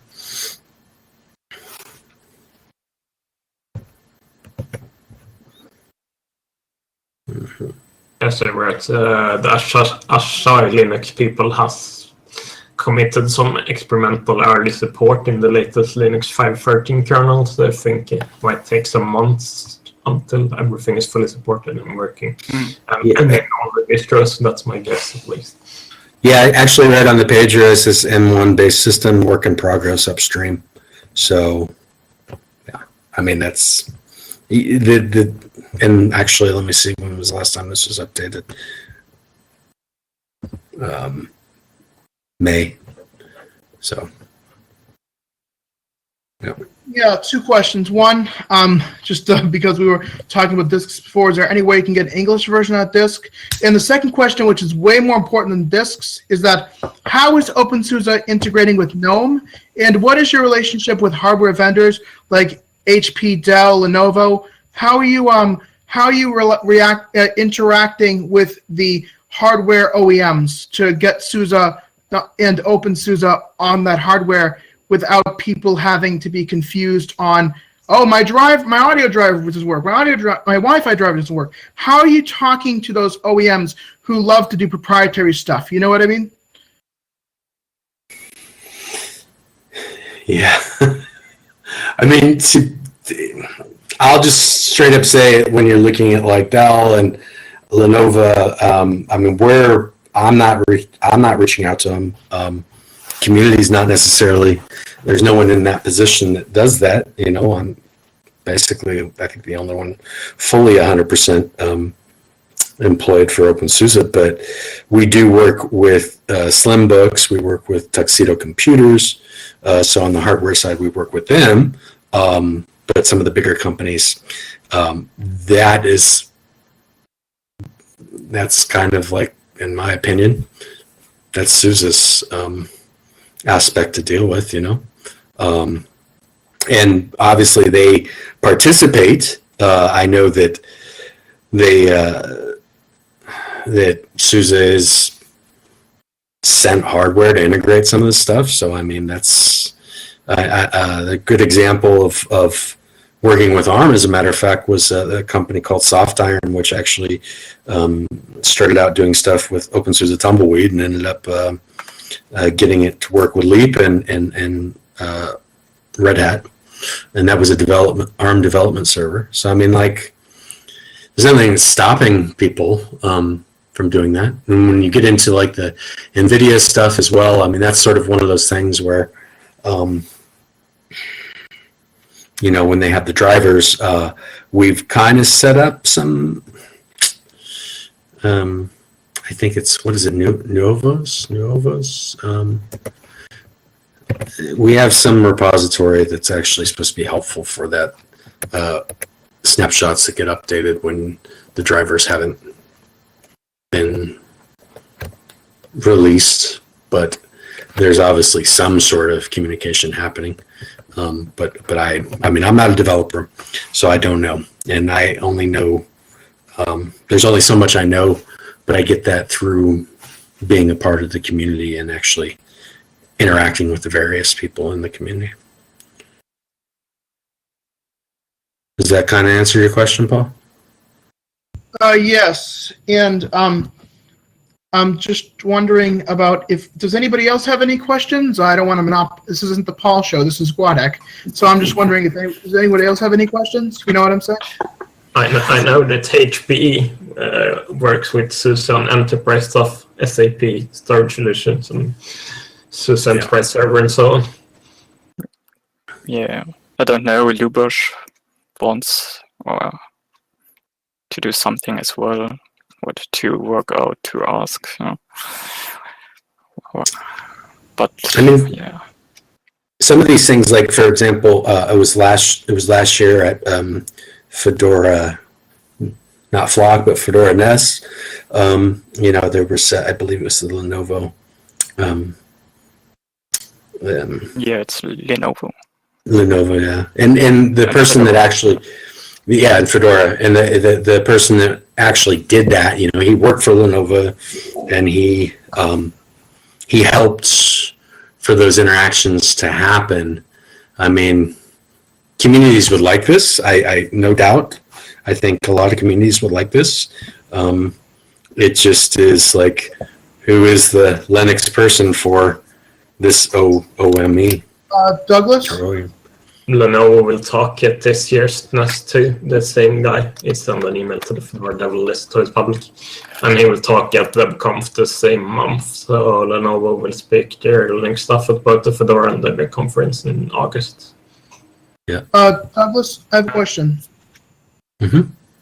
So this is a little bit of a taxonomy question about different distributions. I'm not Linnaeus. I don't.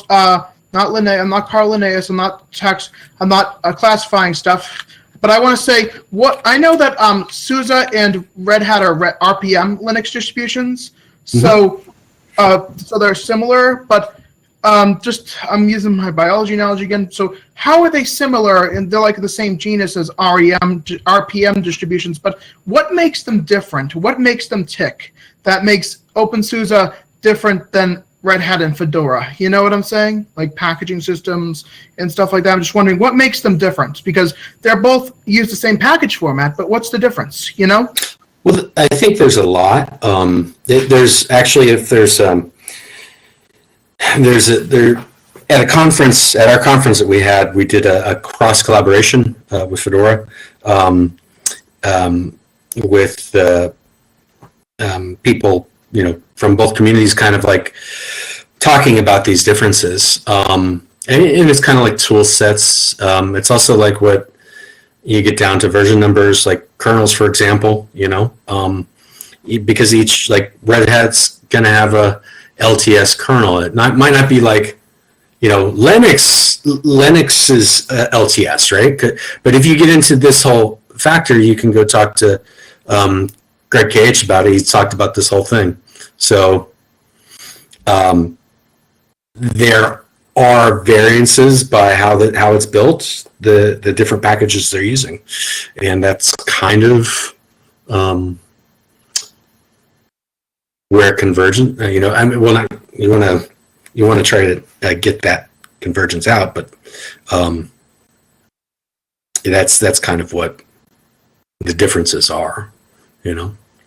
If you look at, like, for example, CentOS Stream, I mean, that's sort of like, I mean, it's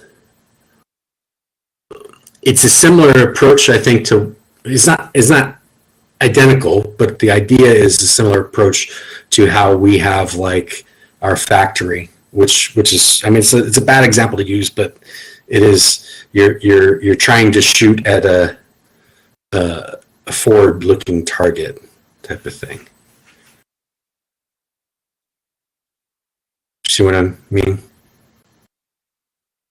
You're moving at a pace, and then you can see, like, these bugs that come in. You can patch these bugs, and then, like, at some point you go, okay, we're gonna harden up our system and base whatever distribution it is off of this particular stable time of, whatever year or something like that. And what does the customer want? You know, that's another aspect, because you have all these different people that are asking for certain things, and there's a variety. You know, and SUSE's customers are different than Red Hat's customers, and then they also share customers. So, you know, but they're each asking for something different, and that's how products tend to be made. Does that help? Yes, it does. I'm just yes, it does. I'm just interested in OpenSUSE and your initiatives that you have with the GNOME project, the GNOME project. So when you're working with GNOME, are you ever going to ship GNOME 40 and 41 in Leap? When are we looking to do that so that we can have a full GNOME experience? Because I know OpenSUSE is one of the most vanilla, most default, most distribution that would actually give you the authentic GNOME instead of what I have on my machine right now with Ubuntu, where they take GNOME and they make it look completely different than what it is. You know what I mean? Mm-hmm. Yeah. To be honest, I couldn't tell you with Leap, right? Because I don't know. And a successor to what we're at with Leap 15 has not been identified yet. And so if you're looking at, if we'll say Leap 15.4, I mean, will they upgrade to GNOME 40? I don't know. You can get it in Tumbleweed, but I mean, one of the things about our survey that we had was like, what's the flagship product of OpenSUSE? I mean, is it Tumbleweed? Is it Leap? A lot of people will say it's Tumbleweed, right? But with Leap, we'll have to see. I mean, that just depends on what SUSE determines, and I don't know what that decision would be. I mean, KD, I would imagine that Plasma will probably be updated.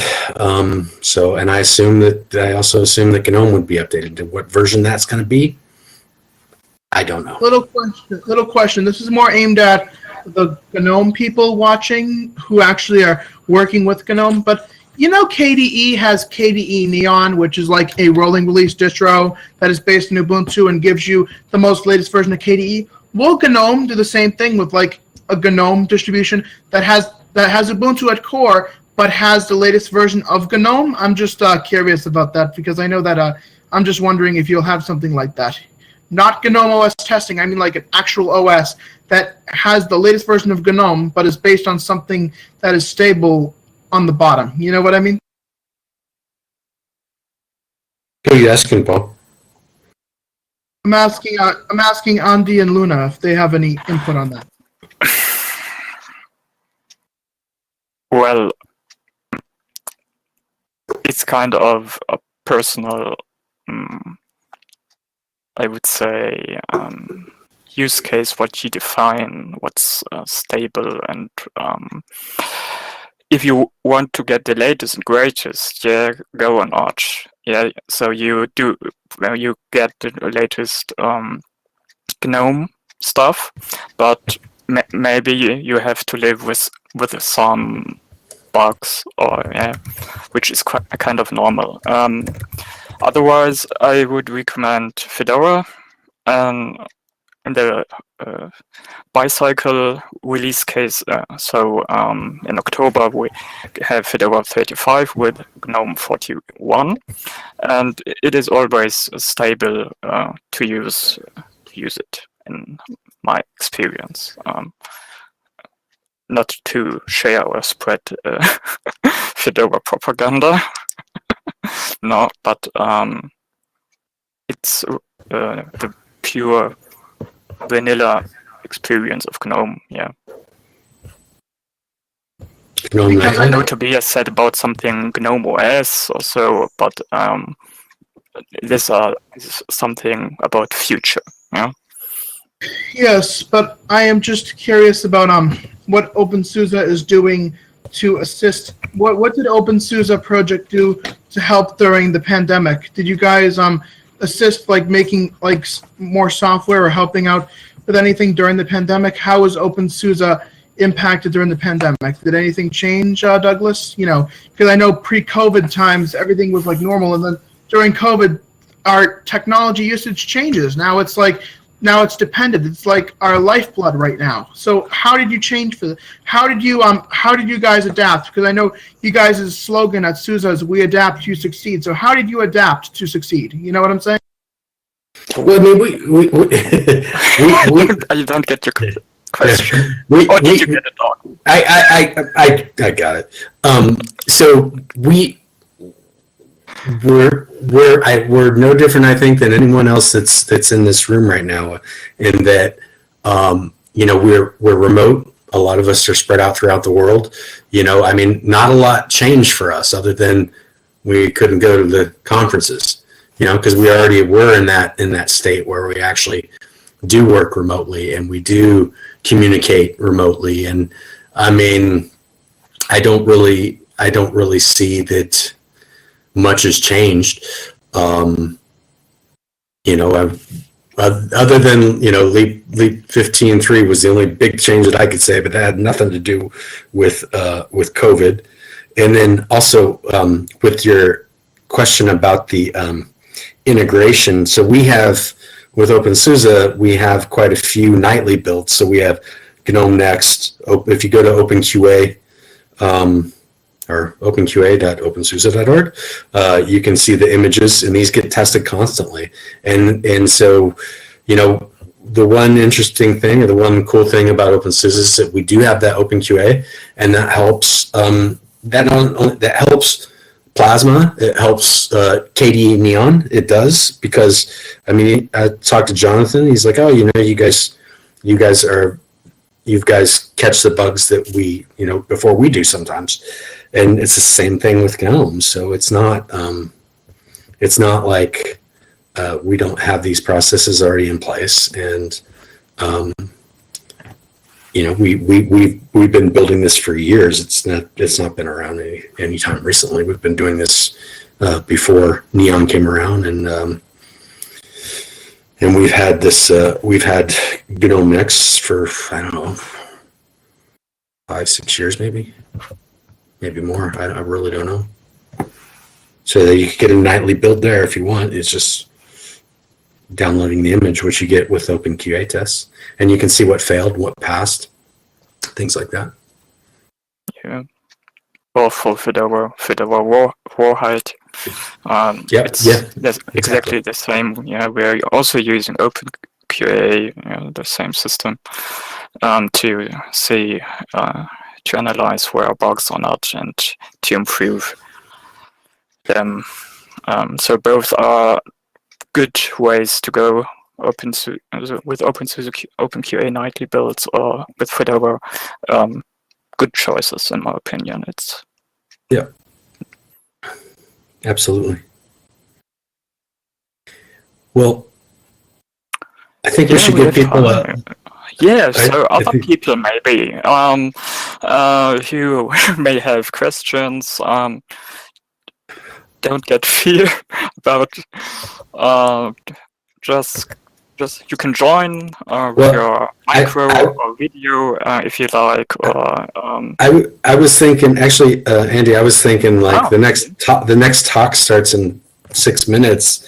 Maybe we have 6 minutes. We do have 6 minutes, but you know, people want to go to the bathroom before the next talk, which is going to be. Oh yes, we do not have a break. I see. We So, don't. No. So, Douglas, just a random space filler question. I was just wondering, those discs.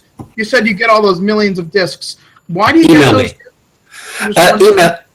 Email me. Why do we get them? It's just what they do. They just send us it for promotion stuff, but they actually sell. So if you go to shop.opensuse.org, that link actually that's in there, people tend to purchase the big box, and for that they just give us a bunch of DVDs. And I don't honestly. I don't. I mean, I'm just the one that receives them. What's it? Why don't you guys use USBs or why don't you guys use USBs? Because my computer here, I have a ThinkPad L380 Yoga, and there's no DVD drive on this thing. It's an Ultrabook. I know. Yeah, I know. We get them for free. We don't pay for them. USB sticks cost quite a bit. So we do that occasionally, but you know, that's not just our problem with our project too. I mean, every project has a, you know, you're going to budget so much for a USB stick that no one might, you know, they might not even use it. They'd be like, oh, a USB stick. Great. DVD, a little different. We're gonna have a breakdown if people want to go to the toilets and stuff before the next talk and get something to drink from the refrigerator and stuff. Thanks so much, Douglas, for answering all the questions. Yeah, thank you. It's good to be here. Thanks. Douglas, I hope you have a great day, and Andy, I'll see you later on. And I'm not leaving yet. I thought you guys were leaving.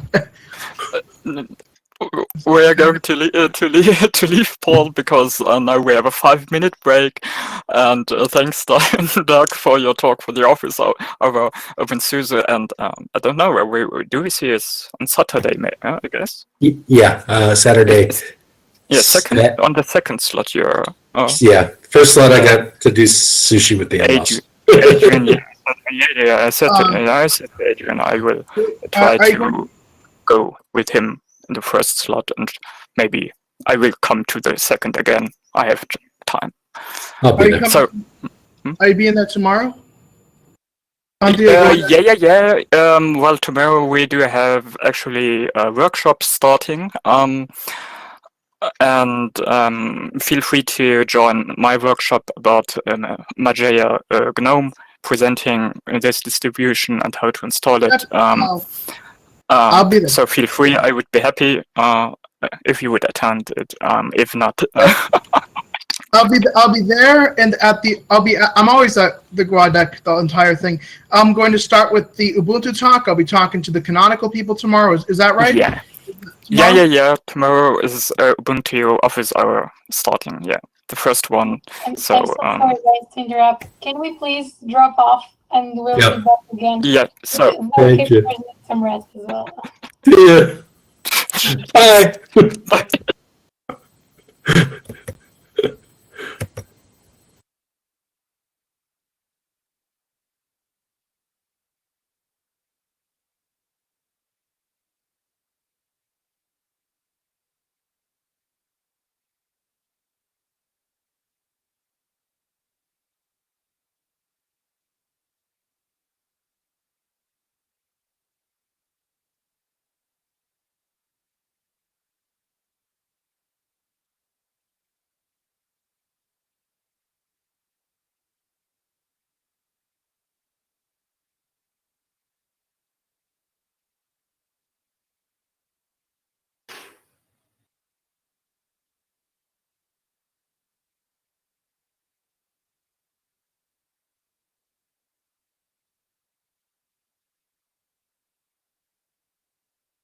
Yes, thank you.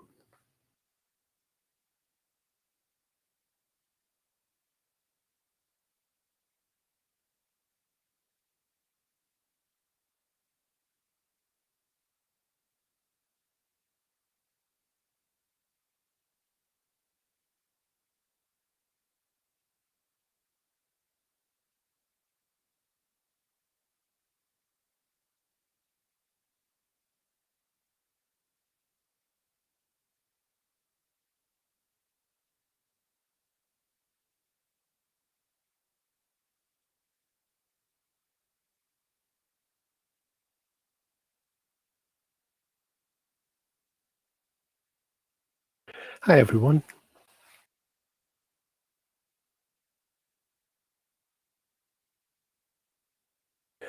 Chrissy, can I start right away? Or do we have to wait for a couple minutes? Yes, you can start. Okay, well then I'll kick off. This is my first time at GUADEC, so I'm really excited. I'm Arjan from working for a company called Xebia in the Netherlands. And I've been a long time GNOME user actually. Started with GNOME.1. something and used Mac for a couple of years, and now I'm back using GNOME and coding on it. And my talk will be about writing applications, especially the bigger ones. In my case, it's Python, but I think the talk is also applicable for other languages. So as your code base grows, there are certain things I think you want to keep in check.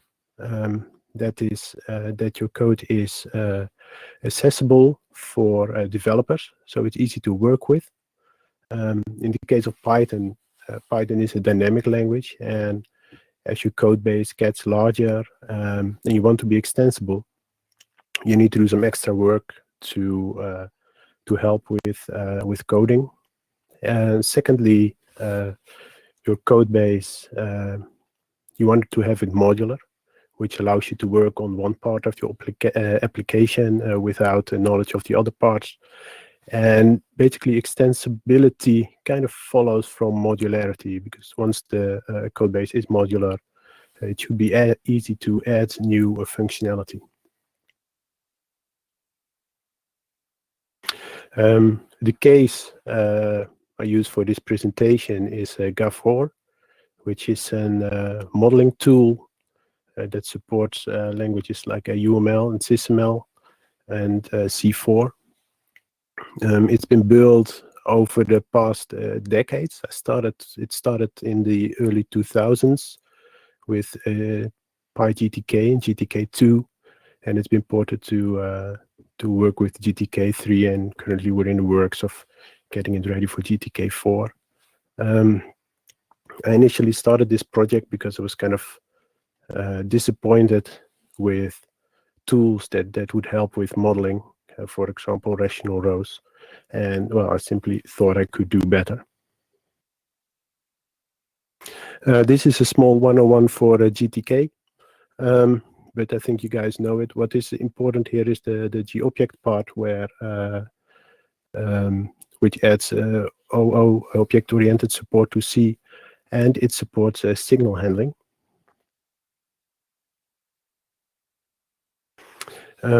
Python, for those who are not that familiar, is a dynamically typed language, which means that there are types, but the types are inferred at runtime. It's multi-paradigm, so you can program both in a functional and an object-oriented style. It has a good interoperability with C, which makes GTK then a good candidate to use as a GUI library. And it's used in many fields, ranging from web services to marshlanders.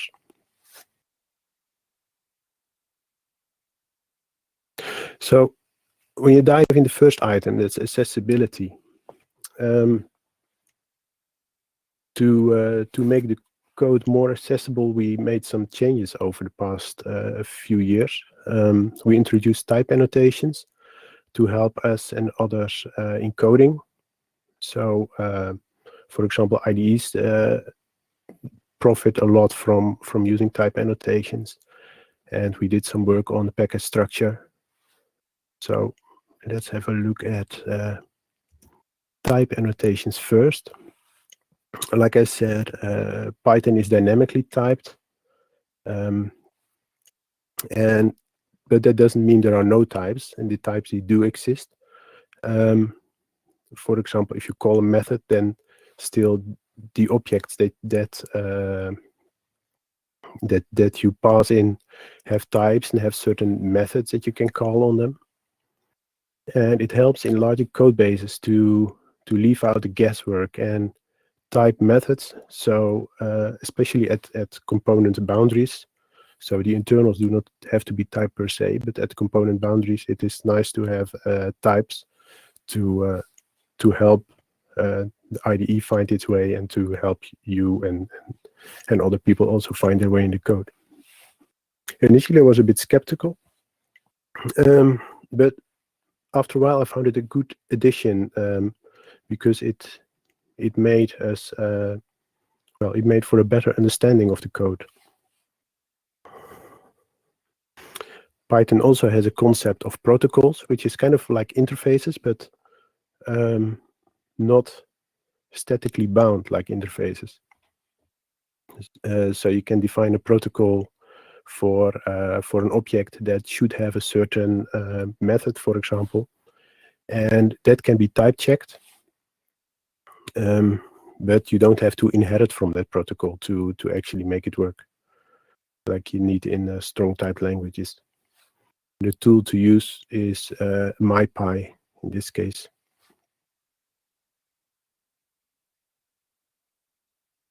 Another aspect of how you can relate to the application functionalities with by creating the package structure. When we introduced a second modeling language, we had to kind of make some changes to the structure to make it logical and easy to find our way. So instead of, for example, putting all the UML and SysML models in a model package, we created a UML package and a SysML package, and that way kind of have more of a functional separation of features, and not by their type, but by what they bring the user. So this layout also is easier to relate to the functionality of the application. Then, well, what you see on the left is more of the classic layered approach, and on the right side is more of a functional decomposition of the application in packages. The third point related to accessibility is kind of a classic one, but I still want to add it as an item, because composition over inheritance. In this case, composition is a lot more powerful concept than inheritance, because with inheritance, what you do is you tie your code at the time that you're writing it, and with composition you can mix and match at runtime. For example, use different objects to when you write unit tests. Secondly, with inheritance, you basically need to know a lot about the inheritance structure. Methods call methods in parents. These call other methods that are overridden in childs. This makes it very hard to follow the flow of your code. With this is especially true for GUI widgets too. Like the GUI has a purpose to be part of the UI, and the most code that we create is more about the logic that is behind the widgets. So, for example, a dialog field with an input field or a couple of input fields. In my opinion, that validation should not happen on the dialog object, nor does it have to happen on the field itself. It's the responsibility of a second, more logic-related object to validate that. So to make it more concrete, this is kind of a classic example where an app window is inherited from a GTK window, and then you put all the stuff that you need in your app window inside the app window.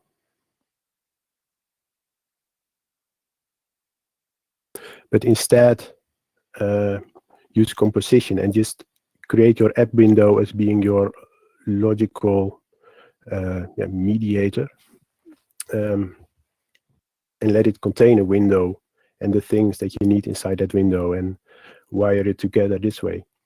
It means that now all the code related to your app window is basically in one place, because you all wire it up in one place. There is no difficulty with inheritance, and it makes for really easy, straightforward, readable code. And as a side note, I've found that it's also quite easy now to port stuff to newer versions of GTK.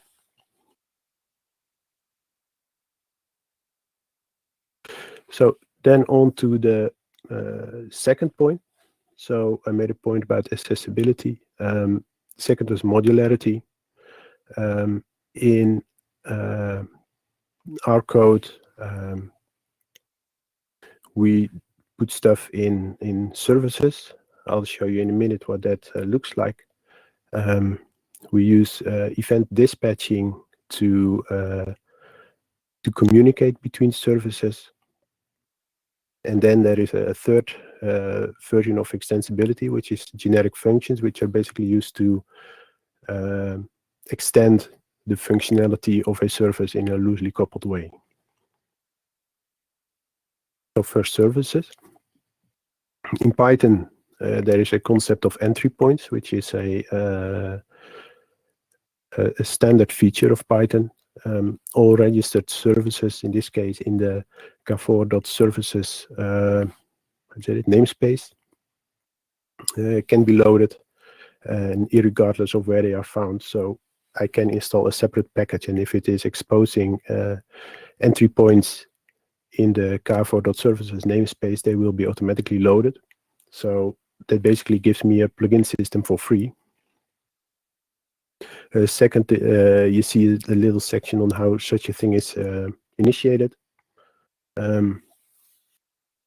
If they are tightly coupled, in some places one service is really dependent on another one, we have a bit of dependency injection put in place to make one service dependent on another. And basically for every window that you open, a bunch of services is loaded, about 14 or 15.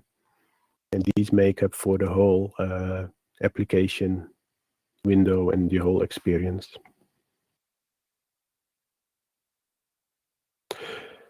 So to decouple those components, because you don't want to tie them too close, we use event dispatching. Initially, we tried using the same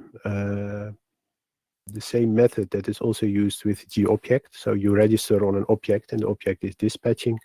Then everything is local, and that is nice and tidy. But in our case, it didn't work, because the data model is also dispatching events, and it was, well, almost impossible to keep track of changes in the data model by unregistering and re-registering to different objects all the time. In this case, we make use of inheritance. So we have a type hierarchy, and you can dispatch on event type. So for example, if somebody is interested in changes of an element, or just generic updates, it registers to the element updated event. But if it's interested in updates on a specific attribute, then it registers on the attribute updated or association updated events, depending on what the event handler needs.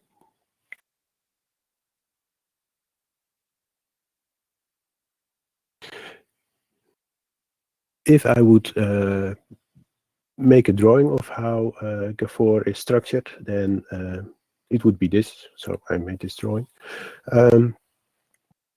Some people call it an hexagonal architecture, which has a core, quite a solid core with hardly any external dependencies, and then the services are floating around it, doing their thing.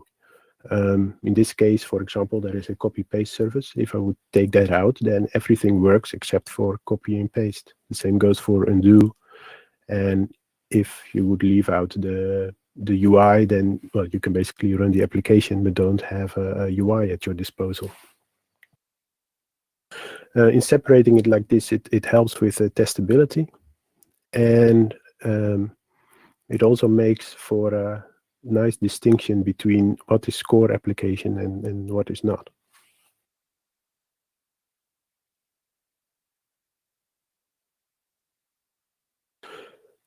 I was talking about the second way to extend. That's generic functions. And generic functions, they are, well, complementary to services. For example, in this case, the copy service is copies stuff, but for a particular element in the UI, you need to copy more, and for others, you have to copy less. So you have to kind of cater for that. You don't want to put this information in the model because it's context specific. And with this, so for example, for the transition object, a different copy method, copy implementation will be executed then for a generic named element.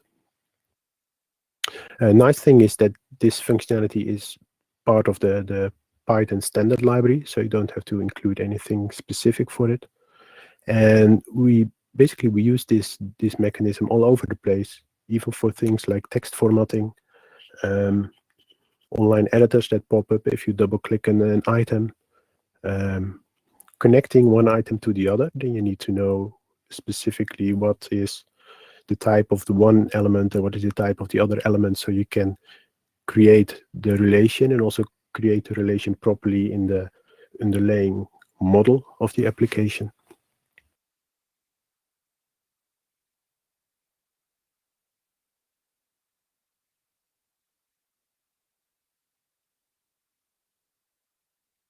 I'm afraid I rushed through it a little. Anywho, if there is something I want you to take away, it is that typing is handy also in dynamically typed languages. So use it to your advantage. Favor composition over inheritance. Yeah. Don't copy the examples from the websites too much and from Stack Overflow, but try to flatten the hierarchy structure. And create a stable core and try to build features on that. So what is the core of your application? Isolate that, test it thoroughly, make sure that there are proper interfaces, and then plug functionality on top of it. And one of the things is to actually use the strength of the programming language and the ecosystem that you are in. In our case, it's Python. We choose Python not by accident, but because of the features it brings us. GTK is highly portable to other languages. So yeah, just use the language and then use GTK as the UI.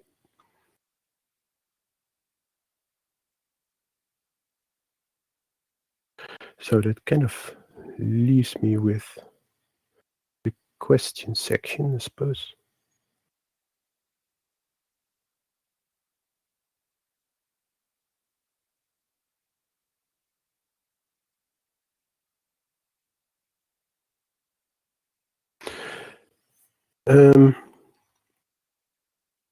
I see two questions currently. One is, so would you recommend composition over the template pattern that GNOME Builder gives you by default when creating a GTK project? I haven't created a project with GNOME Builder, but I think it's basically the first variation that I showed you. So yes, I would definitely go for composition over the inheritance structure. It gives you more flexibility. It gives you less dependency on GTK, which is still for your application an external dependency. And yeah, it also gives you, well, like I said, better testability. I hope that answers the question.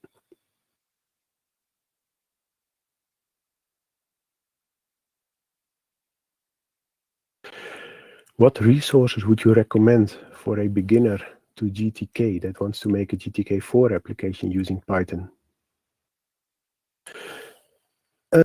That's a very good question.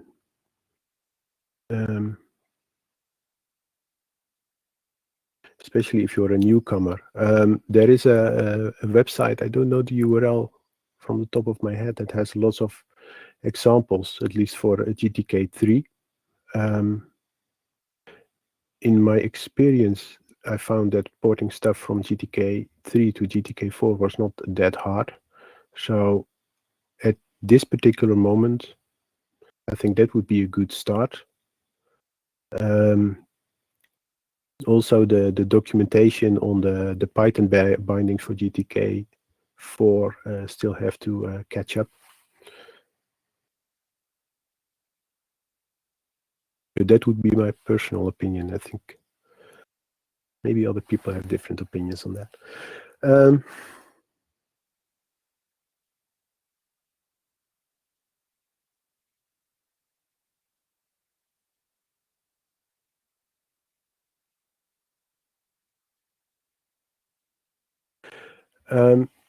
No, you can actually make the application with GTK4. I'm only saying that the documentation online is somewhat lagging behind. On the other hand, if you start off with an application, there is certain overlap between what GTK3 and GTK4 is doing. And if you know a bit of C, you can always look at the C APIs, and they are easily translated to Python. But there is more documentation online for GTK3 at the moment. That's my point.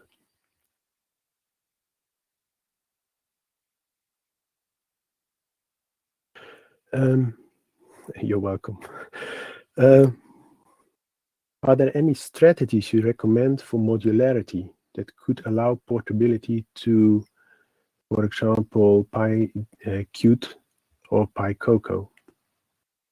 Is it worth building modules in, say, with PyPI in mind? I don't know what you exactly mean by that. I think the strategy that I outlined with services works well with when you want to use multiple UI libraries. Only since it's I think I don't know. I'm a bit on the. I have two ways. First, it's nice to have something like a PyCoco interface. On the other hand, there is a lot of logic and also behavior, and the way that the application interacts is going in the UI, and that's where you have contact with your user. So I would actually stick with one and make sure that you have a good user experience there, instead of trying to do the same with different UI libraries and then try to well, make it all work, basically. I mean, for us, the UI library, although it was depicted as one component, it is still a huge part of the application. Because a lot of the functionality is about making the UI interact nicely and then look good.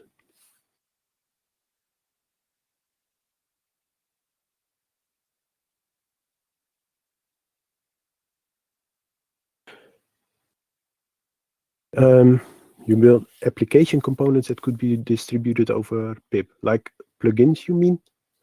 Or I would not try to split up my application in multiple modules unless I really have to. Putting a release cycle in between different components is just slowing down mostly.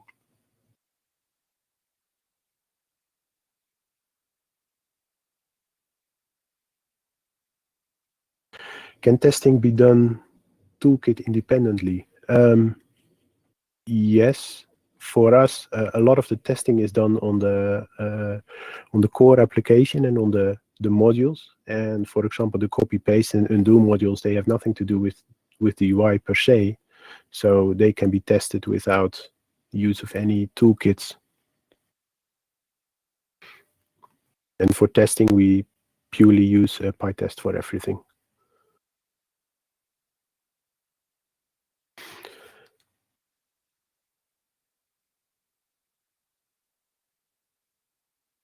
Well, I think that kind of wraps it up then.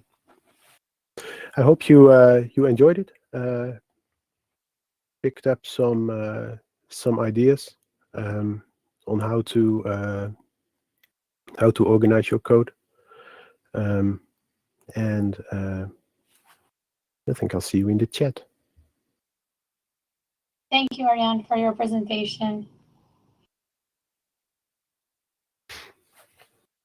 Now we will have a break and we'll meet again in the track 1 at 2020 UTC with the last presentation for today that will be held by Philip, What's New with JavaScript in GNOME. See you then. Thank you, Philip. Thank you, Ariane, one more time. Thank you. Bye, everyone.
So now we have a talk by Philip Cimento, What's New with JavaScript in GNOME, the 2021 edition. So go ahead, Philip.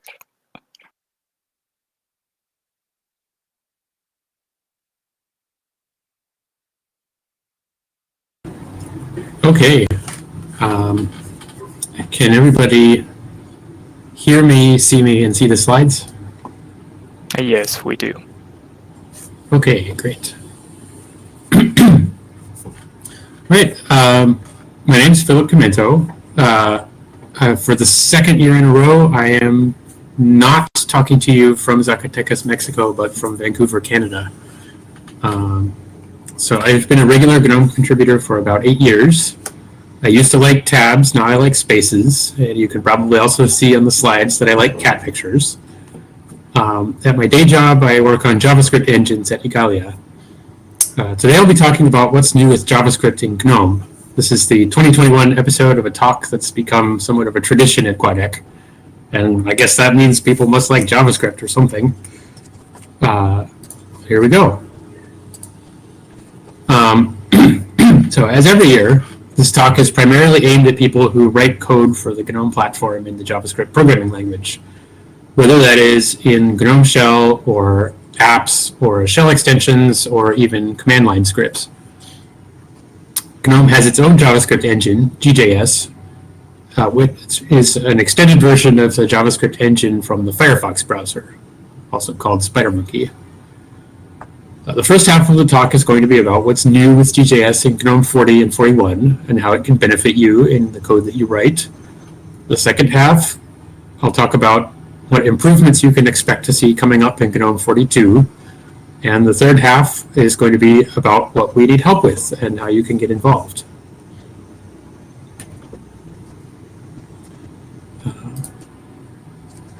Sorry, I trained myself to advance the slides using the arrow keys, but they don't work on big blue buttons.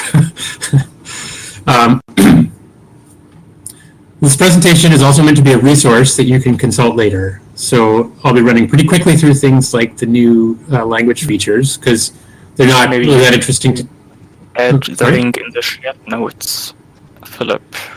So everybody can just copy the link and add it in the shared notes, maybe, so others can follow then. This may be a solution. Yeah. You know what? I just realized I didn't upload this to this location until after the presentation. So okay. You can click this link later when the presentation is done, and then you can click through the links.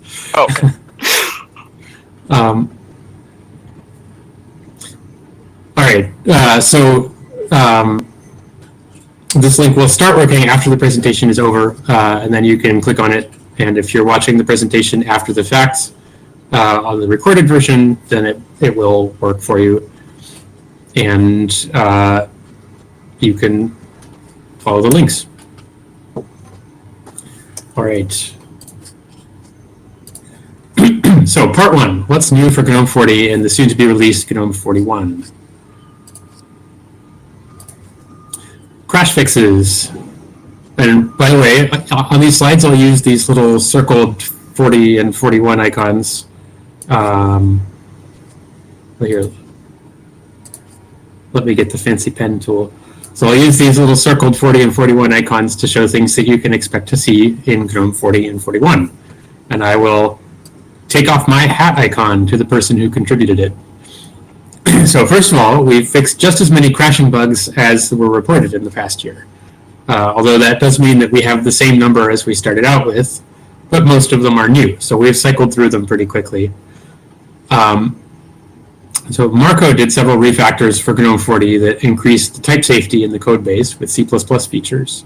And I've done a few of those as well. They're not specifically crash fixes, but they do decrease the likelihood that there are yet undiscovered crashes lurking in the code base to ruin your programs.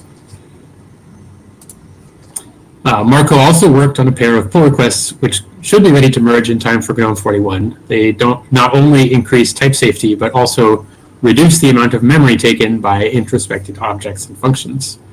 It's a savings of a few bytes per object, but when you have 10,000s of objects alive simultaneously in GNOME shell, it actually makes quite a difference.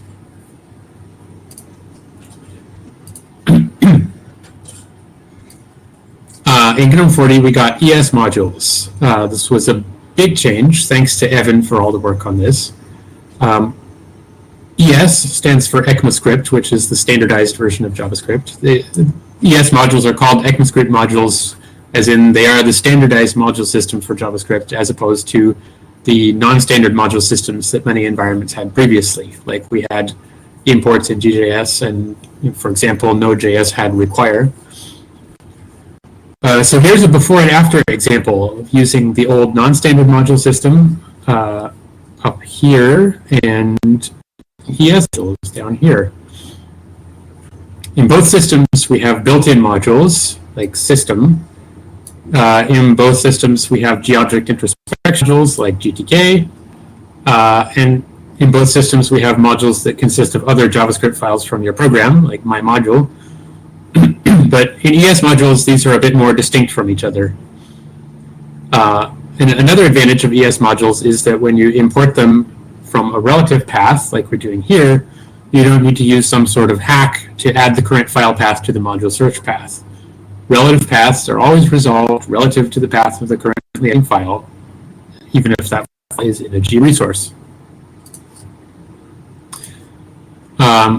So if you want to port your GJS program to use ES modules, run it with the -m command line flag, or if you have a C executable for your app that embeds the GJS, then start your JavaScript with GJS context eval module instead of GJS context eval. The reason you have to do this is because ES modules are technically a different type of JavaScript source in which import and export statements are legal. They're not legal in normal sources. So for that reason, ES modules can use the old style imports object to import legacy modules, but legacy modules can't import ES modules with import statements because imports are not legal in non-module sources. So you could still use dynamic imports, but that's kind of inconvenient if you're trying to convert your program. So if you want to port your code from legacy modules to ES modules, then start at the top level, start in your main file that imports other files, and work downwards. So what I will say is that the legacy module system is not going away for sure. I would encourage new code to use ES modules, and we're not going to make any enhancements to the legacy module system in the future, but there's too much existing code that relies on it for it to go away. I expect there's going to be a pretty long transition period before most GJS code is fully ported to ES modules, and I'll talk a bit about this in the next slide. In particular, I'd point out that porting is going to be a minor pain for shell extensions because they won't be able to port until GNOME Shell starts supporting ES module extensions. It should be possible to allow ES module and non-ES module extensions to exist side by side in GNOME Shell, but we'll need to take care in order to allow extensions to define whether they should be imported as an ES module or a legacy module. All right. Here are the ways that ES modules might not be straightforward to port from non-module source code. ES modules, they're always automatically in strict mode. So strict mode is a kind of subset of JavaScript syntax that you can opt into that avoids a lot of common mistakes. Browsers invented it a long time ago. By using an ES module, your code automatically goes into strict mode. So if you had anything that didn't work in strict mode before, there might be some incompatibilities there. However, a lot of the strict mode errors are already caught and discouraged by linters. So if you're using one, you probably don't have to worry so much. For example, the bodies of classes are also automatically in strict mode. And I'm not aware of much breakage that occurred due to that when people generally switched to starting to use classes. But the one instance during the class switch that I did personally see was kind of obscure. So this is something to keep in the back of your mind if you start using ES modules and you see some obscure error. The other thing that you may have to take care to do differently when you port your code is conditional imports. There's an example here. So unlike the Lean module system, in ES modules, when you resolve an import, it happens at compile time, not runtime. So import statements are only legal at the top level of the file, not inside an if clause, for example. So if you need to import something conditionally, use the dynamic import function. This function is asynchronous, so it returns a promise, and you need to await it. And that means that if you use conditional imports, you will have to refactor your code somewhat. All right, next major improvement in GNOME 40 on my list to talk about is the work of NASA, GJS's outreach intern from the December 2020 round. And I encourage you to look for her lightning talk in the intern lightning talk session on Friday at 1500 hours UTC. So what we've gotten is several improvements to make the debugger more useful for debugging. The original debugger was quite basic. It had a backtrace command, of course, but now it has a backtrace full option, just like GDB.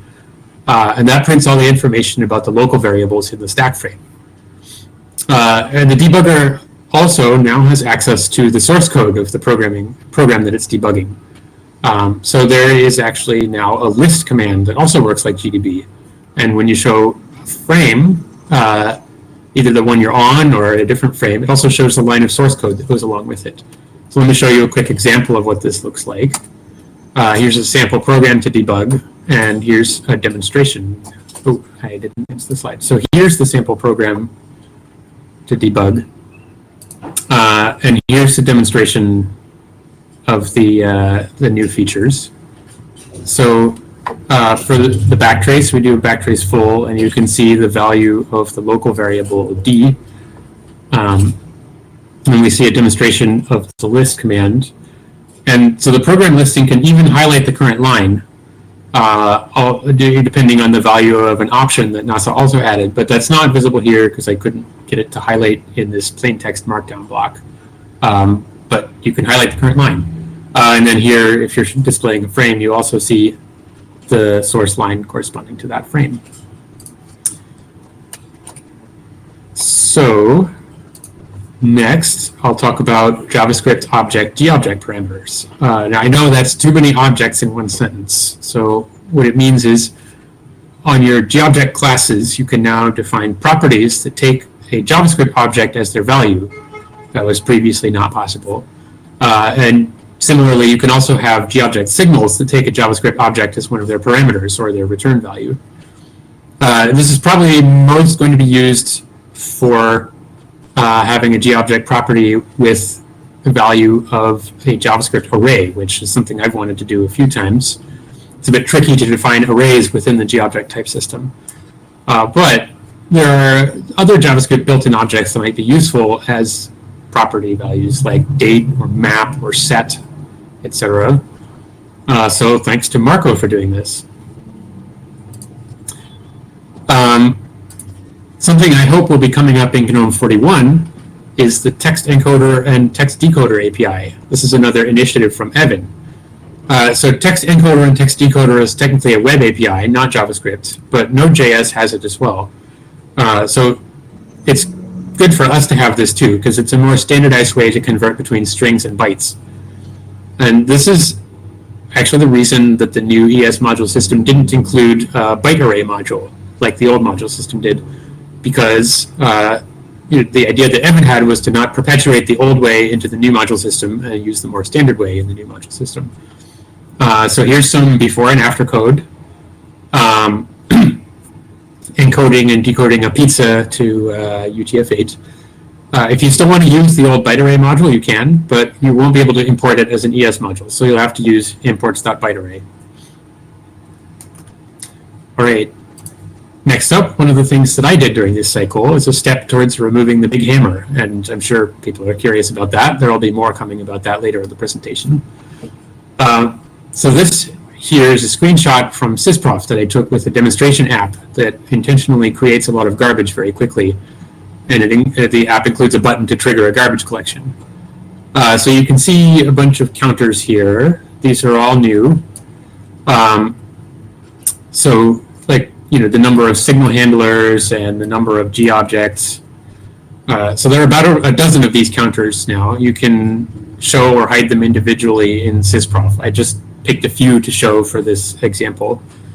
And the bottom two down here, GC bytes and malloc bytes, they show some statistics from the JavaScript engine itself. How many bytes are used in garbage collectible memory, and how many bytes allocated by malloc are owned by those garbage collectible things. So the number for the malloc bytes, it's a bit underreported right now. It's too low, because the JavaScript engine doesn't know about all of our memory allocations in GObject. So I'll talk more about how we're going to fix this later. Then down below here, previously you could see timings for garbage collections, but you can see now that these timing statistics have been improved. And what's really interesting is they now include information on why the garbage collection occurred. So for this first one, you can see the reason is API, which means that somebody called system.gc, which in practical terms, it means that in this demonstration app, I click the button that calls that API.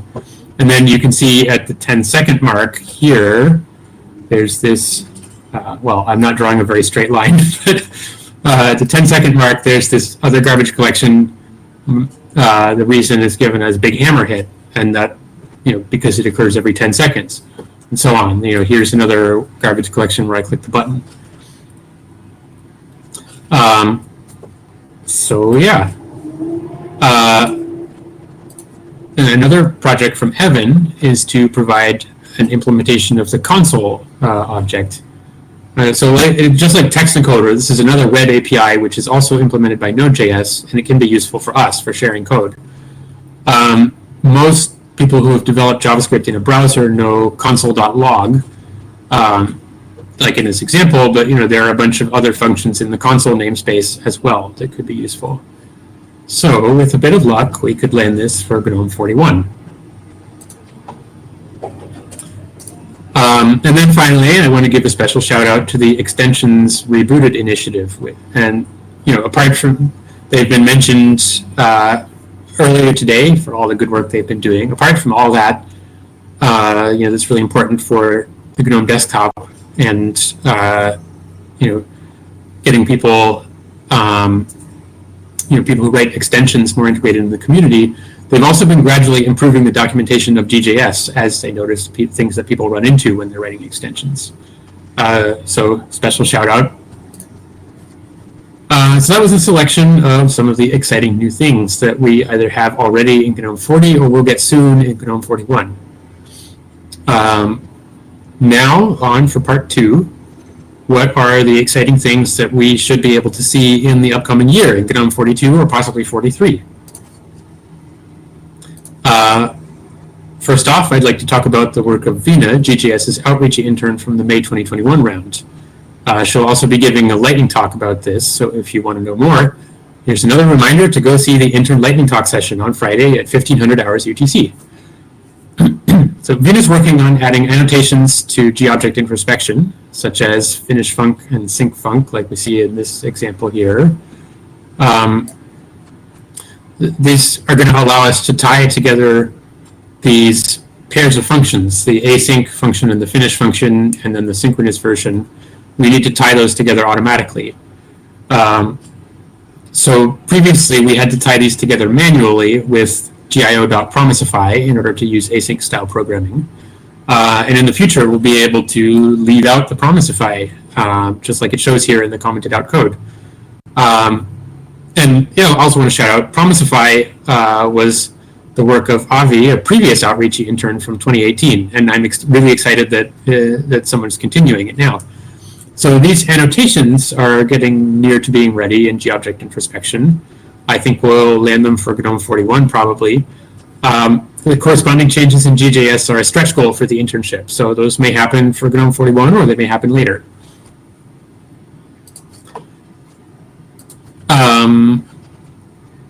Evan's been working on upgrading the JavaScript engine to the next long-term support release from Firefox.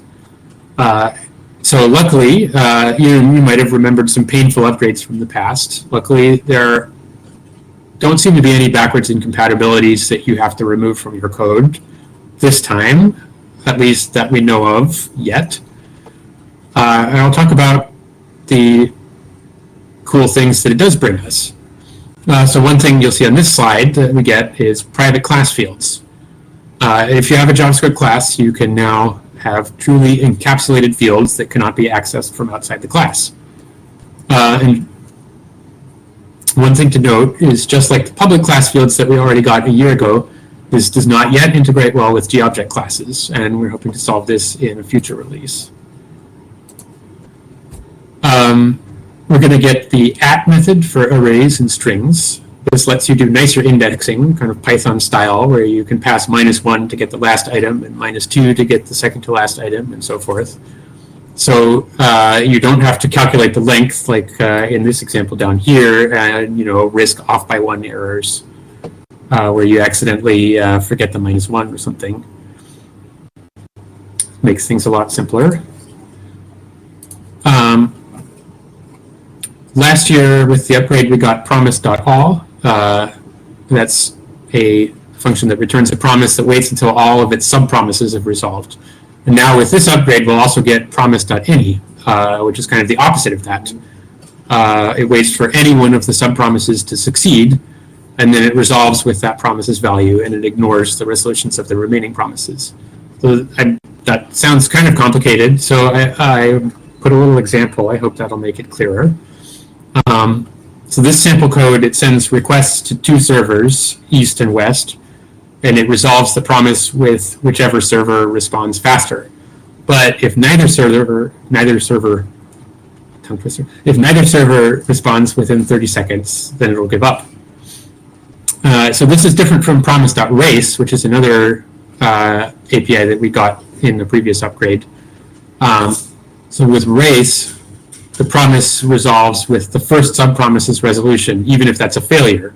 So it wouldn't be correct to use promise.race here, because if check server east was offline and it returned an error quickly, then we'd get that error as the result of the promise, even if west was still online, and it would just ignore the result from west. So promise.any is good for certain patterns of asynchronous programming. We also get a bunch of new operators. These operators can be used to assign default values to a variable, and they short circuit. So the right-hand side of the expression B is not evaluated if the left-hand side already determines that the assignment doesn't take place. So for example, with the question equals operator, if you have a variable A, and if A is null or undefined, then A will get the value of B. If A already has a value that is not undefined, then it'll stay the same. And if B has any side effects, then it won't be evaluated if A already has a value that's not null or undefined. So, after the talk, click through the documentation if you're curious. So it's time for part 3. If you want more exciting stuff to happen, here's how we could use your help.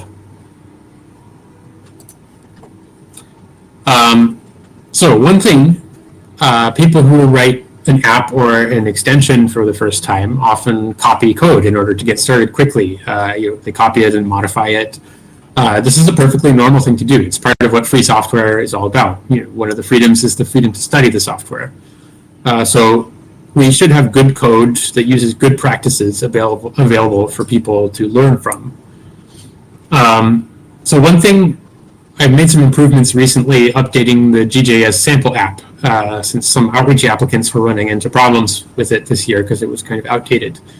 And for my talk at the Linux Application Summit earlier this year, I made a bit more complicated sample app that integrates some tools from the Node.js ecosystem that people might be familiar with, just kind of to see if it was possible.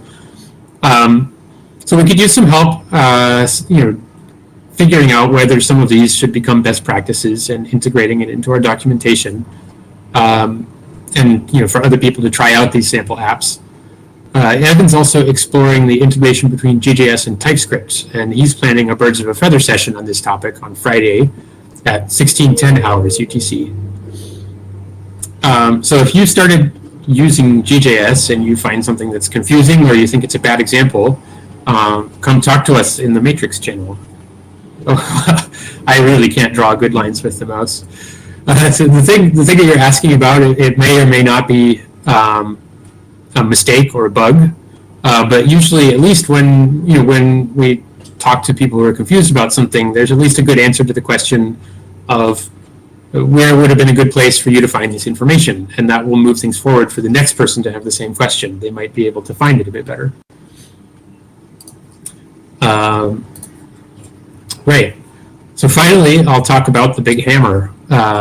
And the big hammer, you may have guessed, has not yet been removed. So I've talked about this at the 2 previous GUADECs, so I won't go over it yet again. If you're curious about the details, check out my talk from GUADEC 2019. It's on YouTube. So, the big hammer, I talked about it in the memory profiling slide earlier. It runs a garbage collection every 10 seconds because some objects don't get cleaned up. We know pretty much how to solve it. At this point, we've almost run out of well-defined problems. So the only well-defined problem remaining is to implement better accounting of memory associated with objects. So that the malloc bytes that I was talking about in the statistics, they correspond better to the actual size of allocated G objects that we have. This will give us the more accurate numbers in sysprofs that I was talking about earlier, and also help us better figure out, how to quantify memory usage for GNOME shell. So hopefully this will land in GNOME 42, but if someone would like to fix it earlier than I get around to it, that would be really welcome. And there's also a glib bug blocking it, which would be great to have help with. But after that's done, there are only squishy, demotivating problems left to solve, where it's not clear what success looks like, and this is what we most need help with. So if we just enable the fix that we have and remove the big hammer, then it's going to look like the memory usage of GNOME shell will go up drastically, and it'll be a public relations disaster with all sorts of articles published about how we have huge memory leaks. But the thing is, the cause won't be a memory leak. It's just that we are not going to be running the garbage collector every 10 seconds anymore. So more garbage will accumulate, and the memory usage is going to go up. And it won't go up as high as it was before the big hammer. So that's kind of the point. We don't actually want to keep collecting garbage every few seconds to keep the level down low. We want to find an acceptable level of memory usage. What we want is to figure out the right trade-off for both GNOME shell and for apps that use GJS, and figure out how to set the expectations for users who have been awaiting this fix for a long time. So can you help collect data on this, or can you help communicate it? Please let me know. So we're getting to the end. On that note, I'd like to end by acknowledging and thanking everyone who helped in any way with GJS in GNOME 40 and 41. And here's the license for this talk. You may reuse bits of this presentation as is with attribution and not for commercial use. And now it's time for questions. And for the shady JavaScript cat that appears in my presentation every year, here's a picture of the shady JavaScript cat feeling tired of solving squishy, unsatisfying problems. So yes. I'll open the shared notes. So do you want to do this on your own, Philip? Oh, would you like to read the questions out? I can do this if you want, but if you want to do it on your own, I'm fine as well. Yeah, why don't you read the questions and then I can concentrate on answering them. Oh, yeah, okay, good. The first question is, will the full stack trace be available via API? The West. Yeah. Okay. I don't know if the questioner was talking about the stack traces for promises or the debugger. This is a good question. Maybe the questioner can. Okay, debugger. Debugger. Yeah. I don't actually know the answer to this question. I think what you'll probably find out if you try to debug promises in the debugger is that the support for starting and stopping async operations is there's not really a good way to do that. So I am pretty sure that it's possible to get the wait. So yeah, I'm not sure if I'm answering the right question. Anyway, maybe we can move on to another one, and whoever's question that was, then we can return to that. Okay. And the second question is, will G-object libraries have to specify their own annotations for the async support themselves? I'll give a short answer, and don't want to spoil everything for Vina's lightning talk on tomorrow. But the answer is, in most cases, no. Okay. The next question is, does the new async support odd cases like GTK show URI full GTK show URI finish?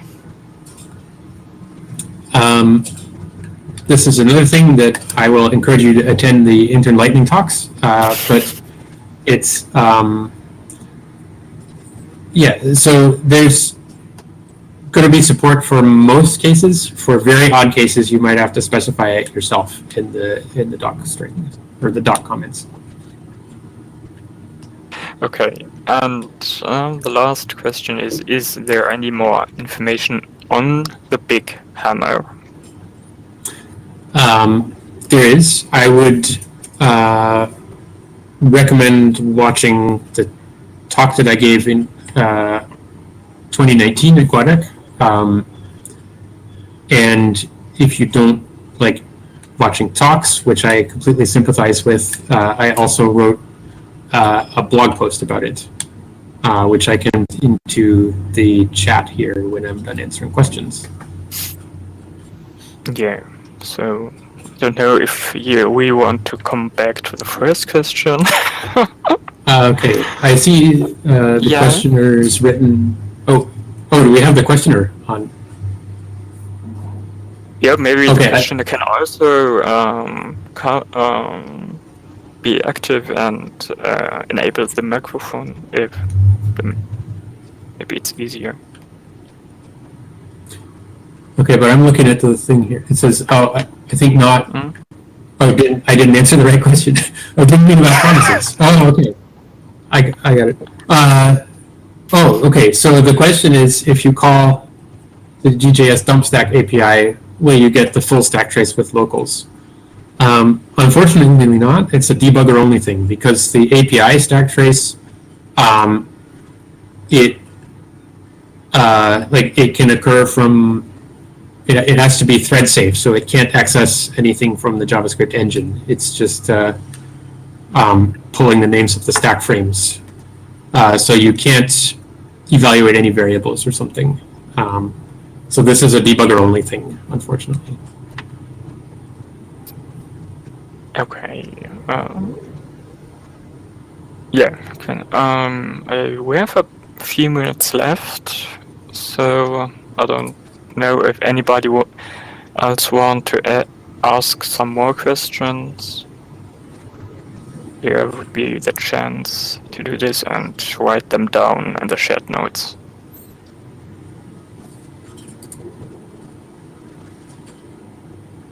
Yes, somebody.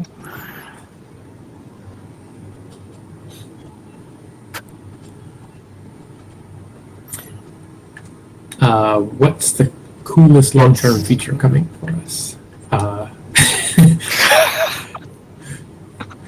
Coolest, really long-term feature coming for us.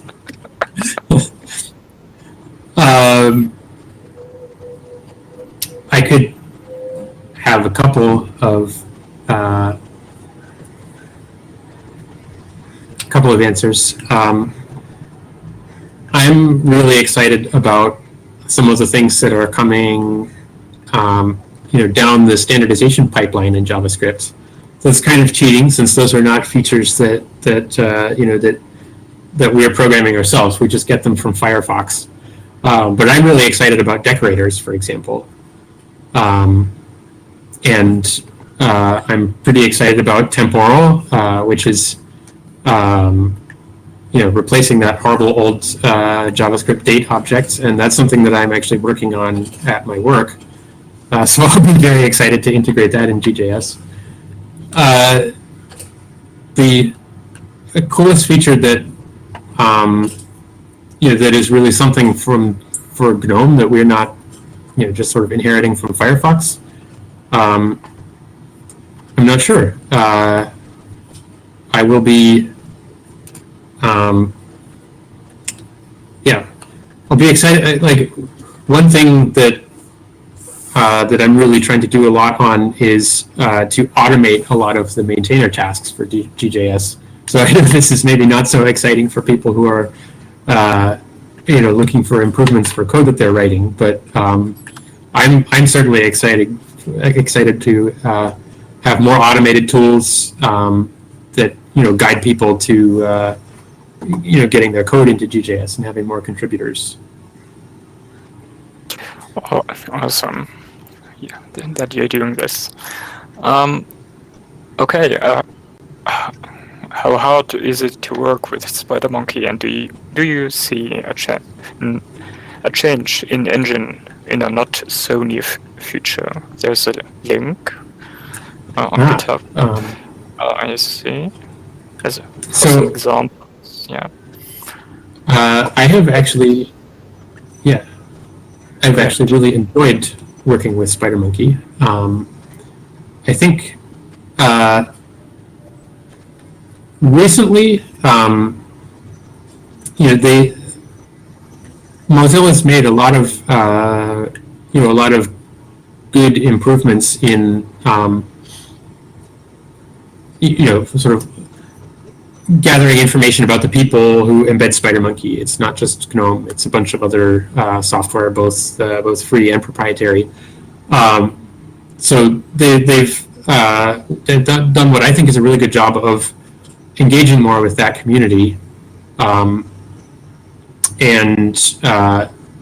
we've started this SpiderMonkey embedding examples that Evan pasted here.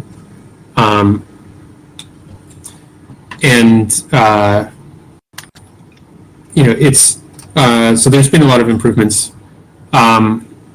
They've kind of asked people what are their main pain points for working with embedded SpiderMonkey, and for us the biggest one is that there's no official releases of SpiderMonkey. You just have to sort of go into their continuous delivery system and you download the package. And that's a really not so good release process. So they've known about this for a long time, and that it's difficult for us. I think the problem is, for them to try and find the necessary priority to make the changes to their infrastructure to allow official releases again. And do I see a change in engine in a not so near future? I don't. I think if we were to use a different engine, that would be a different project. And in fact, there are actually, there are the big three engines. There's SpiderMonkey, JavaScript Core, and V8. We have actually another GNOME project that embeds JavaScript Core in a interpreter that provides access to GObjects. And there is another project being developed called Node.gir or something like that. And so, I think it's good for these to exist. Somebody's writing Node.gtk is what it's called. So I think it's good for these to exist. And it's, all three of these big three JavaScript engines are, they are developed by entities that are not GNOME, so there's always a risk that they might stop being developed or something. It's pretty unlikely, I'd say, but so it's good that we have these other projects so that we could switch if we needed to, or if one of them made a change that made it really difficult to embed or something. I think that's quite unlikely as well. So don't take this as a prediction of something that might happen. But I'm just saying I think it's good to explore these things. And it's good for GJS to have a very comprehensive test suite so that we could switch if we needed to and figure out where changes would need to be made to keep supporting all the existing code. Okay. I don't think it's going to happen in the near future. Sorry. And that's the last question. What is SpiderMonkey and how is it used? There's written an explanation, short explanation, but maybe you want to say something more. Yeah, I'd say this explanation is exactly correct. It's the JavaScript engine that runs all of the JavaScript in every website that you visit. It's Firefox.